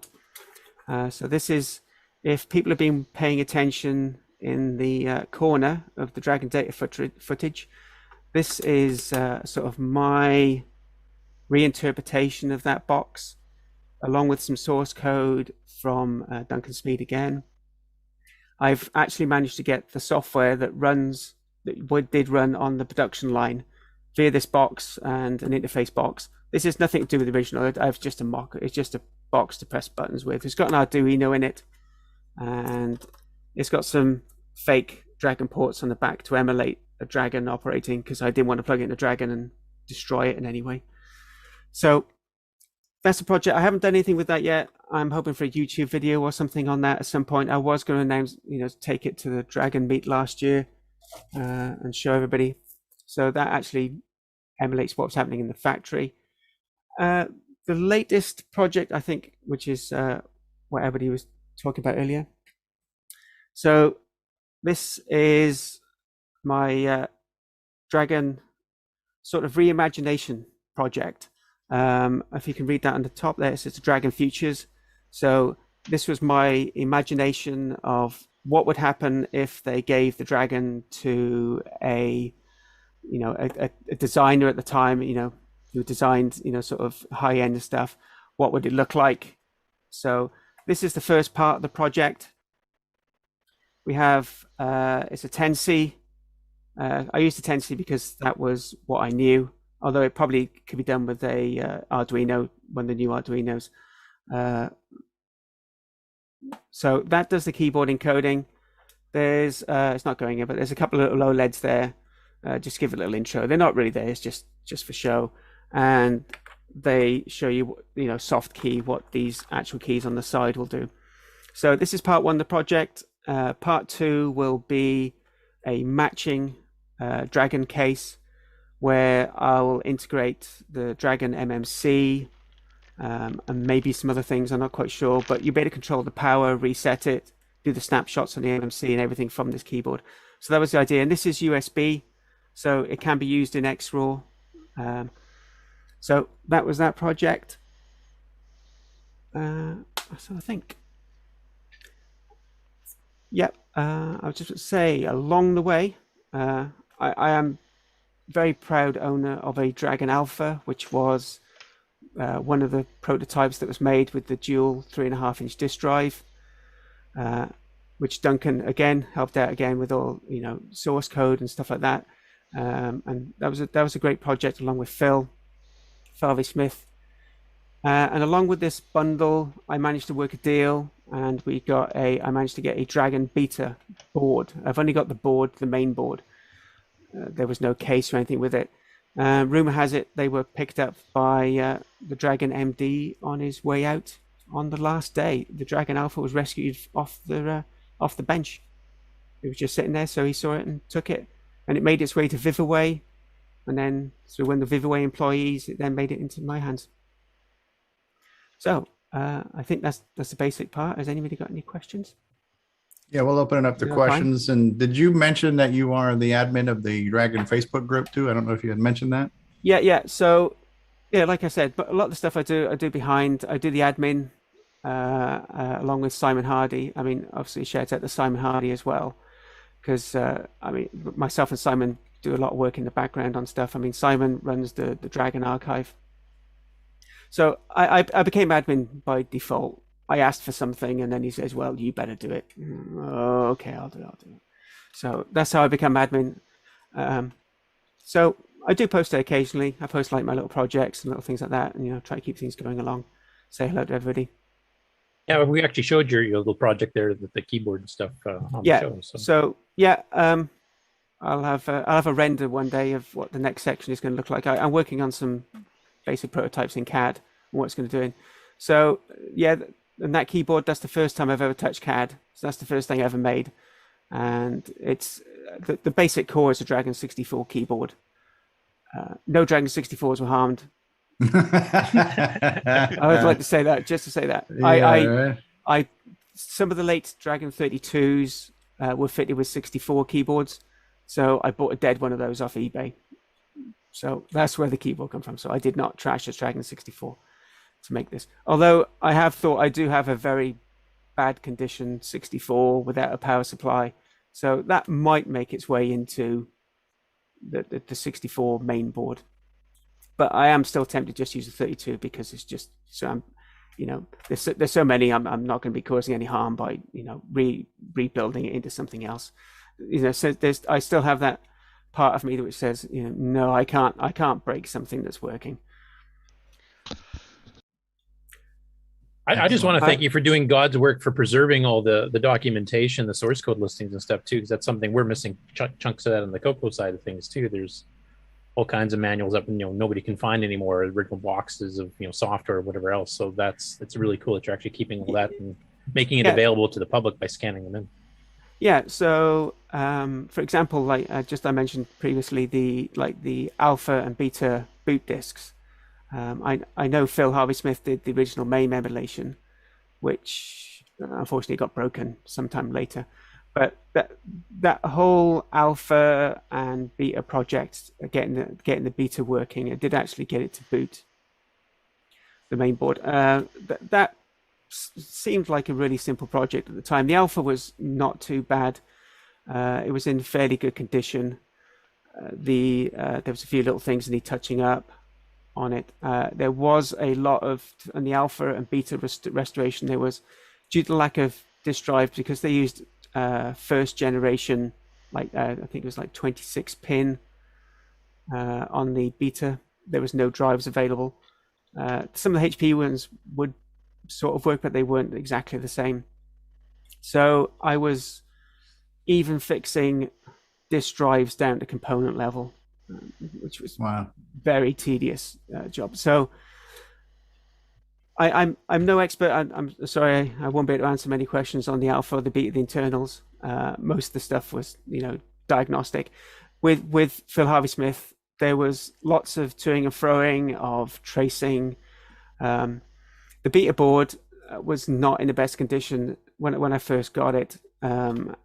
As Duncan mentioned, it's dual 6809 with paged memory, hardware controlled. I mean, it's quite a very good machine, but it was in poor condition. So I took the mad decision, which it seemed sane at the time, because I pulled like one of the 6809s that didn't work. I pulled the video chip. Actually, the video chip did work. I started pulling chips out of it, and probably about a third of the chips I pulled from the beta board didn't work. So I thought, if I can't try and diagnose this. There was rust on pins. It was in fair condition, I would say. So I took the decision of stripping every single component off the board. And if anyone knows, the beta board is about 2.5 times the size of a normal Dragon. So that was quite a project. So I stripped every single board. I purchased almost every single component, again, new. And basically it is sort of a retro mod, if you know what I mean. It's not exactly the machine that left the factory, but in essence it is. But I did every single component that came off. I bagged it, I tagged it. So it is not as if everything's been lost. And where possible, I try to get exactly the same chip. It's like if there was an LS model in the one chip, I tried to get an LS model. And all the resistors, there was like odd resistors in there. So there's like one, there was like a half watt. So I bought a half watt resistor, where I could try and get back it, to try and put it back as close as I could to the original. But with new components that weren't rusty, they weren't corroded, and actually worked. So that machine, I only have the beta board, so that's just hasn't booted for about 5 years now. I'm now at the point, it's like I'm very reluctant to boot it up because I'm more likely to do damage, and I'd like to keep it in its current state. So I know there has been quite a few people say, oh, it doesn't work. Well, it did last time it booted, but I'm very reluctant to boot it because at the moment there were 3 of these machines. There was one in Australia. Unfortunately, I've lost contact with the owner of that one. There was one in Cardiff that I knew about back in the early 2000s, mid 2000s. I don't know who owned that or where it was. And there was the board I have. So the board I have is the only one. So I'm sorry to be a killjoy, but that's my reasonings behind not getting that machine working again. I mean, obviously, even to the point where I had Fluke controllers plugged into the 609, and I am probing the bus by hand and poking memory locations by hand and reading them by, checking them on the scope. All on, with Phil's direction going, okay, well, this should happen, that port should enable. And the day when I turned it on, I didn't have it fully populated because it didn't see much point. And I remember putting the scope onto the RGB, and I put it onto R, and I was like, okay, there's something coming out. I put it onto G, nothing. Blue, nothing. And we knew from Phil, the work he'd done, that it said, OS 9 booting, please wait. And I thought, it's done, it's booting. And that was sort of a revelation point for myself. That was one of my best moments, if you know what I mean, in the Dragon restoration period. So I hope that answers the question about the why the beta board hasn't been shown working. Yeah, that's great. And I think the biggest problem with our show is we have so many people, we have to be tight on time. But I think Rondelvo, were you raising your hand? Yes, I got one question. Yeah. When you had everything taken off the board, did you get nice pictures of it so you can be reproduced at some time? It was scanned, but I didn't do my due diligence here. I mean, I had a hard drive that was nearly out of space. I was short of money. I'd literally spent hundreds of pounds trying to restore this board, buying equipment, buying test equipment. And there was no way to archive it. So I did take scans of JPEGs, but they're good quality JPEGs, but they're not good enough to recreate it. But it was the best I could do at the time with the money and the tools I had available. Got to be fair, Richard, I think what you've done is great, because I've looked at it in the past and thought it's perfectly feasible, although it's an arduous task, but it's perfectly feasible that someone could go and recreate that. And I think you've done really well with it. I mean, we talk about can we sacrifice the Dragon 64 board and strip that off? You've done it with a beta. That's amazing. Yeah, I mean, I could, like, it was, it's like, I did angst over that decision for a very long time. But then someone said to me, "How many? What was it? How many how many Jaguar E-types do you think are fully original?" And I thought, right, okay, you're right. let's get it working. It's not much use as it is. It doesn't work. I mean, what am I going to lose? It's not going to work even more. So let's get it going. So and that's exactly what I did with the Sprite as well, because I couldn't get it to work, so I just stripped the whole thing and started again. You have to do it sometimes. Yeah, I know it's total sacrilege, but it is a case of let's get it working. And the fact is, I know when Phil was doing work, I was quite willing to, where does this pin go? Where does that pin go? What does this pin do? So there was lots of tracing and, doing things like that. And there's lots of stuff for the alpha as well, for the original MAME implementation. So what more does this offer than the Dragon 64?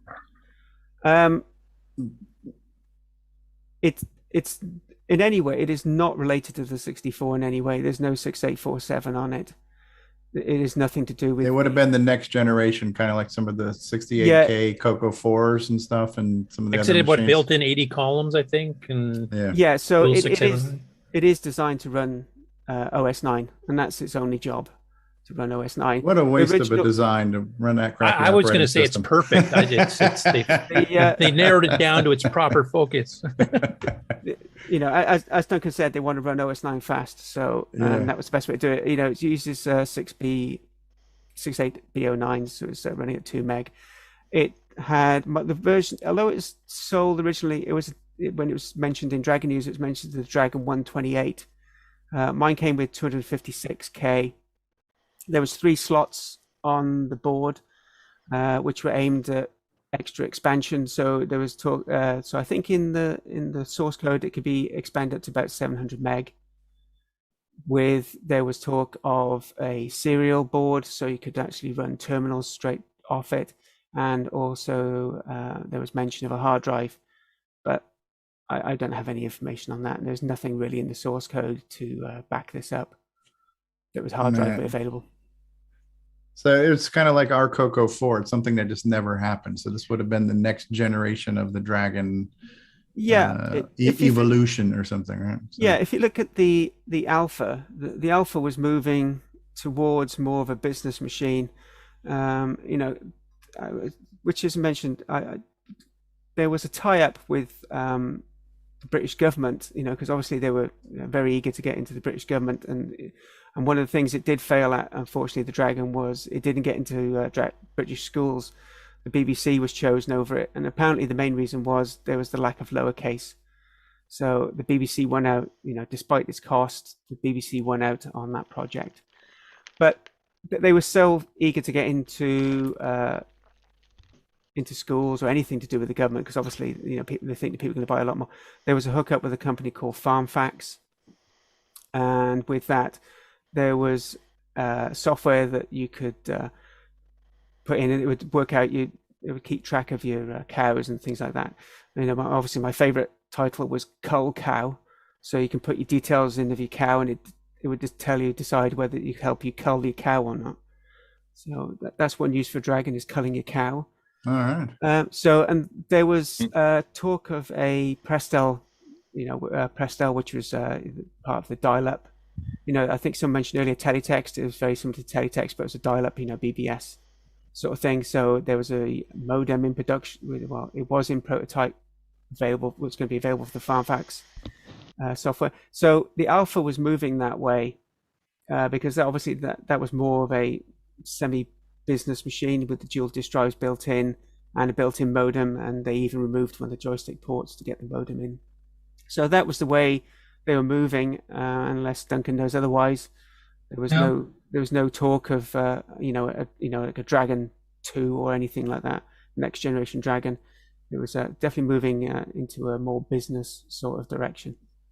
Yeah, I dug out my Dragon Alpha as well. So yeah, it's a shame it didn't make it. That would have been a good machine. OS 9 was, a superb operating system. Yeah, it's a real pity. But yeah. Can I just add my thanks to Richard for all he's done to maintain and archive so much stuff about Dragon. I've got the website World of Dragon open, and it's just it's a fantastic resource. Thanks very much, Richard. And by the way, next time I come to sort out my attic, I'll be in touch.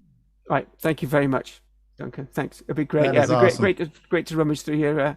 Because I've met Duncan a few times, and he's been a great help. Like I said, supplying discs, supplying source code, general knowledge, his stories of buying socks, all very interesting stuff. What happened in the background? There was one thing I did want to mention, because obviously in that advert you were showing, there's that thing I had recreating the test of the in the factory. There was the guy being interviewed in that was Richard Wadman, who did the Dragon Basic Manual and also did the book Dragon Magic, and he was part of the marketing team for the Dragon, and unfortunately he passed away in end of 2020 with COVID. He fell and was taken to hospital, and unfortunately contracted it there. Sorry, a bit of a downer at the end, but I just want to reflect on Richard Wadman. And unfortunately, I did manage to get hold of Richard Wadman quite a few years ago, and unfortunately, he obviously had a place for him, because we do know that he kept a lot of his stuff from back in the day. But I think that his job there, I know how everybody loves the Dragon, and how it came from the Coco. But I get the sneaky suspicion that his time, Richard's time there, was quite a difficult one for him. So I just want to put a quick out memory for Richard, even though he did do some great work. It was just an unfortunate situation last year. Yeah, Ben Drake's kind of tuned this into him, because Ben actually was his neighbor at the end. And he actually has some of his. Yeah, so I've seen some of the pictures from Ben, but I did get in contact with Richard a while back, and unfortunately he at the time of me contacting me, he didn't feel up to going back over his Dragon data times. All right. They were quite turmoil times, I guess, at the end of 83, 84, the great computer crash. I got one more quick Ron, question. we are way behind. We have 5 more people that need to speak. I hate to be rude, but we have to move. Very short. We have to go ahead, Ron. Could the Dragon use the T1 for lowercase? I don't think it could. Pinned differently. When I've looked at it, it's completely different circuitry. It's not as simple as just popping the T1 in. It's got a lot of different pins on it, so it's not a like for like replacement. Okay. Okay. Sorry about that. I don't want to be rude, but we're we're way behind. So what I thought we would do, but it's good stuff. So I know we figured we'd try to allocate so much time, but when things are good, we want to keep them going, but we also want to keep things moving. So thank you, everybody, and pardon my my rude interruptions there. The next speaker to come up would be Roberto Fernandez. So if you want to spotlight Roberto, Mark Bosley, but I thought maybe before we get into Roberto, because I was going to play a commercial break after you, the one that you sent us, that thing from Spain, that show. But I think maybe because we have gone a little bit longer, we'll go ahead and take one more commercial break. So maybe you could tell us a little bit about that. So if Mark, if you could spotlight Roberto Fernandez, is Mark Bosley out there? Yep. Yeah, if you could spotlight him and unmute Roberto. So I'm going to tell you what I think it is, because it's in. If you want to unmute yourself, it for those of in the States, if you remember the show called Computer Chronicles that kind of talked about all kinds of computer stuff, this was a show from Spain, and I think it's important to note that we think of Dragon as being from Wales and from the UK, but it made its way to Spain and other parts of Europe, because you heard from Pere Serrat being in Barcelona. So maybe if you want to just maybe kind of lead us into that commercial, just tell us a little bit about how the Dragon made its way to Spain and what that scene was like, and maybe explain to us people who only understand English what that program was, and then we'll play a clip of that for 2 minutes for our commercial break, and we'll come back to you, Roberto, and thank you for being here. Sure. Can you hear me well? Yeah, we can hear you. Yes. Okay.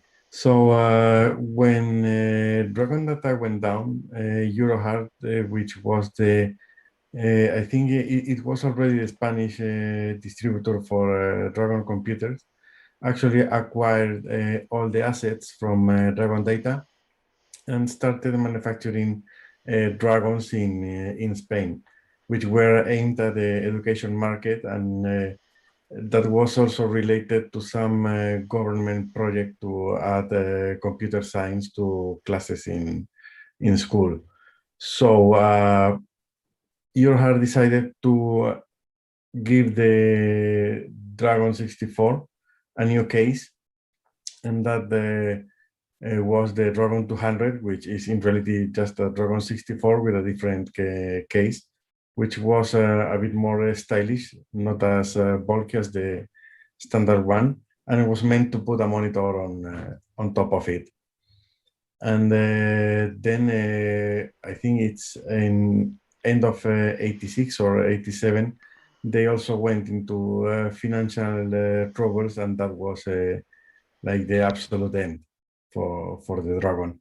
And may I say that I find quite surprising that the Dragon seems to have spread all around Europe quite a lot, because you can find them in Spain, in France, in Germany, in Sweden, Norway, and Finland, and maybe a couple of more countries, which for a computer that had such a short commercial life, it's actually quite a lot.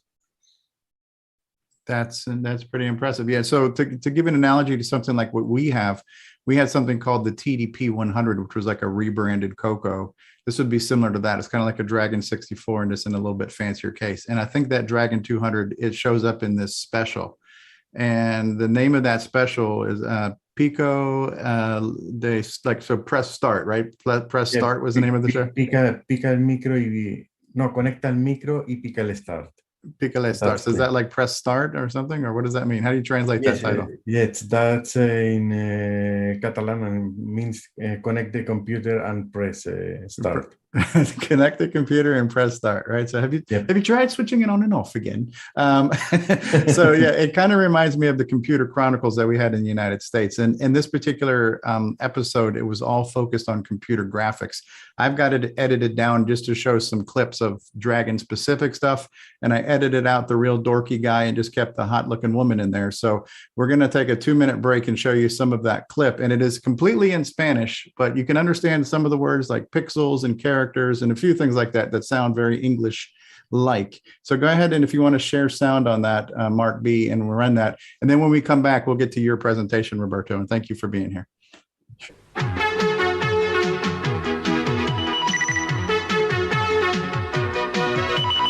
Presenta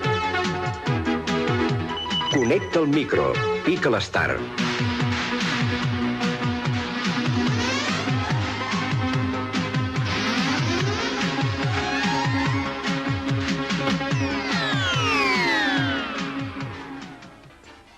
També en el camp de l'ensenyament, gràcies als gràfics per ordinador, s'aconsegueixen notables guanys pedagògics.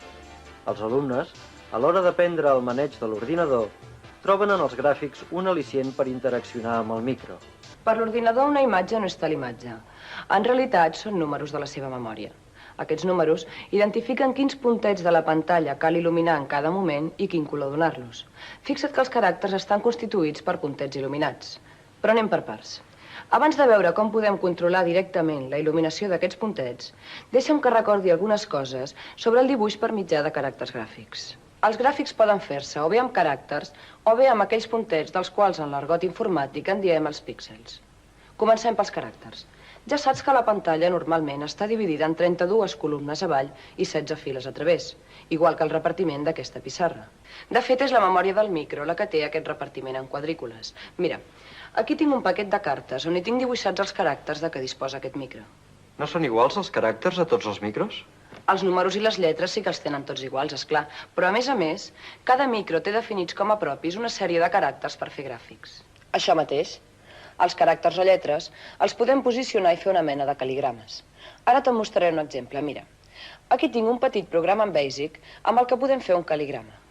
Run, cometes, cali, cometes i enter. No està gens malament, això, Gemma. I el programa? És ben senzill, té. Print sol, seguit del lloc, la fila i la columna on cal imprimir els caràcters. Aquest altre el van fer un parell de nens per tal de convidar els seus amics a una festa. Faig run, enter. Està bé, és molt senzill. Deu ser fàcil de fer un gràfic. Els que estem acostumats a veure són molt sofisticats, però de fet la idea és la mateixa. Mira, aquí en tinc un.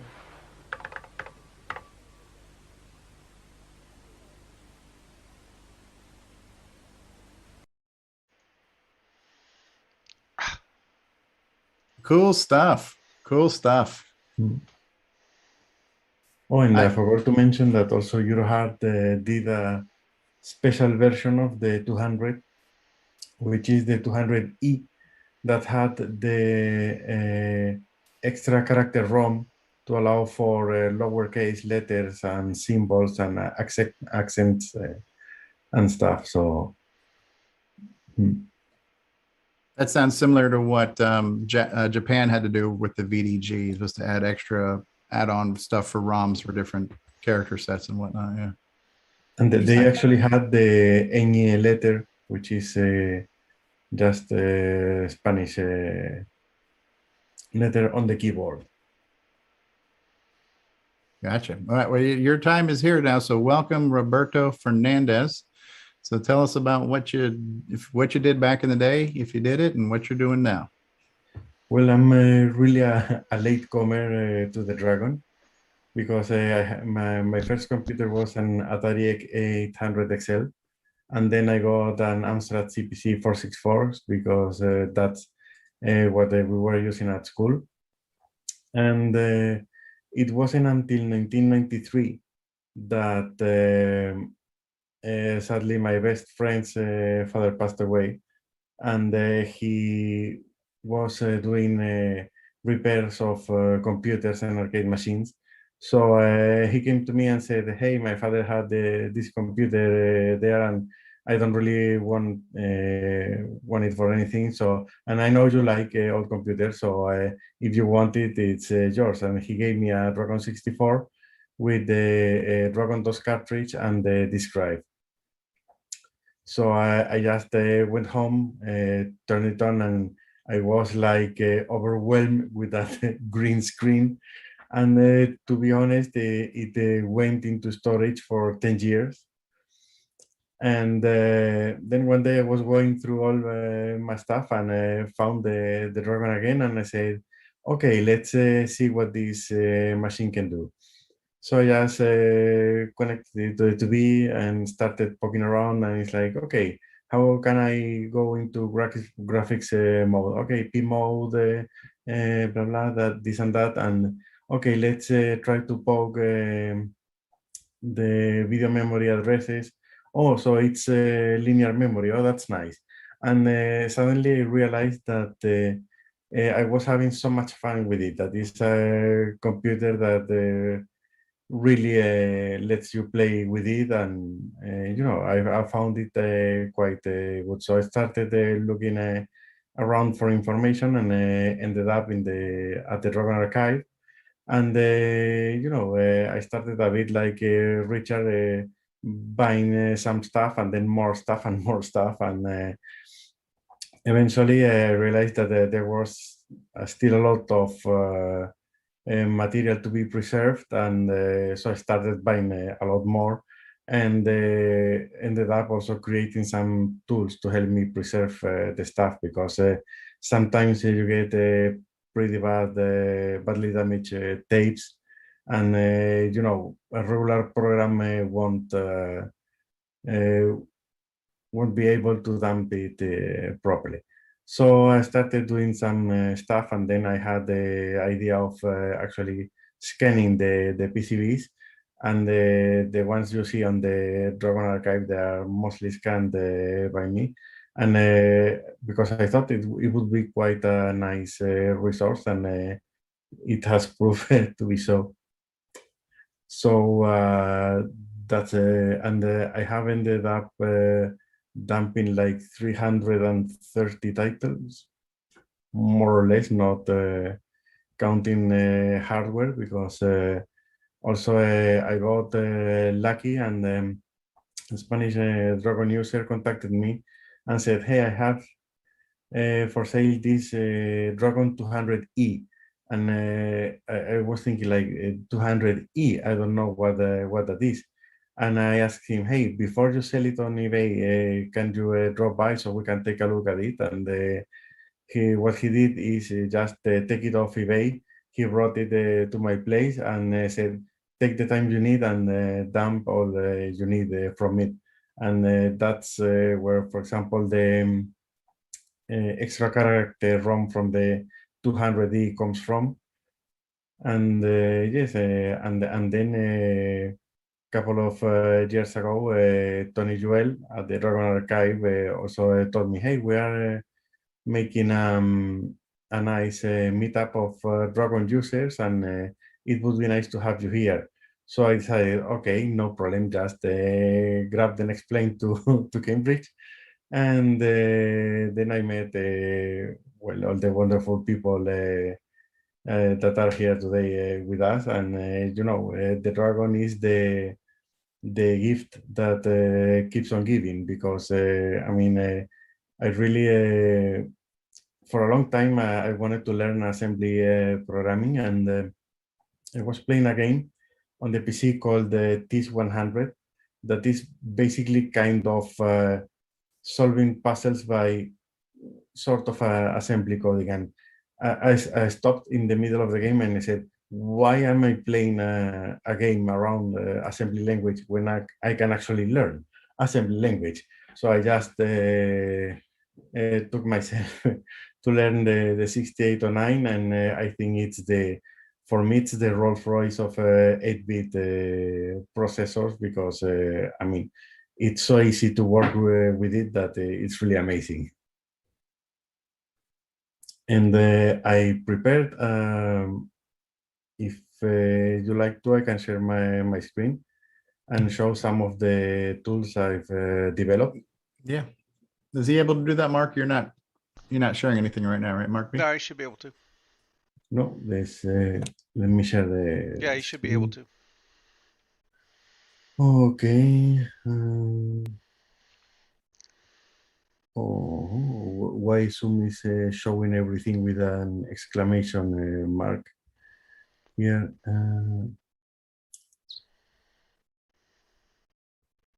Let me see. Should be a green share screen button on the bottom of Zoom if you're running. Yeah, I know, but I cannot see the. I have desktop. Maybe take him off spotlights, Mark. See if that helps. Okay. I'm not sure if that should matter. Done. Want to try it again? Okay, let me see if I click desktop.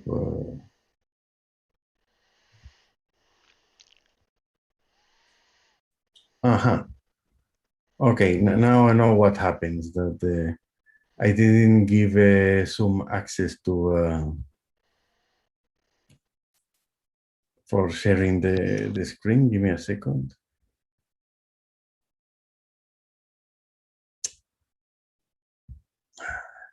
I would need to restart the Zoom in order to share the screen.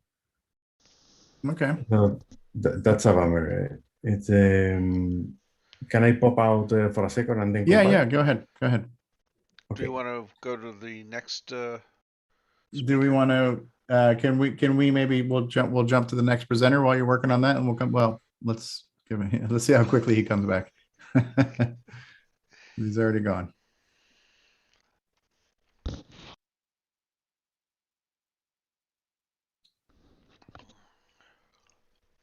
There's some comments in the chat here. One in particular I'm kind of interested in too is that they noticed that all the basic stuff that was demoed on that Spanish program, of course, the statements are all written in English, and is that pretty well common? And a lot of people are saying, languages stay standard. You don't change the syntax just because you're changing languages. I think one exception to that might have been Japan. I think they usually did change to like kanji characters or something like that, even for the basics. Did they not? I don't know if anybody here's had experience with that, but I know we've seen Brazilian and Portuguese machines that still have no English syntax on the basic. I think there was French Basic here in Canada. You back with us, Roberto? Yeah, I don't know if it's for the Coco, I'm but back for some with you. So let me hit this desktop one. John Woodward's comments is awesome. Yeah, we all had to put up with that dodgy color spelled COLOR, haven't we? Here we go. There we go. It's a space-saving spelling.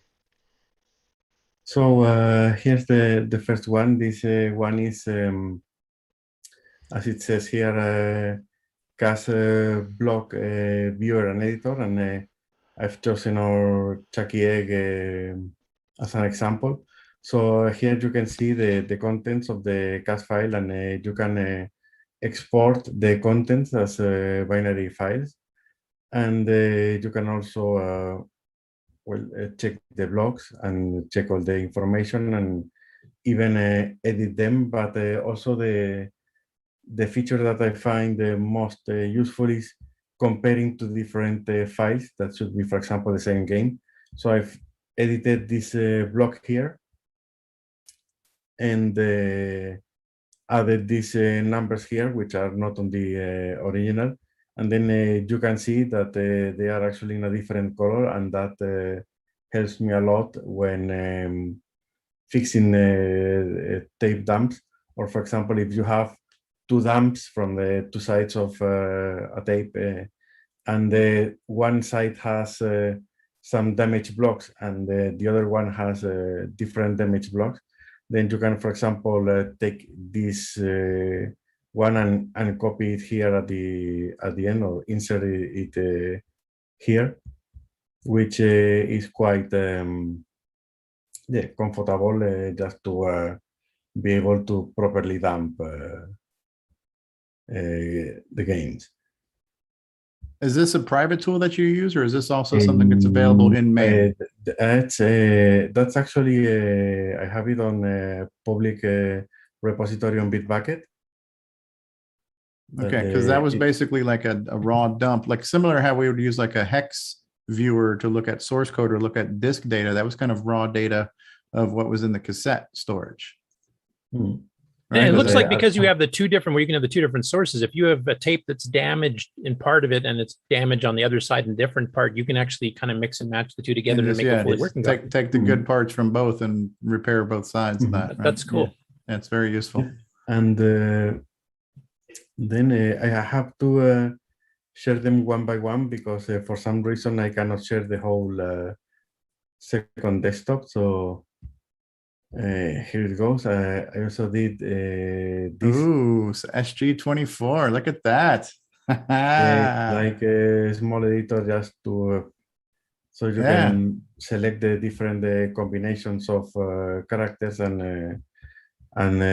draw around, and you can also get some images and get them converted to SG24. Oh, look at that. And then you can actually just is that Grant Leedy right there that you're showing us?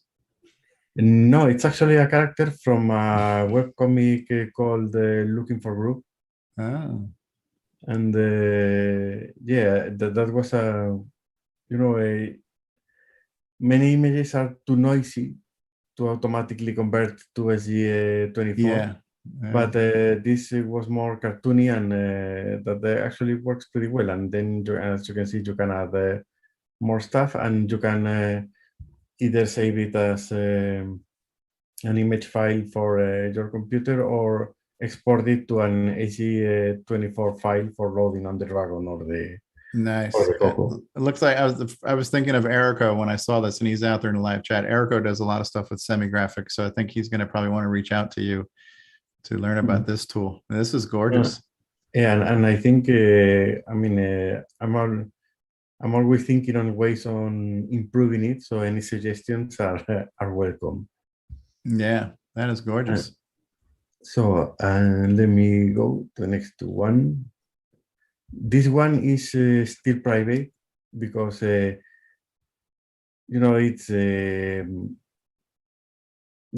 always under development. But as you can see here, I use this also for fixing tapes that are actually bad, and this tool lets me define the width of the pulses. And as you can see down here that I can show you the actual bytes, how they are organized in the pulse stream. And then this is like the previous tool. You can see the blocks here. And for example, if you want to go here to the beginning, you can just click here, and this is the beginning of the block, the Swissy mark. And the idea is that sometimes it's with a regular audio editor, it's quite difficult to fix some errors. So, if, for example, if suppose that these pulses are missing, you can see that the block list refreshed, and now it's showing that the type is a weird type, and the CRC doesn't match. So it's like that is something that when you see it, the wrong bit is quite obvious. It's like, okay, this is missing 2 pulses, so I can just click here and just add the 2 pulses, and that's fixed.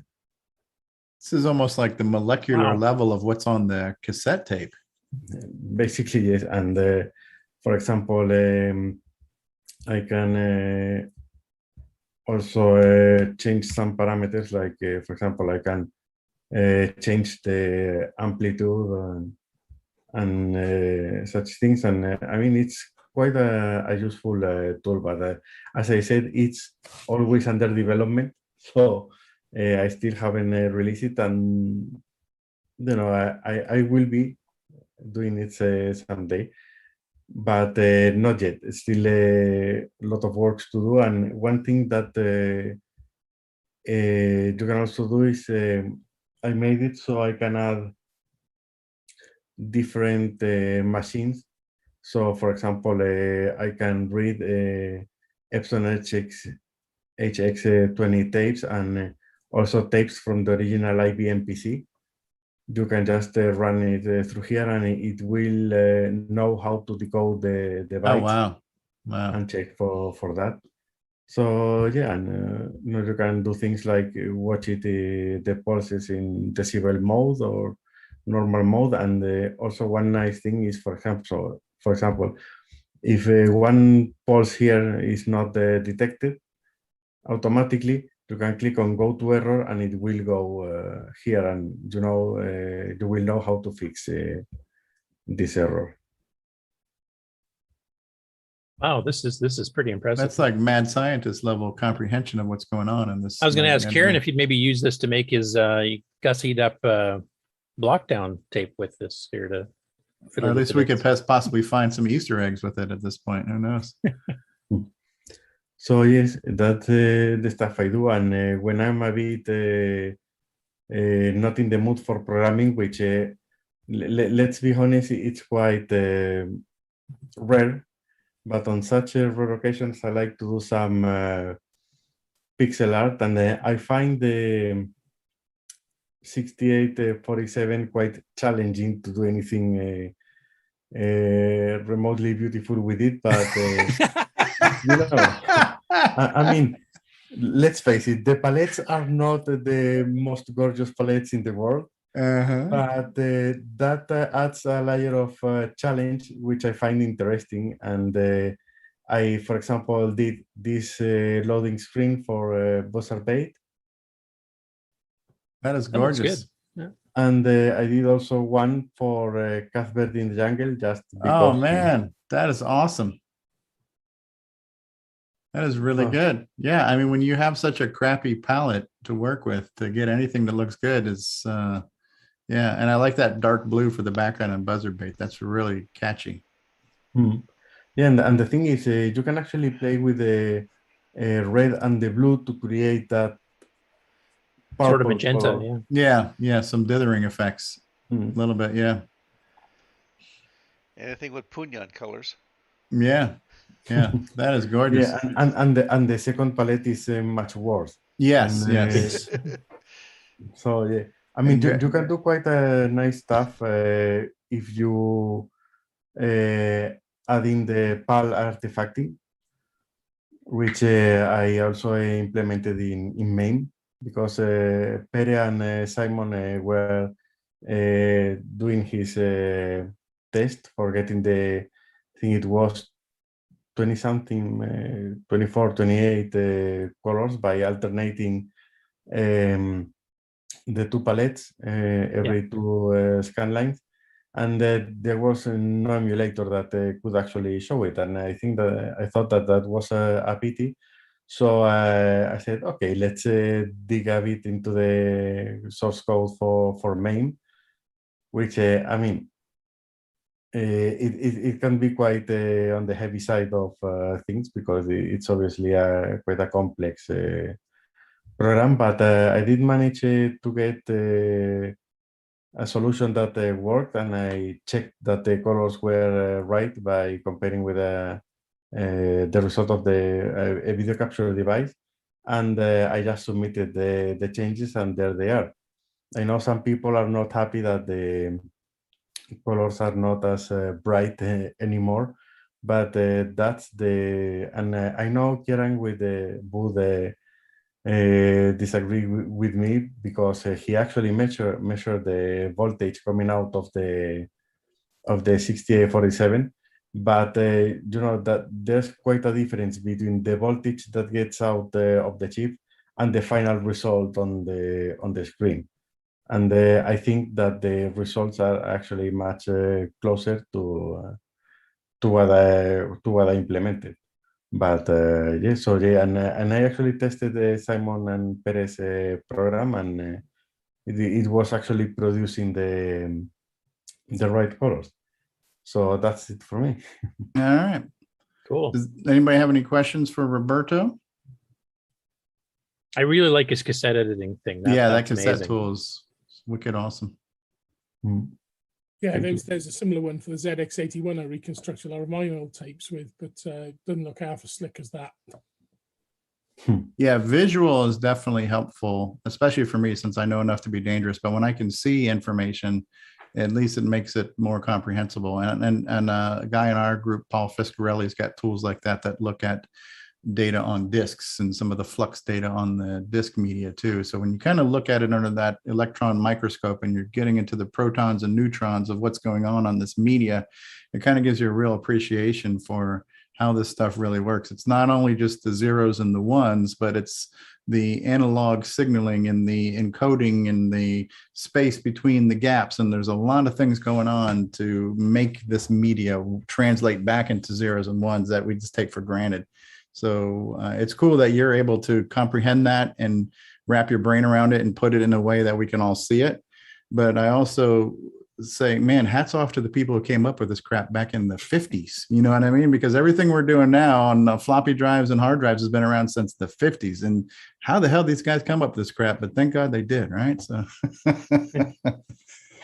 so cool. Thank you, Roberto. Thank you for being here. Thank you for being here. There's a lot of people who do a lot of things that for the machine. But we're going to keep the presentation train rolling. And this next presenter, if you want to spotlight for us, Mark, Simon Waterfield, we've been showing off you in our GameON news for a while because you do a lot of Dragon stuff on Twitch. And welcome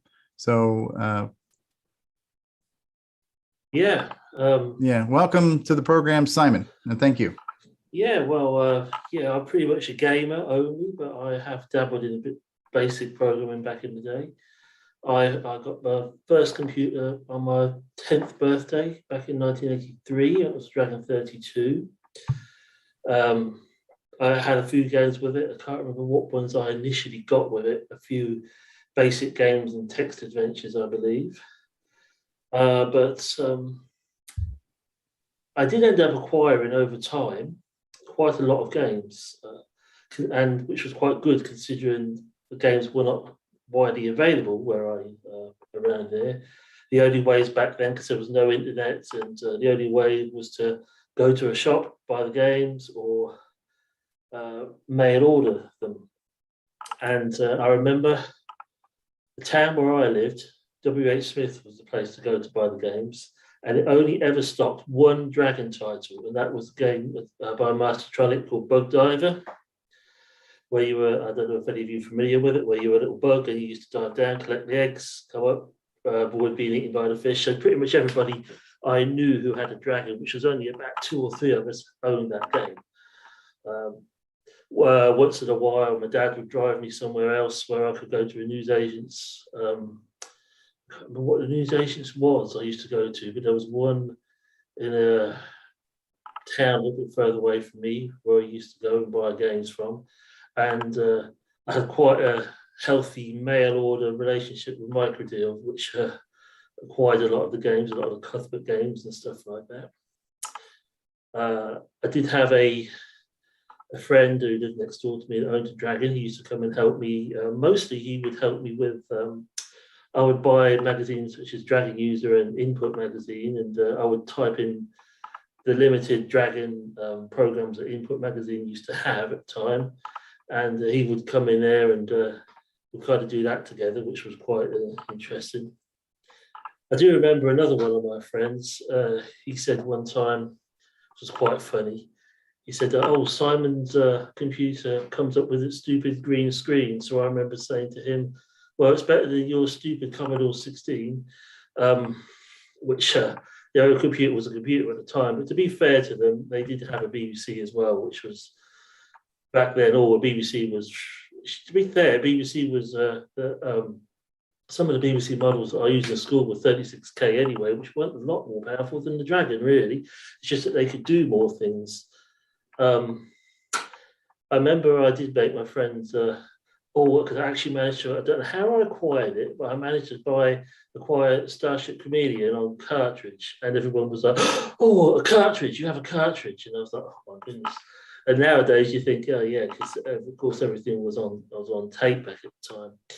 One of my favorite games which came out of the Dragon was not actually the original Dragon title. It was, we mentioned earlier on in the broadcast, Manic Miner.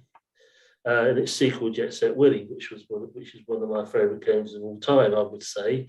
And the Dragon version is still probably my favourite version, probably because that's the one I used to play. I remember thinking to myself, how could anyone ever complete this game? How can anyone ever finish it? I guess the thing was, I guess it's doable, but I don't know how, even to this day. But there was a cheat code, I remember, for the Dragon. I think I must have got it from Dragon User, where you could press the M, A, and X keys down at the same time, and you could cycle to whichever room you wanted, and you could put your main character in any place on that room, and then just play. So I did it that way, just to see what happened when you finished it, and even that was a challenge. And I was literally spent the best part of 45 minutes going down, going and moving Willy onto every item and quickly pausing the game and doing this. I died several times doing that. I remember there was a couple of pokes you could use. You typed in the basic program and ran it before you loaded the game. One gave you infinite lives, one gave you invincibility and stuff like that. But I still don't know how one can complete that game. Another one of my favourites was Chucky Egg, but I think we've spoken a lot about Chucky Egg in this broadcast already, so I don't think there's much more that needs to be said about that. And Backtrack was also mentioned earlier on, and I used to really like that game as well. And I remember I believe it was its sequel, Eddie Steady Go, and that was noisy, very noisy, but it was. It's a half decent game, but I still play it today. Unfortunately, I no longer own actual Dragon computer. I use an XRAW now, and as Curtis or somebody mentioned, I stream it onto my Twitch channel. I don't only stream Dragon on there, but when I do want to stream some Dragon games, that's where I do it. I play a lot of them offline, and I still get as much, even though I owned a Commodore 64, I owned an Amiga, fond memories of all of them, but I guess probably because it was my first computer, Dragon is always going to be my favourite one. I don't really think I can top that, and I used to like all those games I mentioned. Jet Set Willy. I used to like the kind of games, platform games, collect all the items, move on to the next. One game is a Dragon port of Mr. Do, which is called Mr. Dig on the Dragon, or was in the UK anyway. I don't know whether it was available in North America or not. Yeah, it was the same name. Yeah, and I did a run on that. In fact, I didn't recall the score or anything. This was recently. 2.5 hours, a single good run, so I can do that quite quickly. Part of me thinks, games got to be challenging, but at the same time, if you're really quite good with yourself. Lunar Rover Patrol is another one of my favourites. There's loads of them really, and pretty much. I remember when just before I got a Commodore 64, which was in about 1991, I hadn't used my computer for ages. It had been put away in the loft or something. I remember digging the old Dragon out, blowing the dust out of it. I'd lost or broken any joysticks I had at the time, but I dug a few tapes out that still worked. And so I was playing the Dragon all the way up until 1991, 92. So there was a small gap there. But yeah, I wished I got into a programming a little bit side of it a little bit more. But other than that, that's pretty much what I do. I play games. I sometimes stream games, and Dragon is a big part of that. And I don't really know if I have much else to say, to be honest. No, that's fine. Maybe we can go ahead and open it up to questions too. But I just out of curiosity, because I have also been doing posting of retro game videos and streaming of games. What has been your viewership? Like, how many people would you on average would watch you play a Dragon game live? My viewership is not very good, period, on my streams, to be honest. But because I just stream what I stream, I don't really make it much of an effort to promote it. My viewership for Dragon games is probably about 10 to 12 on average. And that's actually good. What I do like about live streaming is if you have a chat audience, because sometimes be careful what you ask for. If you got way too much chatter going on in the chat, you can't keep up with it. So I can't keep up with 3 or 4 people. Yeah. And then you build a more intimate relationship with your audience that way too. Mm-hmm. Now, I have a question for you, Simon. Do you almost always play like older Dragon games? Have you done any experimenting with some of the newer releases, like some of the ones we've been talking about that Stewart and Ciaran and Steve have done?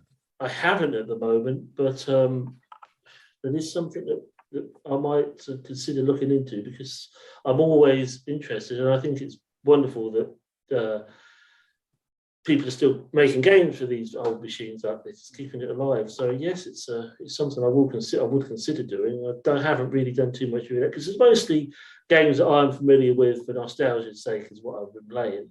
But I'm also, I could always expand my gaming library to the newer ones quite easily.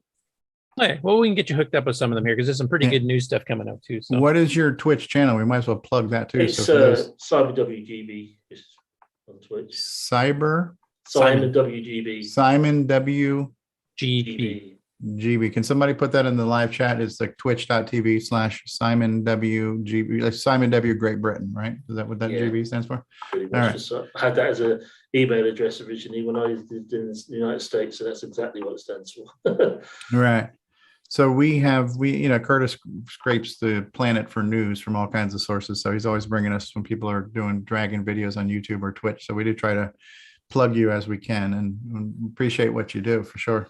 I must say, it's not exclusively dragon stuff. So don't be surprised if you find anything on me streaming anything. But when I do stream dragon, that's where it will be.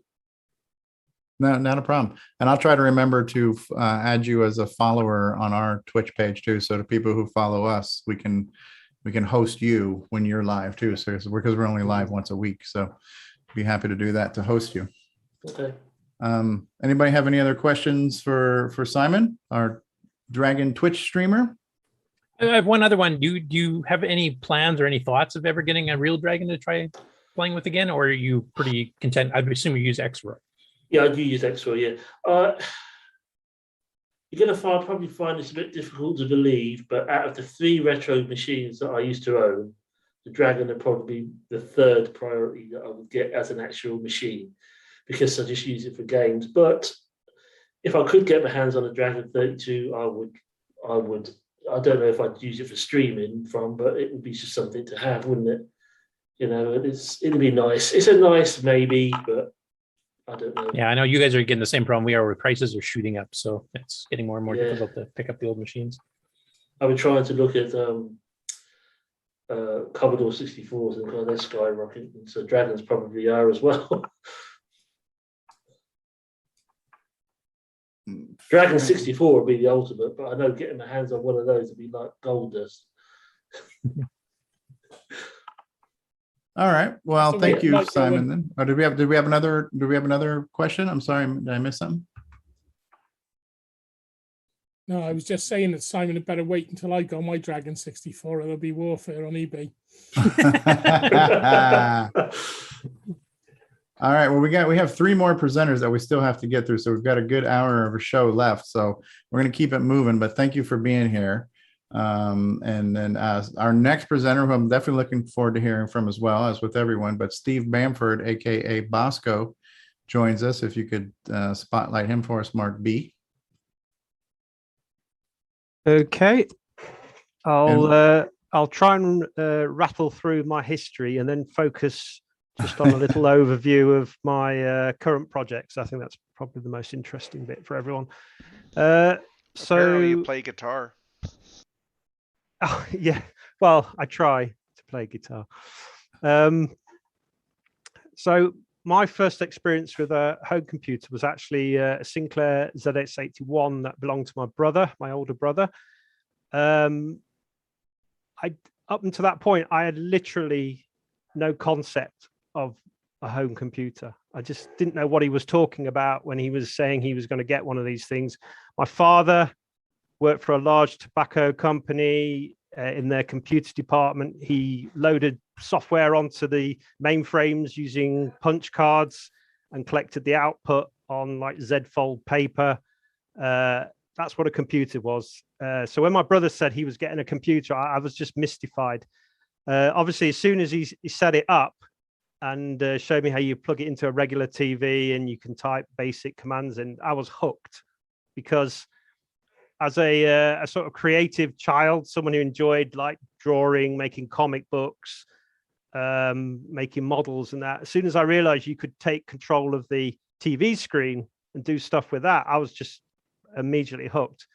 So the first family computer was the Dragon. So that was the one that I was able to get to know. The Sinclair was strictly my brother's, so he'd let me on it occasionally, but the Dragon was the one where I learnt about computers, and I would be 12 years old, I guess, at that point.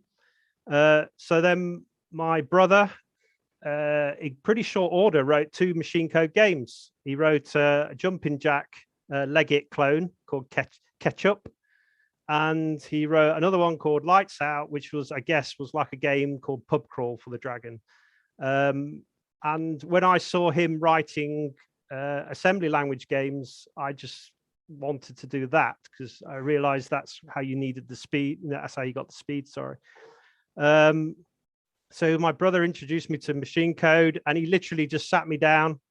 He showed me a basic program that poked every location of the screen with a value. And then he showed me the exact same thing in machine code. And it was like 100 times faster. And that little exposure to a game, a loop, sorry, poking values to the screen and that pretty much explained most of what I needed to know to get me started. And then I just kind of learned on my own then. I tried to write my own games.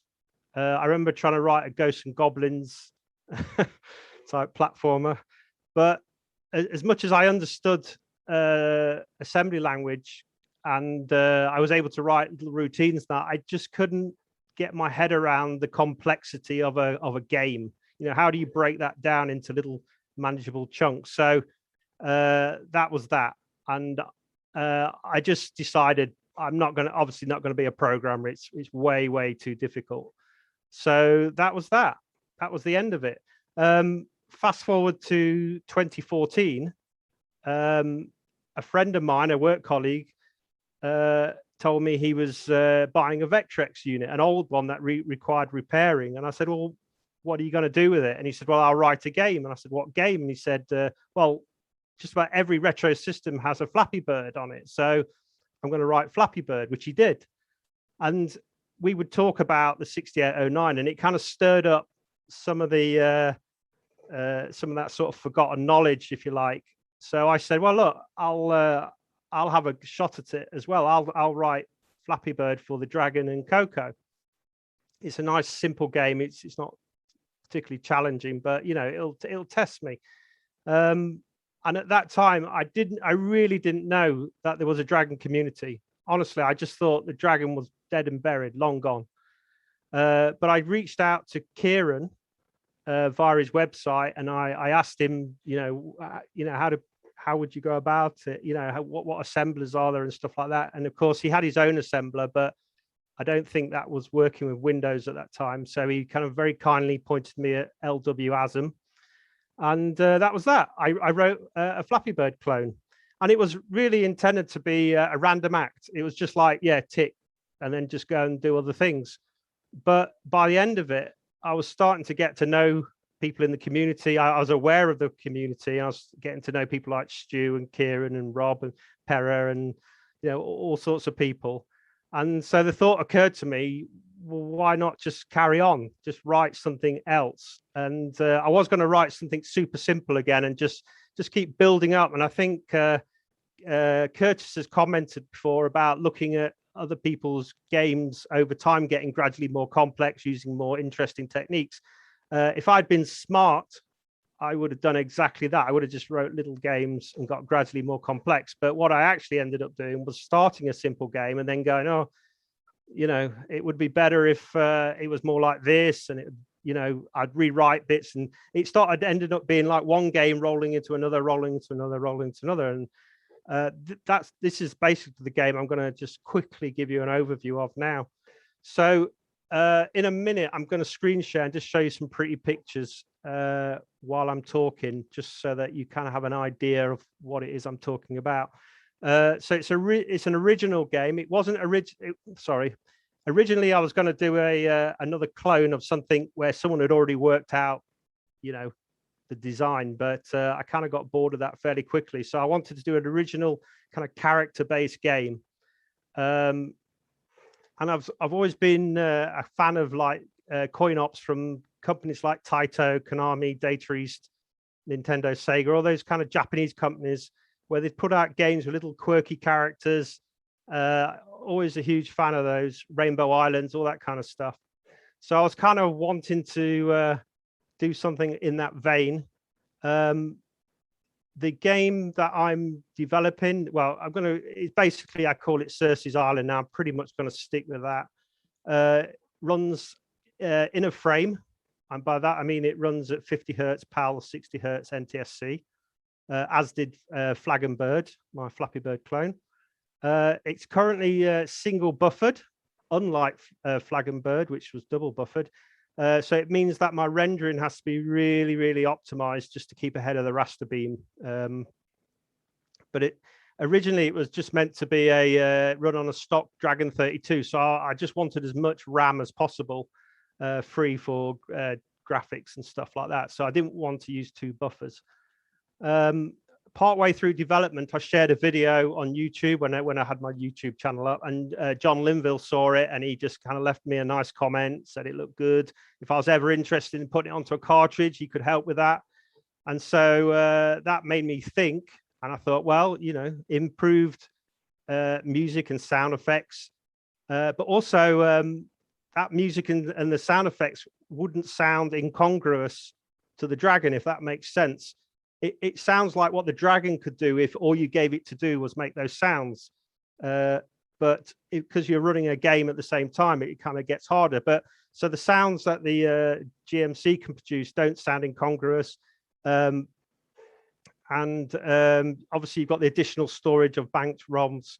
So I could make a much more interesting game, but it was still run on a stock Dragon 32, which appealed to me.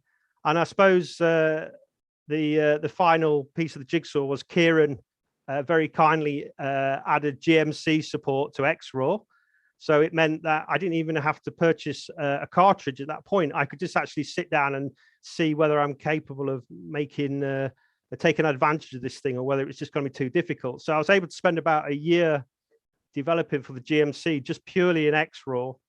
And then lastly, I just like the idea of physical cartridge release. I just thought that was totally cool. So that really made me pivot towards making it run on the GMC. I'm going to try and screen share now if I can. Okay, do you guys see like Photoshop with a screenshot in it? Yes, we see it. Okay, it's just going to make life a little bit easier. So I'm basically just going to rattle through what the game is about, because when people see my videos, they must be going, what the hell is this? You know, it's not really like any game that you can compare it to. So it's probably really confusing. So I'm going to go through it really, really, really quickly. So the primary objective is simple. You've just got to collect treasure in order to progress through 8 themed stages before finally battling the sorceress Circe. And then once you've beaten Circe, the game wraps, as all the Coinots did, and it starts over, but the difficulty ratchets up. So yeah, you play through 8 stages, 8 theme stages, and then the final boss fight, and then it goes up again. But you carry on racking up your score. It's all about high scores. So the way you do this is you've got stars. Now, they probably don't even look like stars to you guys, but they look like stars to me. But these, can you actually see my pointer? Just out of curiosity. Yes, we can. Yes. Okay, I'm going to try and use it to draw your eye to certain things. So these elements here are like little cute stars, if you like, with little rounded points on. And the idea is they're different types. So it gives you a bit of a heads up on if I catch this star by jumping up and sort of punching it, it'll drop a certain kind of pickup. So for instance, this is supposed to be gold, right? So if you hit a gold star, the likelihood is it's going to drop you a nice piece of treasure or something. And then all the other stars, you'll learn them and you'll know which ones are going to pay out what kind of pickups. So you basically jump when the stars detect the player is close by, they change direction. So they kind of meander up and down under almost like a sine wave. But if you're like camping, if you're just waiting for them to come into the little space above your head, they will detect that and they will change direction. So you can't just stand still and just keep jumping up and getting them. They'll try and evade you. So you've got to kind of like jump around and sort of come at them from angles and things like that. The exception is the skull star, which is basically if you touch that, you lose health. And it'll also drop something, a pickup, which if you touch that, you will regret it as well. So whereas the good stars kind of try and keep out your way, the skull star, if it knows you're underneath, it'll kind of carry on descending, or if it's going up, it'll change to descending. So that's basically the star. So you spend most of your time trying to sort of pop these stars, drop pickups, collect pickups, and fill your gold meter, which is this thing at the top. And when that meter reaches full, you've cleared the stage. So that's the basic mechanic there. So I've talked about treasure, so I don't need to go over that again. I'll just mention coins. So some of that treasure will involve little spinning coins. Now, the basic gold coin is just worth like 50 points or one noggin of gold. So they're quite common. They crop up a lot. There's then the what I'm calling a doubloon, which is exactly the same as the gold coin, but every time you collect it, it doubles in value. So it goes from 50 to 100 to 200 and so on. So you kind of mentally have to keep track if you want to score big when you're trying to prioritize what to go for at any one time, because it's kind of a twitch game. If you know a doubloon's about to pay out 800, you're going to go for that. And then there's also a star coin, which triggers a little sort of slot machine mechanic. If you've ever seen a coin op called Diet Go-Go, there's like these coins, and when you collect them, it's like 3 spinning, I don't know, like fruit machine reels. And when they stop, if it's like a winnings thing, that cascades stuff down. So then I'll draw your attention to this bit at the bottom. So this is a sort of a cross between like health and a timer. If you've ever played Wonder Boy by Sega, you'll know exactly what it's about. It's basically a depleting health bar, and you have to keep topping it up. If it reaches 0, your character gets woozy and he topples into the water and you lose a life. So it's vital that you keep that bar topped up by collecting food, different types of food and drink.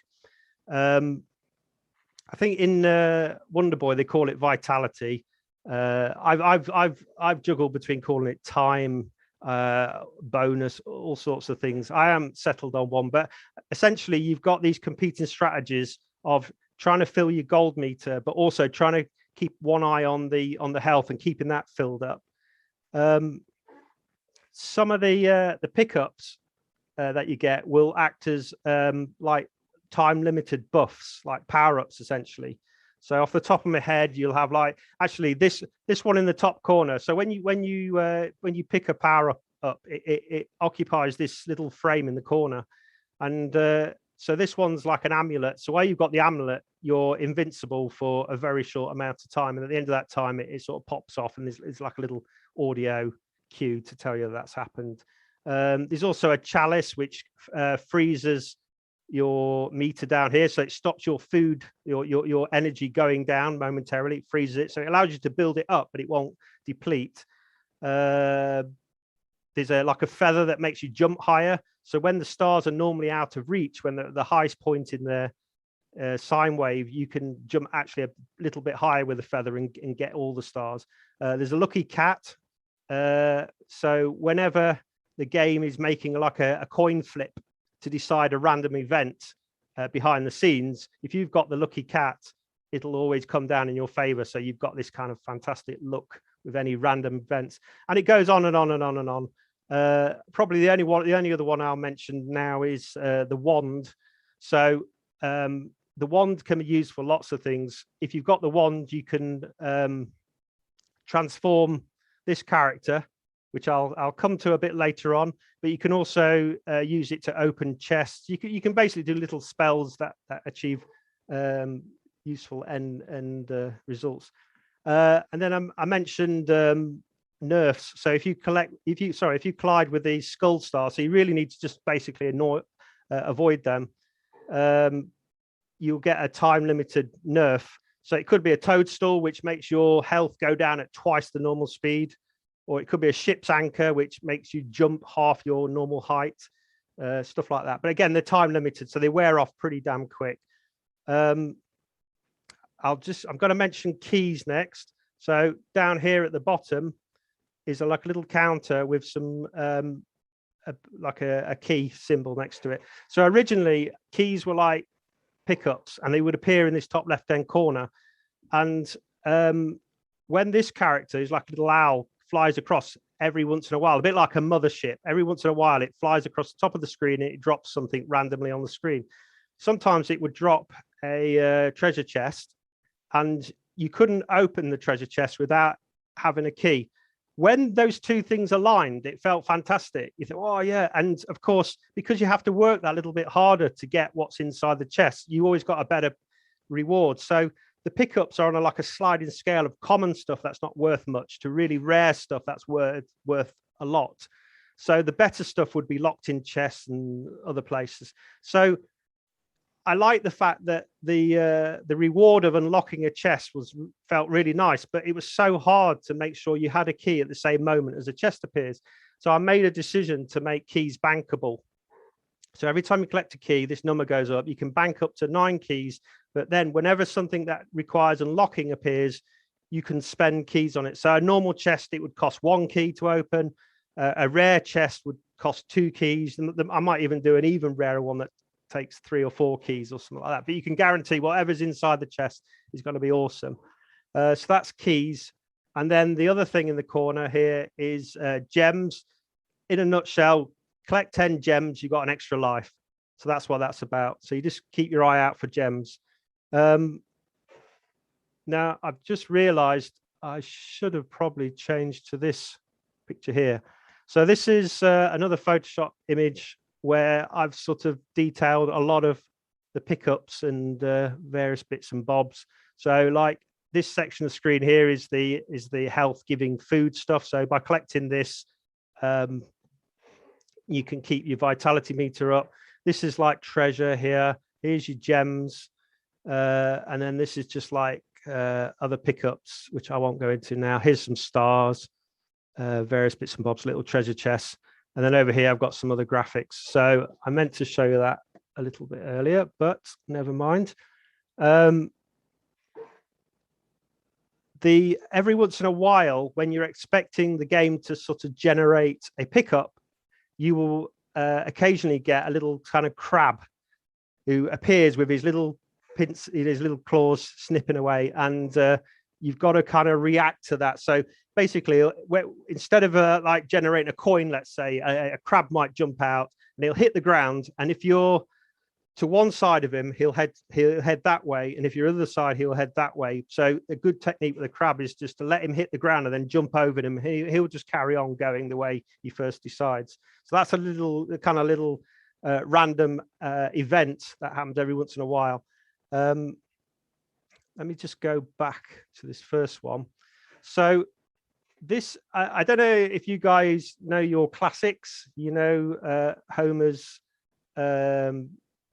Odyssey, the epic poem, but basically in that Odysseus travels to this island where Circe lives, and all his crew go onto the land, and they start eating all this food, and Circe turns them into pigs.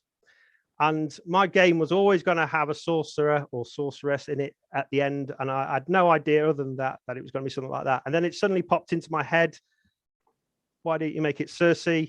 Make all your crew have basically be transformed into pigs. In the intermission at the beginning of the game, you kind of see that happening, so you don't have to guess that. You should see it happening. And so you've got this little kind of pig mechanic, which I'm quite proud of. So he basically trots around, he kind of patrols, and then if he gets to like if this bridge wasn't here, he would get to the edge, he would stop, and then he'll turn around and go back the other way, and he'll just keep going backwards and forwards like that.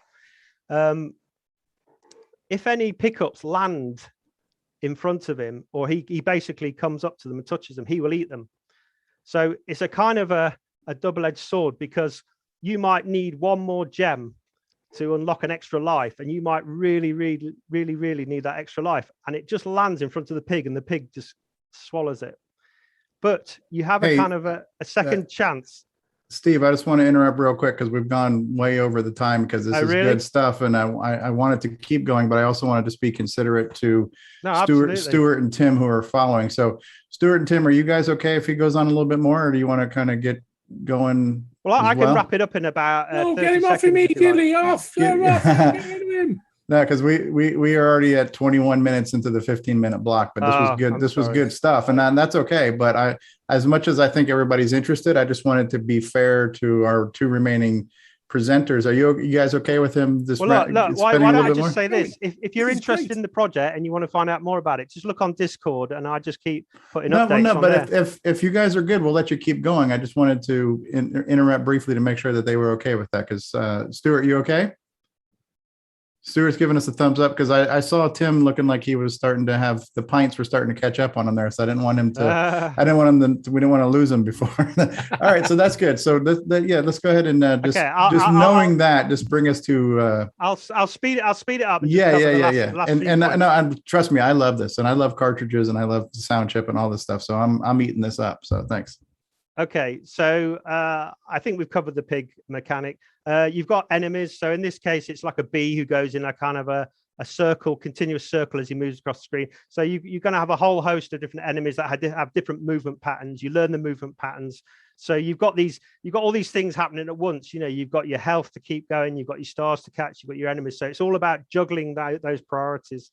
And then you've got the bird who comes across and drops what I used to call originally traps, because he used to drop bombs and things like that. So you've kind of pretty much got to drop what you're doing when he appears. But then I started adding chests and pots and God knows. So every so often he flies across, drops something. You may or may not have to drop what you're doing and just deal with that. So it just adds to the kind of pressure, if you like. And then I'm just going to really quickly change to this screen. So this just gives you an idea of like themed levels. So it's kind of the same gameplay. Each stage is the same gameplay, but I'm introducing like a theme. The idea being with the Games Master cartridges that I can have different music for each theme. For each stage. I can have different enemies and a few different pickups and things like that.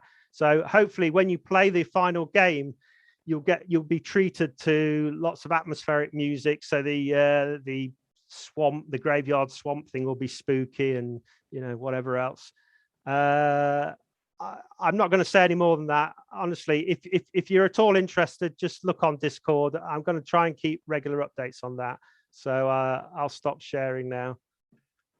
It's an amazing project. I know a lot of us are looking forward to this. And as Mikey Furman had mentioned in VCF West, which was in California back in 2019, they had showed off a playable demo of this with the sound chip. And there were young kids on there and loving it, and people from different ages saw it and heard it, and they were just blown away. Fantastic. So I think I speak for a lot of people when we say we are anxiously awaiting this. and I have tried to collect every cartridge that's been made for modern games from modern developers, just because I like to collect them and I like to support the developers. So I'm totally looking forward to this, and I thank you for doing it. No, thank you. Cool. So just for the brevity part of this, to move things forward, we're going to keep going, and then we have two more presenters, and then we can circle back with more questions and answers. So up next, Mark Bosley, if you don't mind spotlighting Stewart Orchard. Is that the stew? Stew, yep. Yes. And even though I'm hungry, that's not like the stew we have for supper. Thank you for being here, Stewart Orchard. Oh, pleasure. Thanks for having me. Is anyone else getting saddle sore? I think the alcohol's worn off as well, so I'll keep this short and sour. So I've owned dragons since I was 12 years old. It was a Christmas present after I'd nagged my parents for weeks and weeks and weeks, because my best friend at the time had a dragon as well. And I was, like other people who've spoken before me, completely fascinated by this machine, sort of from the word go. And having this machine, it was, I then had a disastrous year at school where I didn't do any homework, so I was spending every evening on this machine, just typing programs in out of the programming manual, out of the Dragon User magazine. I think think my parents had quite a shock at the parent-teacher meeting where they said I was just basically, he's just lazy. He won't do any homework. So I had the computer taken off of me for a little while until I sort of learned how to do homework again. But to grow up with a machine like that has quite an effect on a young mind, especially as you sort of go through your teens. I think, and that's probably the main reason I'm still fond of the machine now, is because I grew up with the thing, and I have collected other computers over the years. I mean, I've got an Amiga in the loft, Atari ST, PCs, and some other weird and wonderful bits of kit, but I'm not particularly interested in those. I always come back to the Dragon. I suppose I should mention how I got into programming games. I had a Dragon for many years, and then a friend of mine gave me the All Dream assembler on cassette. So that's when I started learning how to program in machine code. And others have mentioned, when you first start seeing how fast machine code runs, it just blows you away. If you're used to writing programs in BASIC, the equivalents in machine code, it's just insanely fast. You know, it's hard to comprehend how something could actually work that fast. You know, how does the machine keep track of what it's doing without getting all confused at that speed? You know, it's a strange thing. But I quickly got into that, and I thought I could write a game now. I could actually write a game. So that's how Bulldozer started. A friend of mine with a C64 had Arkanoid, and I thought I'd love to see something like that on the Dragon. So Bulldozer actually represents my first attempt at a decent machine code game. And I was probably 15 years old at the time, 16, something like that.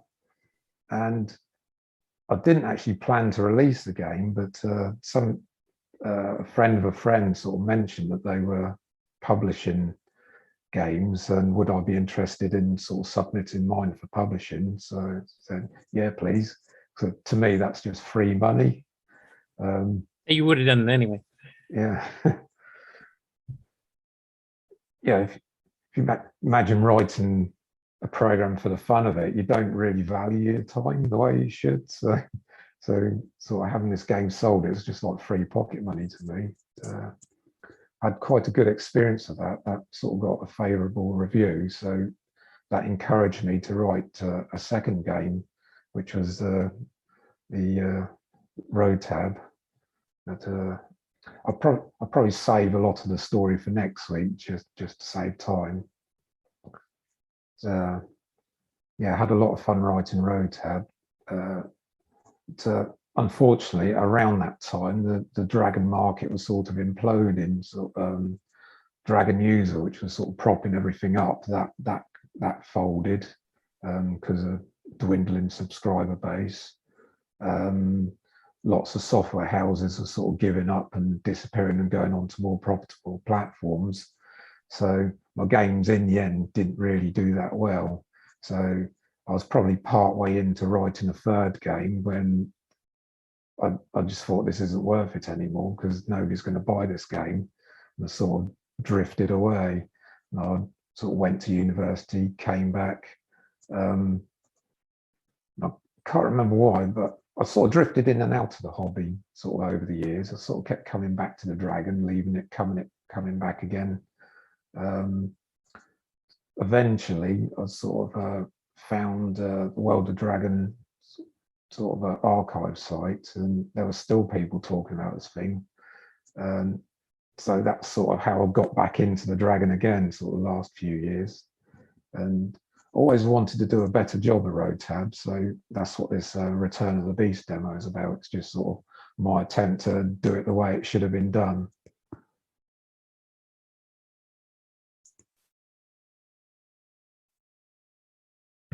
Yeah, we took a look at Return of the Beast there, and that's impressive. I mean, just the sound when we first ran it, we were running on the Amiga Marathon there, and it just blew me away. Like that was like Coco 3 level sound coming out there, and then the super smooth scrolling and tons of sound effects going off in the background, everything running, nice and smooth. Like normally I'm used to seeing like the old stuff that tries to attempt that. It's like jerky. a bit of extra sound, so everything slows down. And I think you'd mentioned in your blog, and that's another real excellent resource you did too. You did a blog kind of covering your development of all your games and Return of the Beast in particular, and what you'd learned from you originally doing Bulldozer and Road Tab, etc. In fact, your third unreleased game actually looked really cool too. That you actually have a couple of little video clips in your blog about. Oh, the Black Planet game, yeah. It's a shame I abandoned that because that's sort of half done. I mean, it had lots of problems with it, but I think that could have been sort of turned into a game if I'd sort of spent more time on it. Yeah, because you had parallax scrolling and stuff in there and all kinds of fancy stuff, I remember. Yeah, sort of crazy things, sort of 2 levels of background.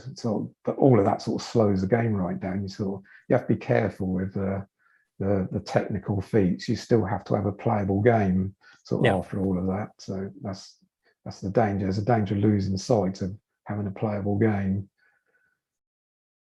And Return of the Beast, I mean, all of that sort of technical achievement, it comes at a cost. It's taken me years to do that. It's just exhausting, to get the scrolling working, to get the sound working right, to get the sprites optimized enough to keep the frame rate of the game high enough to make a playable game. So I will finish it. Just I find these days, I go through phases where I have lots of enthusiasm, then I'll just burn myself out and have to take a step back and just watch clips of cats on YouTube for a while to sort of get my energy back. Yeah, I mean, to be honest, I did the same thing with Nitrous 9 because, I mean, we went hell-bent for leather on it from 92 to 2001, and then I didn't touch it for 12, 13 years afterwards because I had burned myself out on it. Well, that's it. You can actually find energy to keep going for years, but it catches up with you in the end, and you have to take a break from it. Otherwise, you'll end up hating it. That's the problem. So, I like to enjoy the hobby, so I sort of take a step back now and again, and enjoy what other people are doing. You take time to appreciate what other people are doing. And also inspires you too. And you can see that they've accomplished something that they wanted to try, and they kind of goes, yeah, I guess I can get back and do my thing too. I did want to ask you specifically, like, I know your blog really mentions like you're hitting technical limitations of the speed of the machine, etc. And there's a couple ways to possibly get around. Like I know on the Coco side, some people have purposely made a game cartridge only because then they can kick in that double speed poke. And because you're running the code from ROM, all of a sudden you get a 30%, 50% speed increase. RAM is still sorted. I don't know if you'd thought of maybe doing that for something to try to get around some of these limitations. And the second one, of course, is the one I always push on everybody, is a 609, because of course you have the TFM instruction for block copying memory that's interruptible. So you can even do V-syncs or even H-syncs if you want to try to time a sound routine or something. So I was wondering if you have ever thought of that to make it a bit easier on yourself so that you're not ramming your head against the wall so much. The speed up poke, that's like the ace up the sleeve or get out of jail card if there isn't enough time to do everything you need to do in 2 video frames. But one of the good things about coding for the Dragon is you've got quite a few more machine cycles per frame to fit a game in. You can get more work done per video frame on a Dragon versus a Coco. So a speed up poke may be one way of making the Coco version viable. So I will literally use up every single cycle of the frame for the PAL version. So to make that work on a Coco, it almost have to be a different game. Something would have to give. I'd have to have fewer sprites or something like that, or use a speed up poke. And the 2 different frame rates on the 2 platforms will give you 2 sort of slightly different difficulty levels. So the Coco version would have to be tuned for that rate. So I think it'd have a slightly different look and feel to a Dragon version when I finally get around to it, that is. Yeah, because I know you mentioned in the blog, like the Return of the Beast, that you had originally, when you first released it for people to try, you said it's basically Dragon only because of the 50 versus 60 hertz. And then you said, oh, update, I did get it working on the Coco at 60 hertz, but that's not the full game. Like you've mentioned to me that you're actually planning on a 64K version with a whole bunch of extra stuff in it eventually for the final game. So yeah, you may even find with the existing demo that's out there running on a Coco, it would probably drop frames now and again when there's a lot happening on the screen. I mean, it's been tuned for 50 hertz, so it shouldn't ever drop a frame, but it certainly will drop frames at 60 hertz. But that's just a case of just balancing the workload and sort of changing how much it tries to do per frame, sort of depending what platform we're running on. And the cartridge version, yes, that would allow us to go that little bit quicker. So, yeah. Your other option I mentioned before, the 609, even if you don't change the rest of the code, you could just kick it in native mode, and that gives you about 10 to 15% speed increase with the exact same instructions. That might be enough to push you over too. yeah, that's another option. Although, I mean, I do have a couple of 6309s, and I've resisted the temptation so far. I know once I get into it, I'll lose a year just playing 6309s. That's the way it goes. Yeah, I mean, it took us 20 years to convince Nick Marentes to finally write a 609 game, but he's well on board now. So,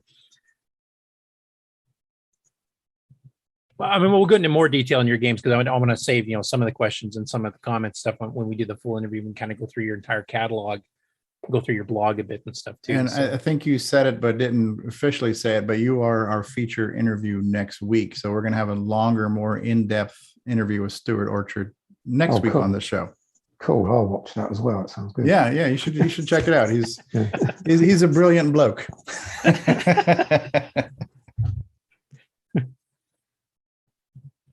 Anyway, definitely thanks for the games you have done, the commercial ones you did back in the late 80s there, and then Return of the Beast is actually, to me, it's a showcase game for the Dragon. I mean, the sound routines and the smooth scrolling stuff you got going on there. That's one of the most impressive Coco 1, 2 / Dragon 3264 games I've seen. Yeah, it's very kind of you to say so. And Stevie, I don't remember seeing any real frame slowdowns when we were trying it.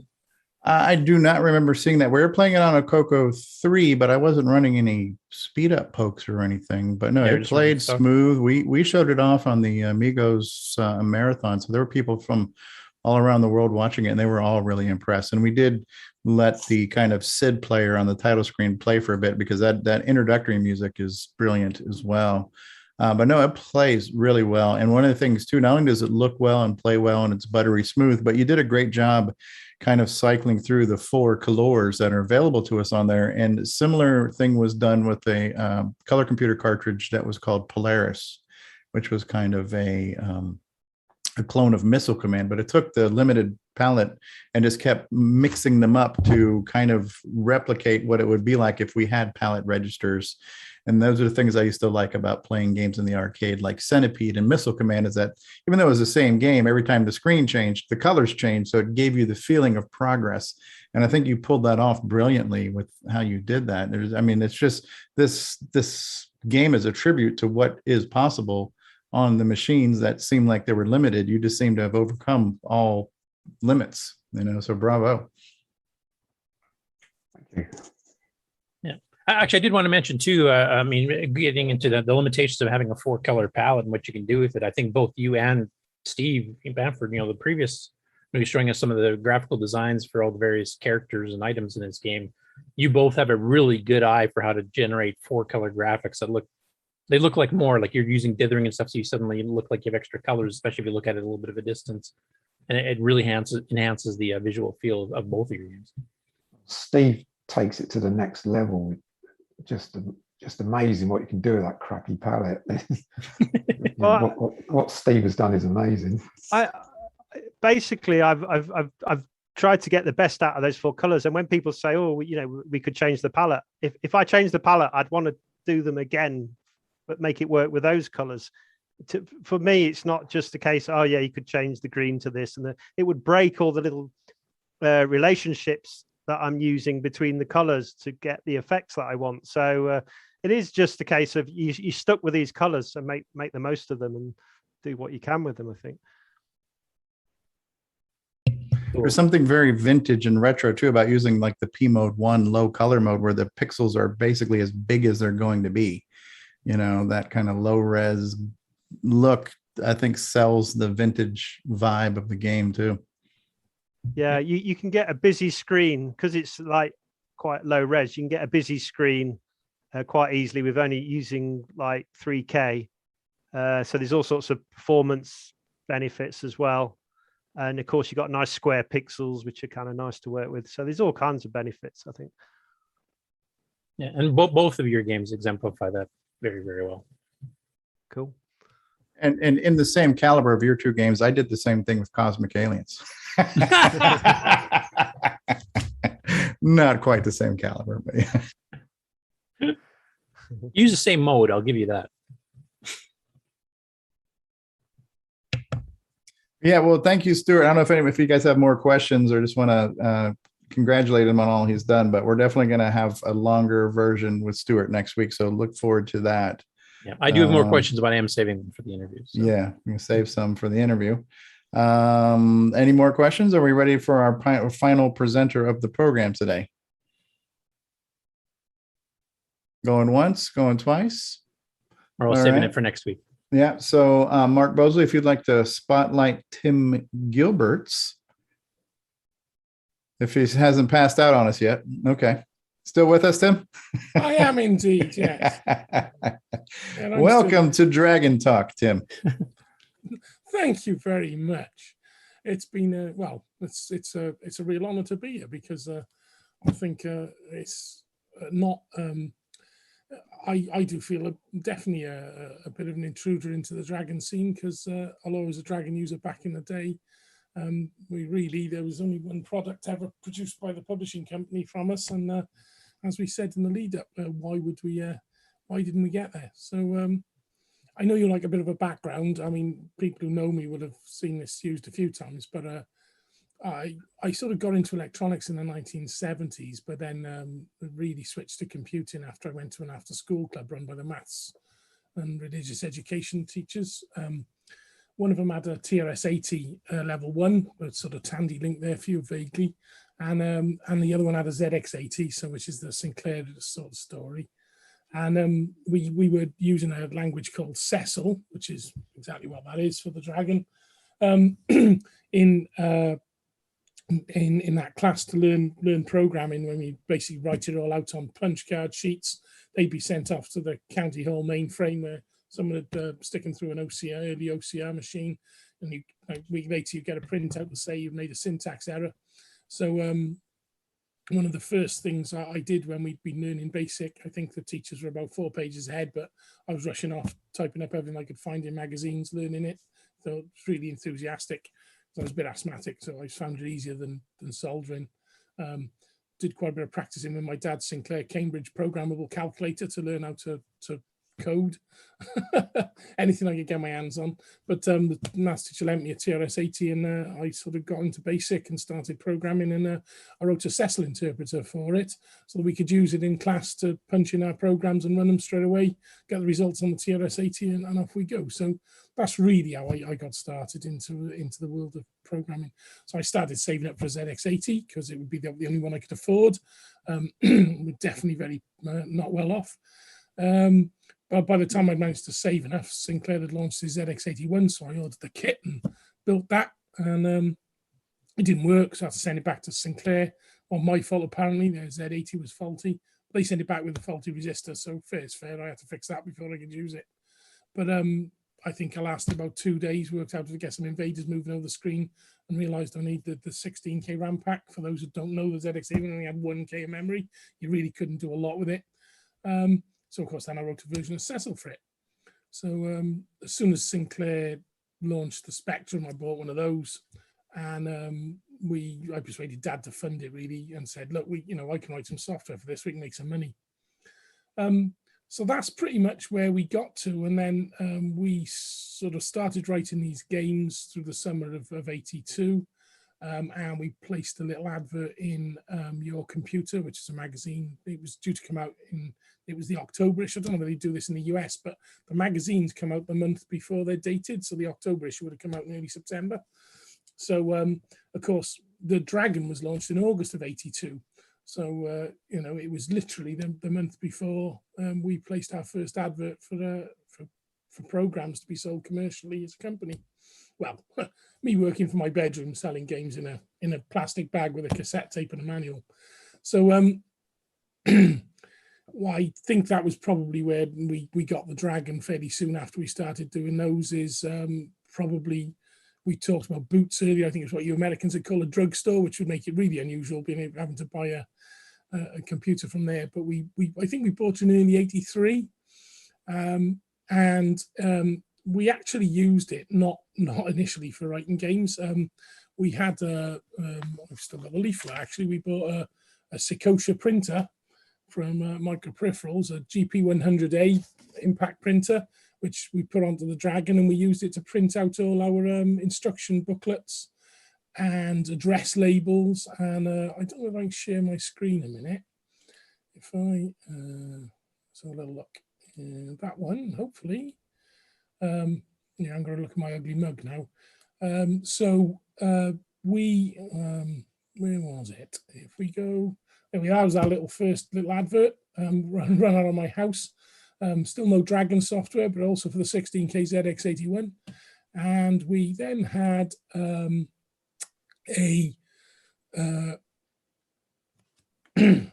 crumbs, sorry, I'm going to need to drink in a minute.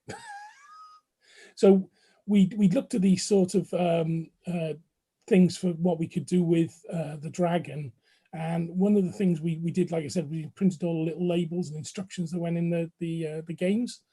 I'm trying to find a copy of it, but I haven't got a picture yet. No, that's a shame. So I loved the 6809 that was on the Dragon. It was it was a great microprocessor. I'd already learned Z80 intensively, but it was so much more logical than the Z80. And by this sort of time, we'd met a guy called Graham who was writing adventure games, and he'd given us a couple of games to sell, which was a game called Magic Castle, very early paper produced early version of the inlay for it, and he lent me the game adventure writing system he'd done that was based on an article from a magazine, Practical Computing, 1980. And that's the front cover is actually the Adventure 2 Interpreter by a guy called Ken Reed. And that was in August 1980. And I used that to write an adventure game called Diamond Trail. And it's basically just a way of stitching together and assemble an interpreter, because the concept of writing an adventure game, or maybe we ought to get a bit distracted with what an adventure game is for all you arcade game players who probably don't play them that often. But the system is designed that you can sort of insert like locations to go to visit and objects and places, put them together, and then the actual interpreter runs the game for you. A little bit like typing a basic program in and having the basic interpreter run it. And it's a much easier way of writing games, but it was still pretty a difficult way of doing it. But it was, it got you a game running. And I started working on a Dragon version of the interpreter. I think we were very close to actually releasing these games. We'll see a bit how close later, but I think of one other picture I had that I thought you might like to see from my early scans was, if I can find it, as the adventure game. For some reason, my machine is playing up. Can you see those? Yeah, there we go then. So we did actually get the labels printed for our games. And as you can see, here is Cecil for the Dragon, which we've done a version of, and also Diamond Trail. And there's Magic Castle for the Dragon 32. So we were definitely planning on launching these games for the Dragon. But unfortunately, well, we'll see. So if you take adventures on the Dragon, of course, there were a lot around. I mean, CASA, which is a really big archive of adventure games, lists 155 for the Dragon, which is quite a lot. But our final product, which was a program for writing adventures called Quill, for those who don't know me and haven't seen the T-shirt, there were around 800 games produced for that. So you could count yourself lucky probably, because you didn't get the Quill, therefore you didn't get an influx of 800 games. Some of which were maybe not as good as others, but us being challenged with anyway. So the difficulty, I think, is a lot of the games would obviously, adventures are really easy to write in BASIC because it's got string handling. So those sort of companies who'd been able to write games in BASIC, they had a way of sort of rapidly porting to multiple machines, which is why there were still a lot of adventures able to be produced. And I think you'll find that the people who had done, like Scott Adams, who was a big entry into almost every processor, coming from the American market, had the Coco there. You know, it was worth doing a 6809 interpreter. There was a market for it, and he managed to get there. If you look at all the UK companies, I mean, there was quite a few from a company called Arctic. They based their game system on the same article in Practical Computing. They never did a 6809 version of that interpreter. We didn't. It's quite a large cost of entry because you've got learning the new processor. You know, the Dragon was a relatively new machine, and we didn't have Duncan's great book when we first looked at it. I mean, when I was trying to learn about the Dragon, I had to get. I found this actually, when just as I was looking through it before the show. Literally, I found the receipt from Tandy, which is me buying this sort of guide to the color computer graphics, because I knew that they were the same on the Dragon and the Tandy color. So and I bought this in. When was it? So this would have been July of '83. So you know, this is my first chance to start learning about it. And I did touch on we've got a fairly big red book here that I managed to find at my attic when I went searching for all the retro computing gear. And in here there are lots of little loving clippings from notes from magazines and Dragon Computer. Yeah, I'm sorry, I actually cut up computer magazines and stitched them into folders in research. So, but it was still quite a bit of effort to really produce that. So we had it would have been difficult. I mean, one thing that struck me early when people were talking about no lowercase on the Dragon, there would be, and it sort of ties in where I was saying as well about puzzle type games being popular in the UK. I think that's true, European type games, and therefore the no lowercase would favour those in the adventure terms as well as in traditional arcade games, would favour the sort of puzzle treasure fetch style games rather than long interactive fiction type games that Infocom would produce. You just can't do that without lowercase. It's unpleasant to read and things like that. So it's just something that struck me early when we were talking about that. So anyway, the reason you didn't get it is a very simple one. I had all this technical data. You know, good Z8, loved the 6809, loved playing with it. Bought myself a copy of DASM and Demon to be able to have a cartridge assembler and debugger. It was all ready set, you know, big printouts of my Z80, writing down equivalent 6809 on the paper. Got bored of writing that out, thought I might as well just type it straight in. I can do this in my head, transcoding from Z8 to 68. Well, I typed it all in, hit the save button, and I think the electricity, John Witworth must have run it out in England because it didn't make it all the way to finishing the save command. And I probably lost a whole day of transcoding straight into it when I didn't save. That's burned in my memory, and I definitely know why you need to make backups on a regular basis as a programmer for the rest of my life. So that's really the big reveal, pretty much, because I sort of just got fed up of that, and I thought I'm not typing all that in again. And all of a sudden, then the world sort of started getting busy with other we sort of running the company became busy. And somehow I just never got around to doing that programming. And we sort of head off into other directions. We produced the Quill. It became a runaway success. By then, of course, you know, the Dragon, the financial difficulties were starting. There was rumblings. And I think maybe we saw, you know, we started on the Commodore 64 conversion of products, and the Dragon got away. So that's pretty much why you didn't end up with Quill type games on the Dragon, I think. And we obviously ran the company till the end of the late 80s, and I did a stint in Spain working with Aventuras AD doing Spanish language interpreters and the DARD adventure system, which of course you talked to Stefan a while ago. He was a big fan of DARD and produced a lot of games with it. In order to produce for the Dragon, because there's no 6809 interpreter for DARD, he's had to switch to Punion form to be able to produce his director's cut. But that's why you're getting that. So maybe we still need to get that 6809 adventure interpreter running, so you can finally get all those games written with Quill and Swan and Dard. But I don't know. I want to do the same for some of the other projects I'm working on as well. But I think it was touched on earlier. You have a good spur to it, and I did really put an effort into recovering the software off of the tapes.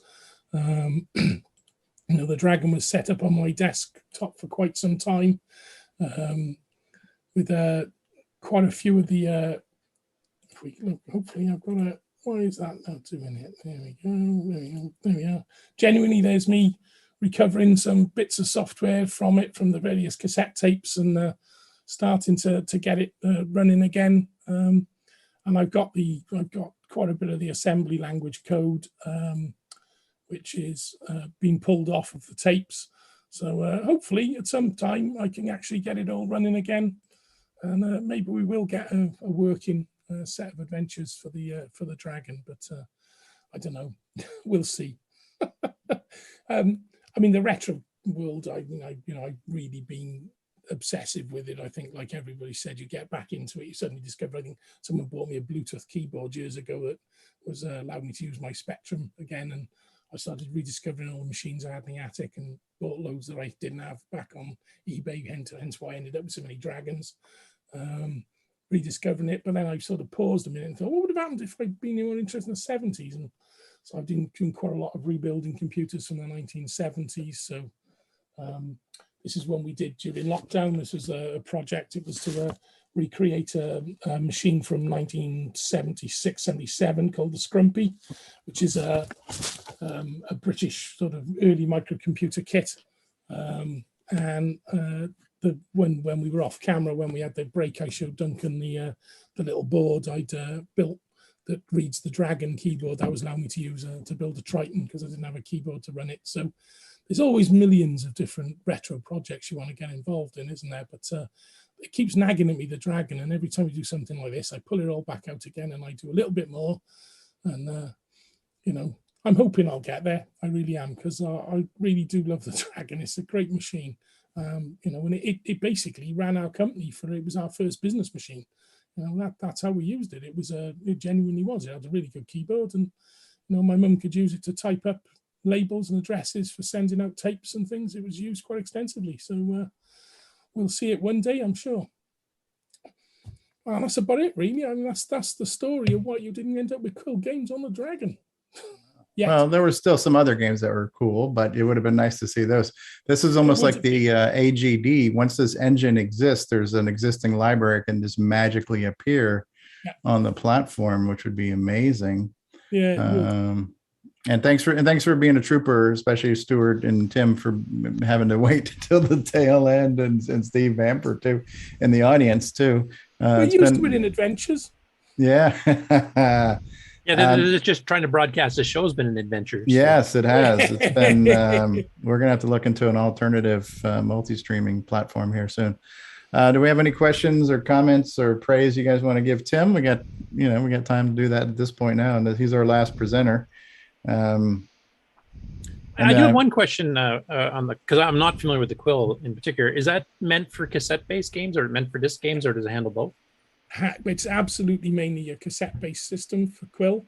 We did a later one called Professional Adventure Writer that supported all the disk drives on the Spectrum, but obviously on the Commodore 64, the Quill would support the disk drive anyway because it was a built-in feature of the operating system. So basically, it was easy to support on there. But for other machines, it would have been. It's really around things that fit in memory in one go. The Infocom model is all about pulling. It's very much like the original Adventure, where it's assuming it's got a disk drive that pulls the data off of the disk as it needs to. Whereas Quill is very much about what fits in memory in one load. A lot of the users were very clever and created a way to chain from one part to another. So 2- and 3-part games were quite common with the objects moving between them and that. But there's no multi-loaders. But yeah, no, it's very much cassette focused. And I think that's the other side of it. That's where Scott Adams' work on the games was designed for these smaller size machines by using this sort of puzzle thing, taking the essence of adventure and squeezing them into a micro. And Ken Reed's article was very much about how you could get something that should be impossible really on a micro into a micro. Yeah, the reason I was asking, because you're talking about having to do the transcoding and the porting, and the difficulties of getting all that done. You have to worry about screen size and everything else. I thought that might be a good project to put as an OS9 because you have so many built-in things for printing and scrolling the screen and positioning the cursor. It's all built in. You don't have to do any of that coding. You just send it the scapegoat or control code sequences and you're done. Yeah. And it might make it a lot easier for the port. Absolutely, and I think it really is. The only difficulty in the blockage for me was having to move to a 6809 because all the game interpreter has to be transcoded into 6809. I mean, it's actually, once you've got it, I mean, once we had 6502 version of it, the Atari one, the Apple one, they all fell very rapidly. You know, if you had a ZE machine, it's really rapid to port an adventure interpreter because obviously it's written in the same way. You've got, like you say, an interface to the game engine that just abstracts it very much like the sort of BIOS does for the Dragon into the hardware. You know, for Microsoft, for MS Basic to run on it, you know, you give it that abstraction layer. So yeah, it's only building that, but we had to do the whole lot, obviously, and that's an extra processor, which is also why there isn't one for the Scrumpy, apart from the fact it's only got 256 bytes of memory as well. That might be a bit of a Yeah, because then you'll be all ready once the Coco Dragon version's done. You'll be all ready for the Vectrix. Yeah, absolutely. Yeah, that'll be your crumbs. Yeah. Yeah, I think you've got to define the points. Text is going to be quite hard, isn't it? I mean, it's quite a complex. You need a bunch of vector plots for all your letters and stuff. Yeah, but you'll have lowercase. Yeah, that's true. Yeah. Well, you could do lowercase in the Dragon if you used the graphics mode, couldn't you? Yeah. So you just wouldn't have a lot of memory left. So I know it's 9. I think on the Dragon actually came with that by default, unlike the North American level one. Yeah. So yeah, that's good. All right. Well, how about we do this? We don't necessarily have to end the show, but how about we run the outro and then we'll just circle back for final thoughts and discussions and roundtable stuff. And if you could, when you do that, Mark B, if you could share sounds and everybody, so everybody can hear this special outro that we've created for the show. Great show. I'm glad we're all here, and I'm glad you guys all came together. And hopefully we did your computer and your community proud. Hopefully we did right by you guys, because that was our intent. To put on a quality show for this quality machine and this community at large here. Come on, Zoom. Zoom doesn't want to behave. Just double click it. It should blow it up. Yeah, well, it ain't oh going, man, see? yeah, it's just we were just plagued with technical challenges, but this was considering the size and scope of this show, the fact that we still managed to get through it was it's a small testament to perseverance, right? And it's kind of funny, actually. I just got a private message from Sloopy, who's the guy who does our time indexing on our episodes, and he's going, "Why is there a part 1 and a part 2 and a part 3?" Yeah, I'm gonna have to splice all these together, so you guys will get an email of the solid show that you can share with people and yourselves and whatnot. All right, here we go. Here's the outro. This concludes the very first Dragon Talk, the world's leading live talk show featuring the Dragon computer. I'd like to extend a very special thank you to L. Curtis Boyle for all of the coordination required to assemble this panel. His efforts were tireless and directly resulted in the success of this special. We'd also like to thank our esteemed panel of Dragon users who joined us in person, in spirit, and virtually. So thanks go to Chris Poacher, Ciaran Anscomb, David Ladd, Duncan Smeed, Henry Reitfeld, John Vella, John Witworth, Nigel Barnes, Pere Serrat, Richard Harding, Roberto Fernandez, Simon Waterfield, Steve Bamford, Stewart Orchard, Tim Gilberts, and Tormod Volden. Also a special thanks to our cast and crew who helped with this episode.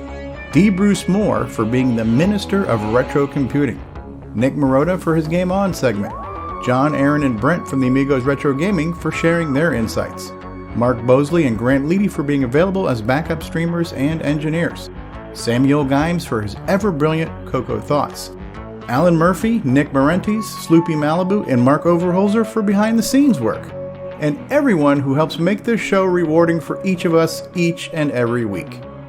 Dragon forever, people!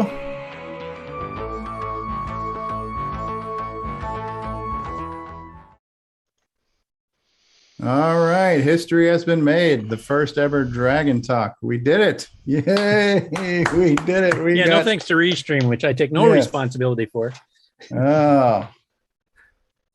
I think we should have a round of applause for our hosts at Coco Talk, guys. That was amazing. Well done.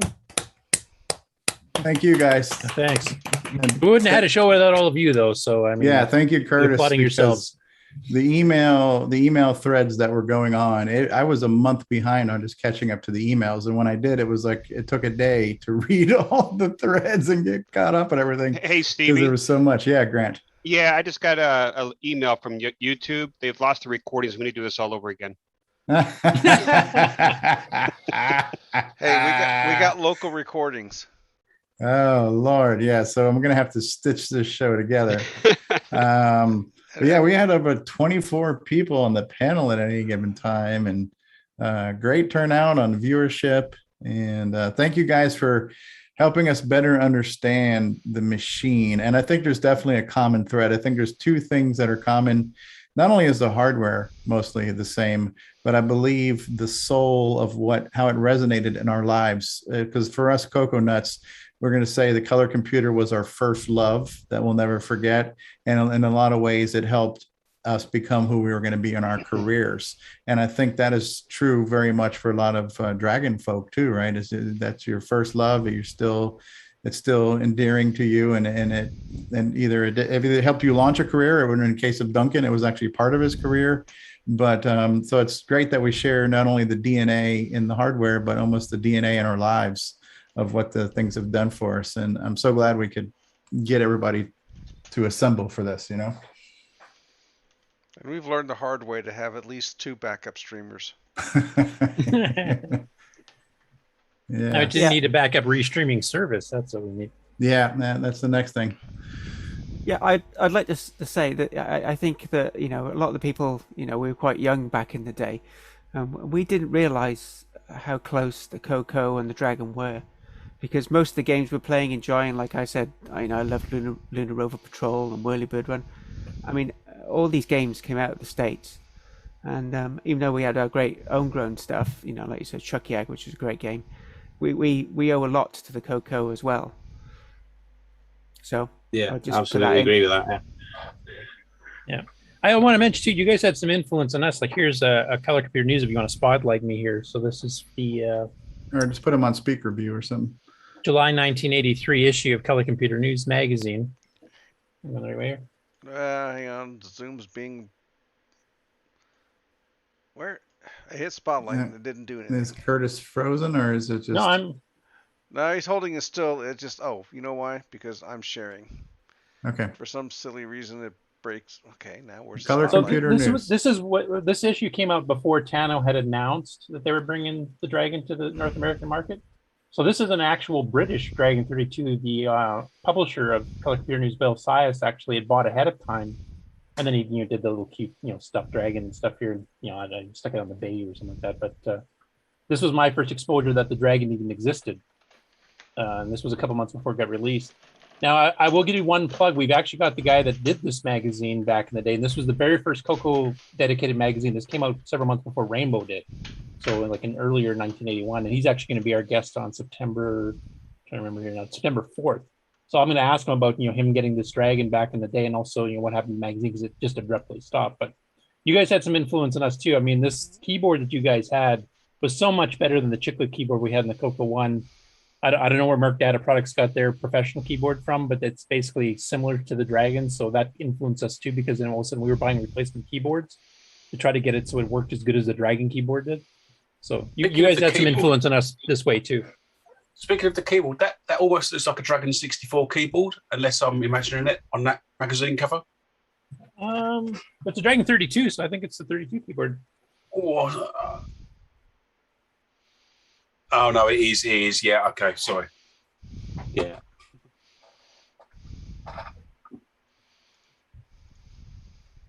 But yeah, one thing is fascinating. Going back to the earlier part of the show when the Amigos were on, was there was this shared software that we got on both sides, and some stuff originated. Well, most of it I think originated on the North American market, and then got resold through Microdeal, whoever in the state or in the UK and Europe.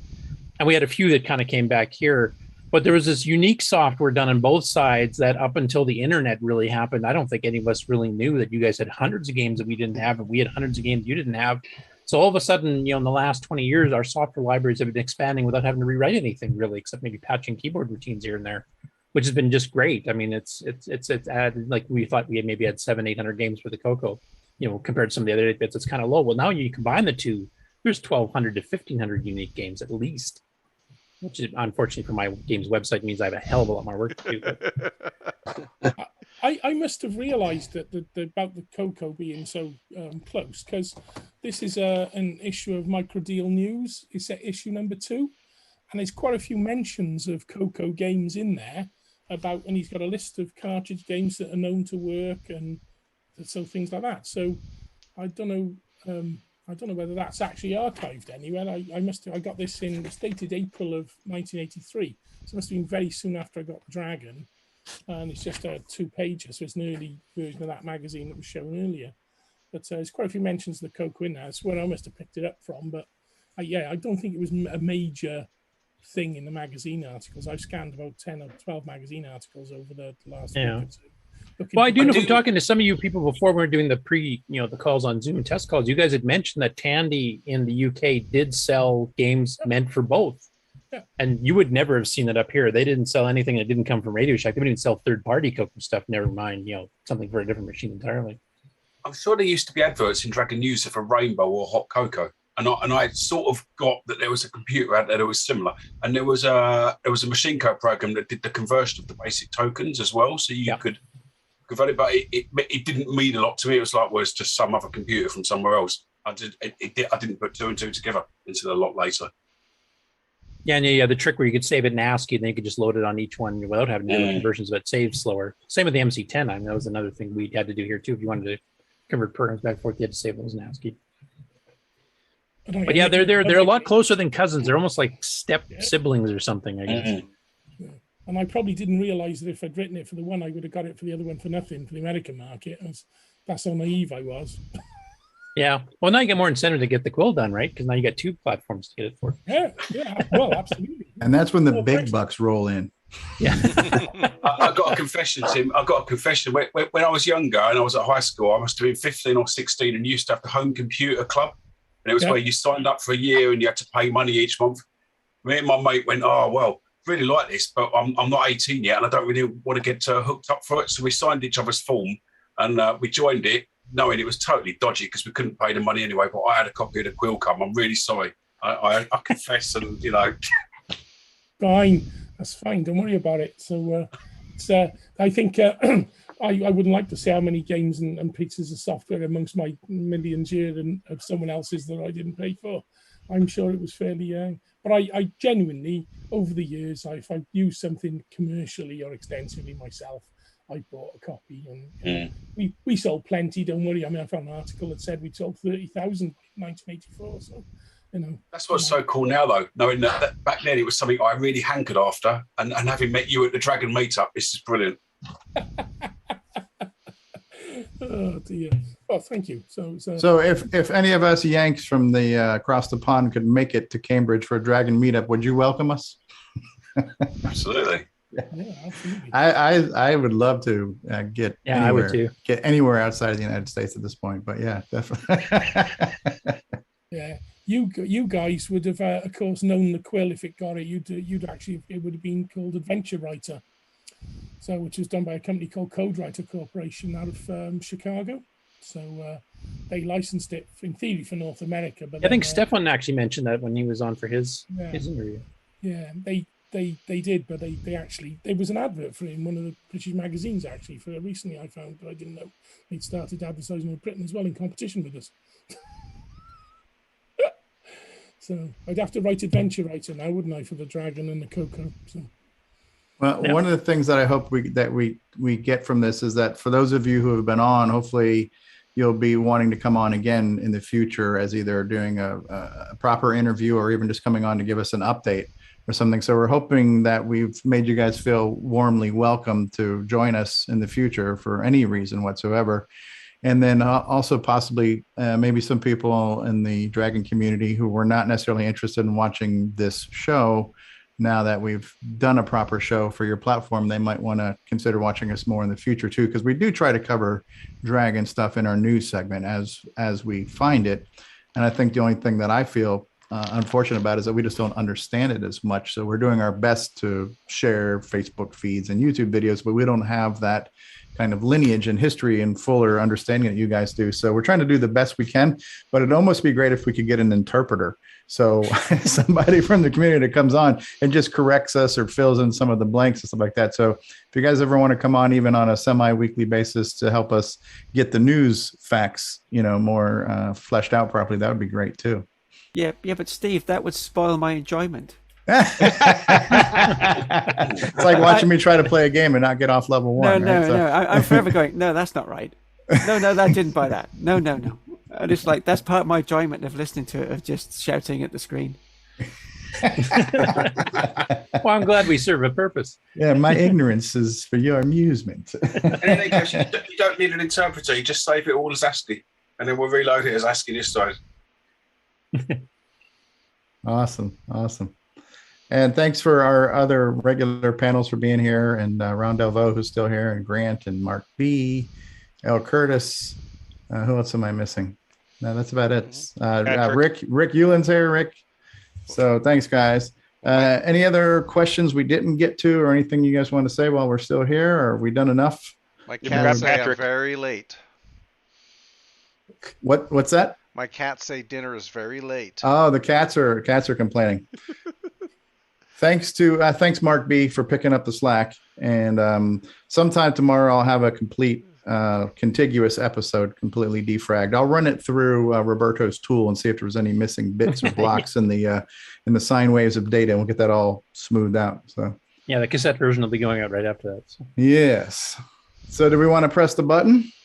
I'll just say one thing, just to all the Dragon panelists here, that we have that group email going. Please contact me through that, and I'd like to book some of you guys on for interviews. If you guys want to do a group interview, like if it makes sense for a couple of you to be on the same time because you share projects, just let me know and we'll try to book it.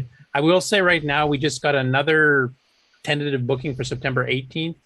So I think we're on to the 25th is now the first open slot for interviews. Because we've got interviews booked right through that time period right now, but everything after that's open. So anytime after that date. Excellent. So do we want to say goodbye? Say goodbye, everybody. Put us on gallery view, Mark B, so we can get a group bye-bye. Group photo. You're on gallery view. Oh, maybe my computer's not showing me that because mine. Nope, you're in speaker view. Mark B, you're still in speaker view. That's not what I'm seeing on YouTube. Well, look at what you're seeing in Zoom. What do you see in Zoom right now? Gallery. Okay. Well, then are we in the gallery? Yeah, I see gallery on YouTube right now. I guess we can all do the group wave. Bye, Bye, everybody. Thank you. Thanks, everybody, for stopping by. Take care.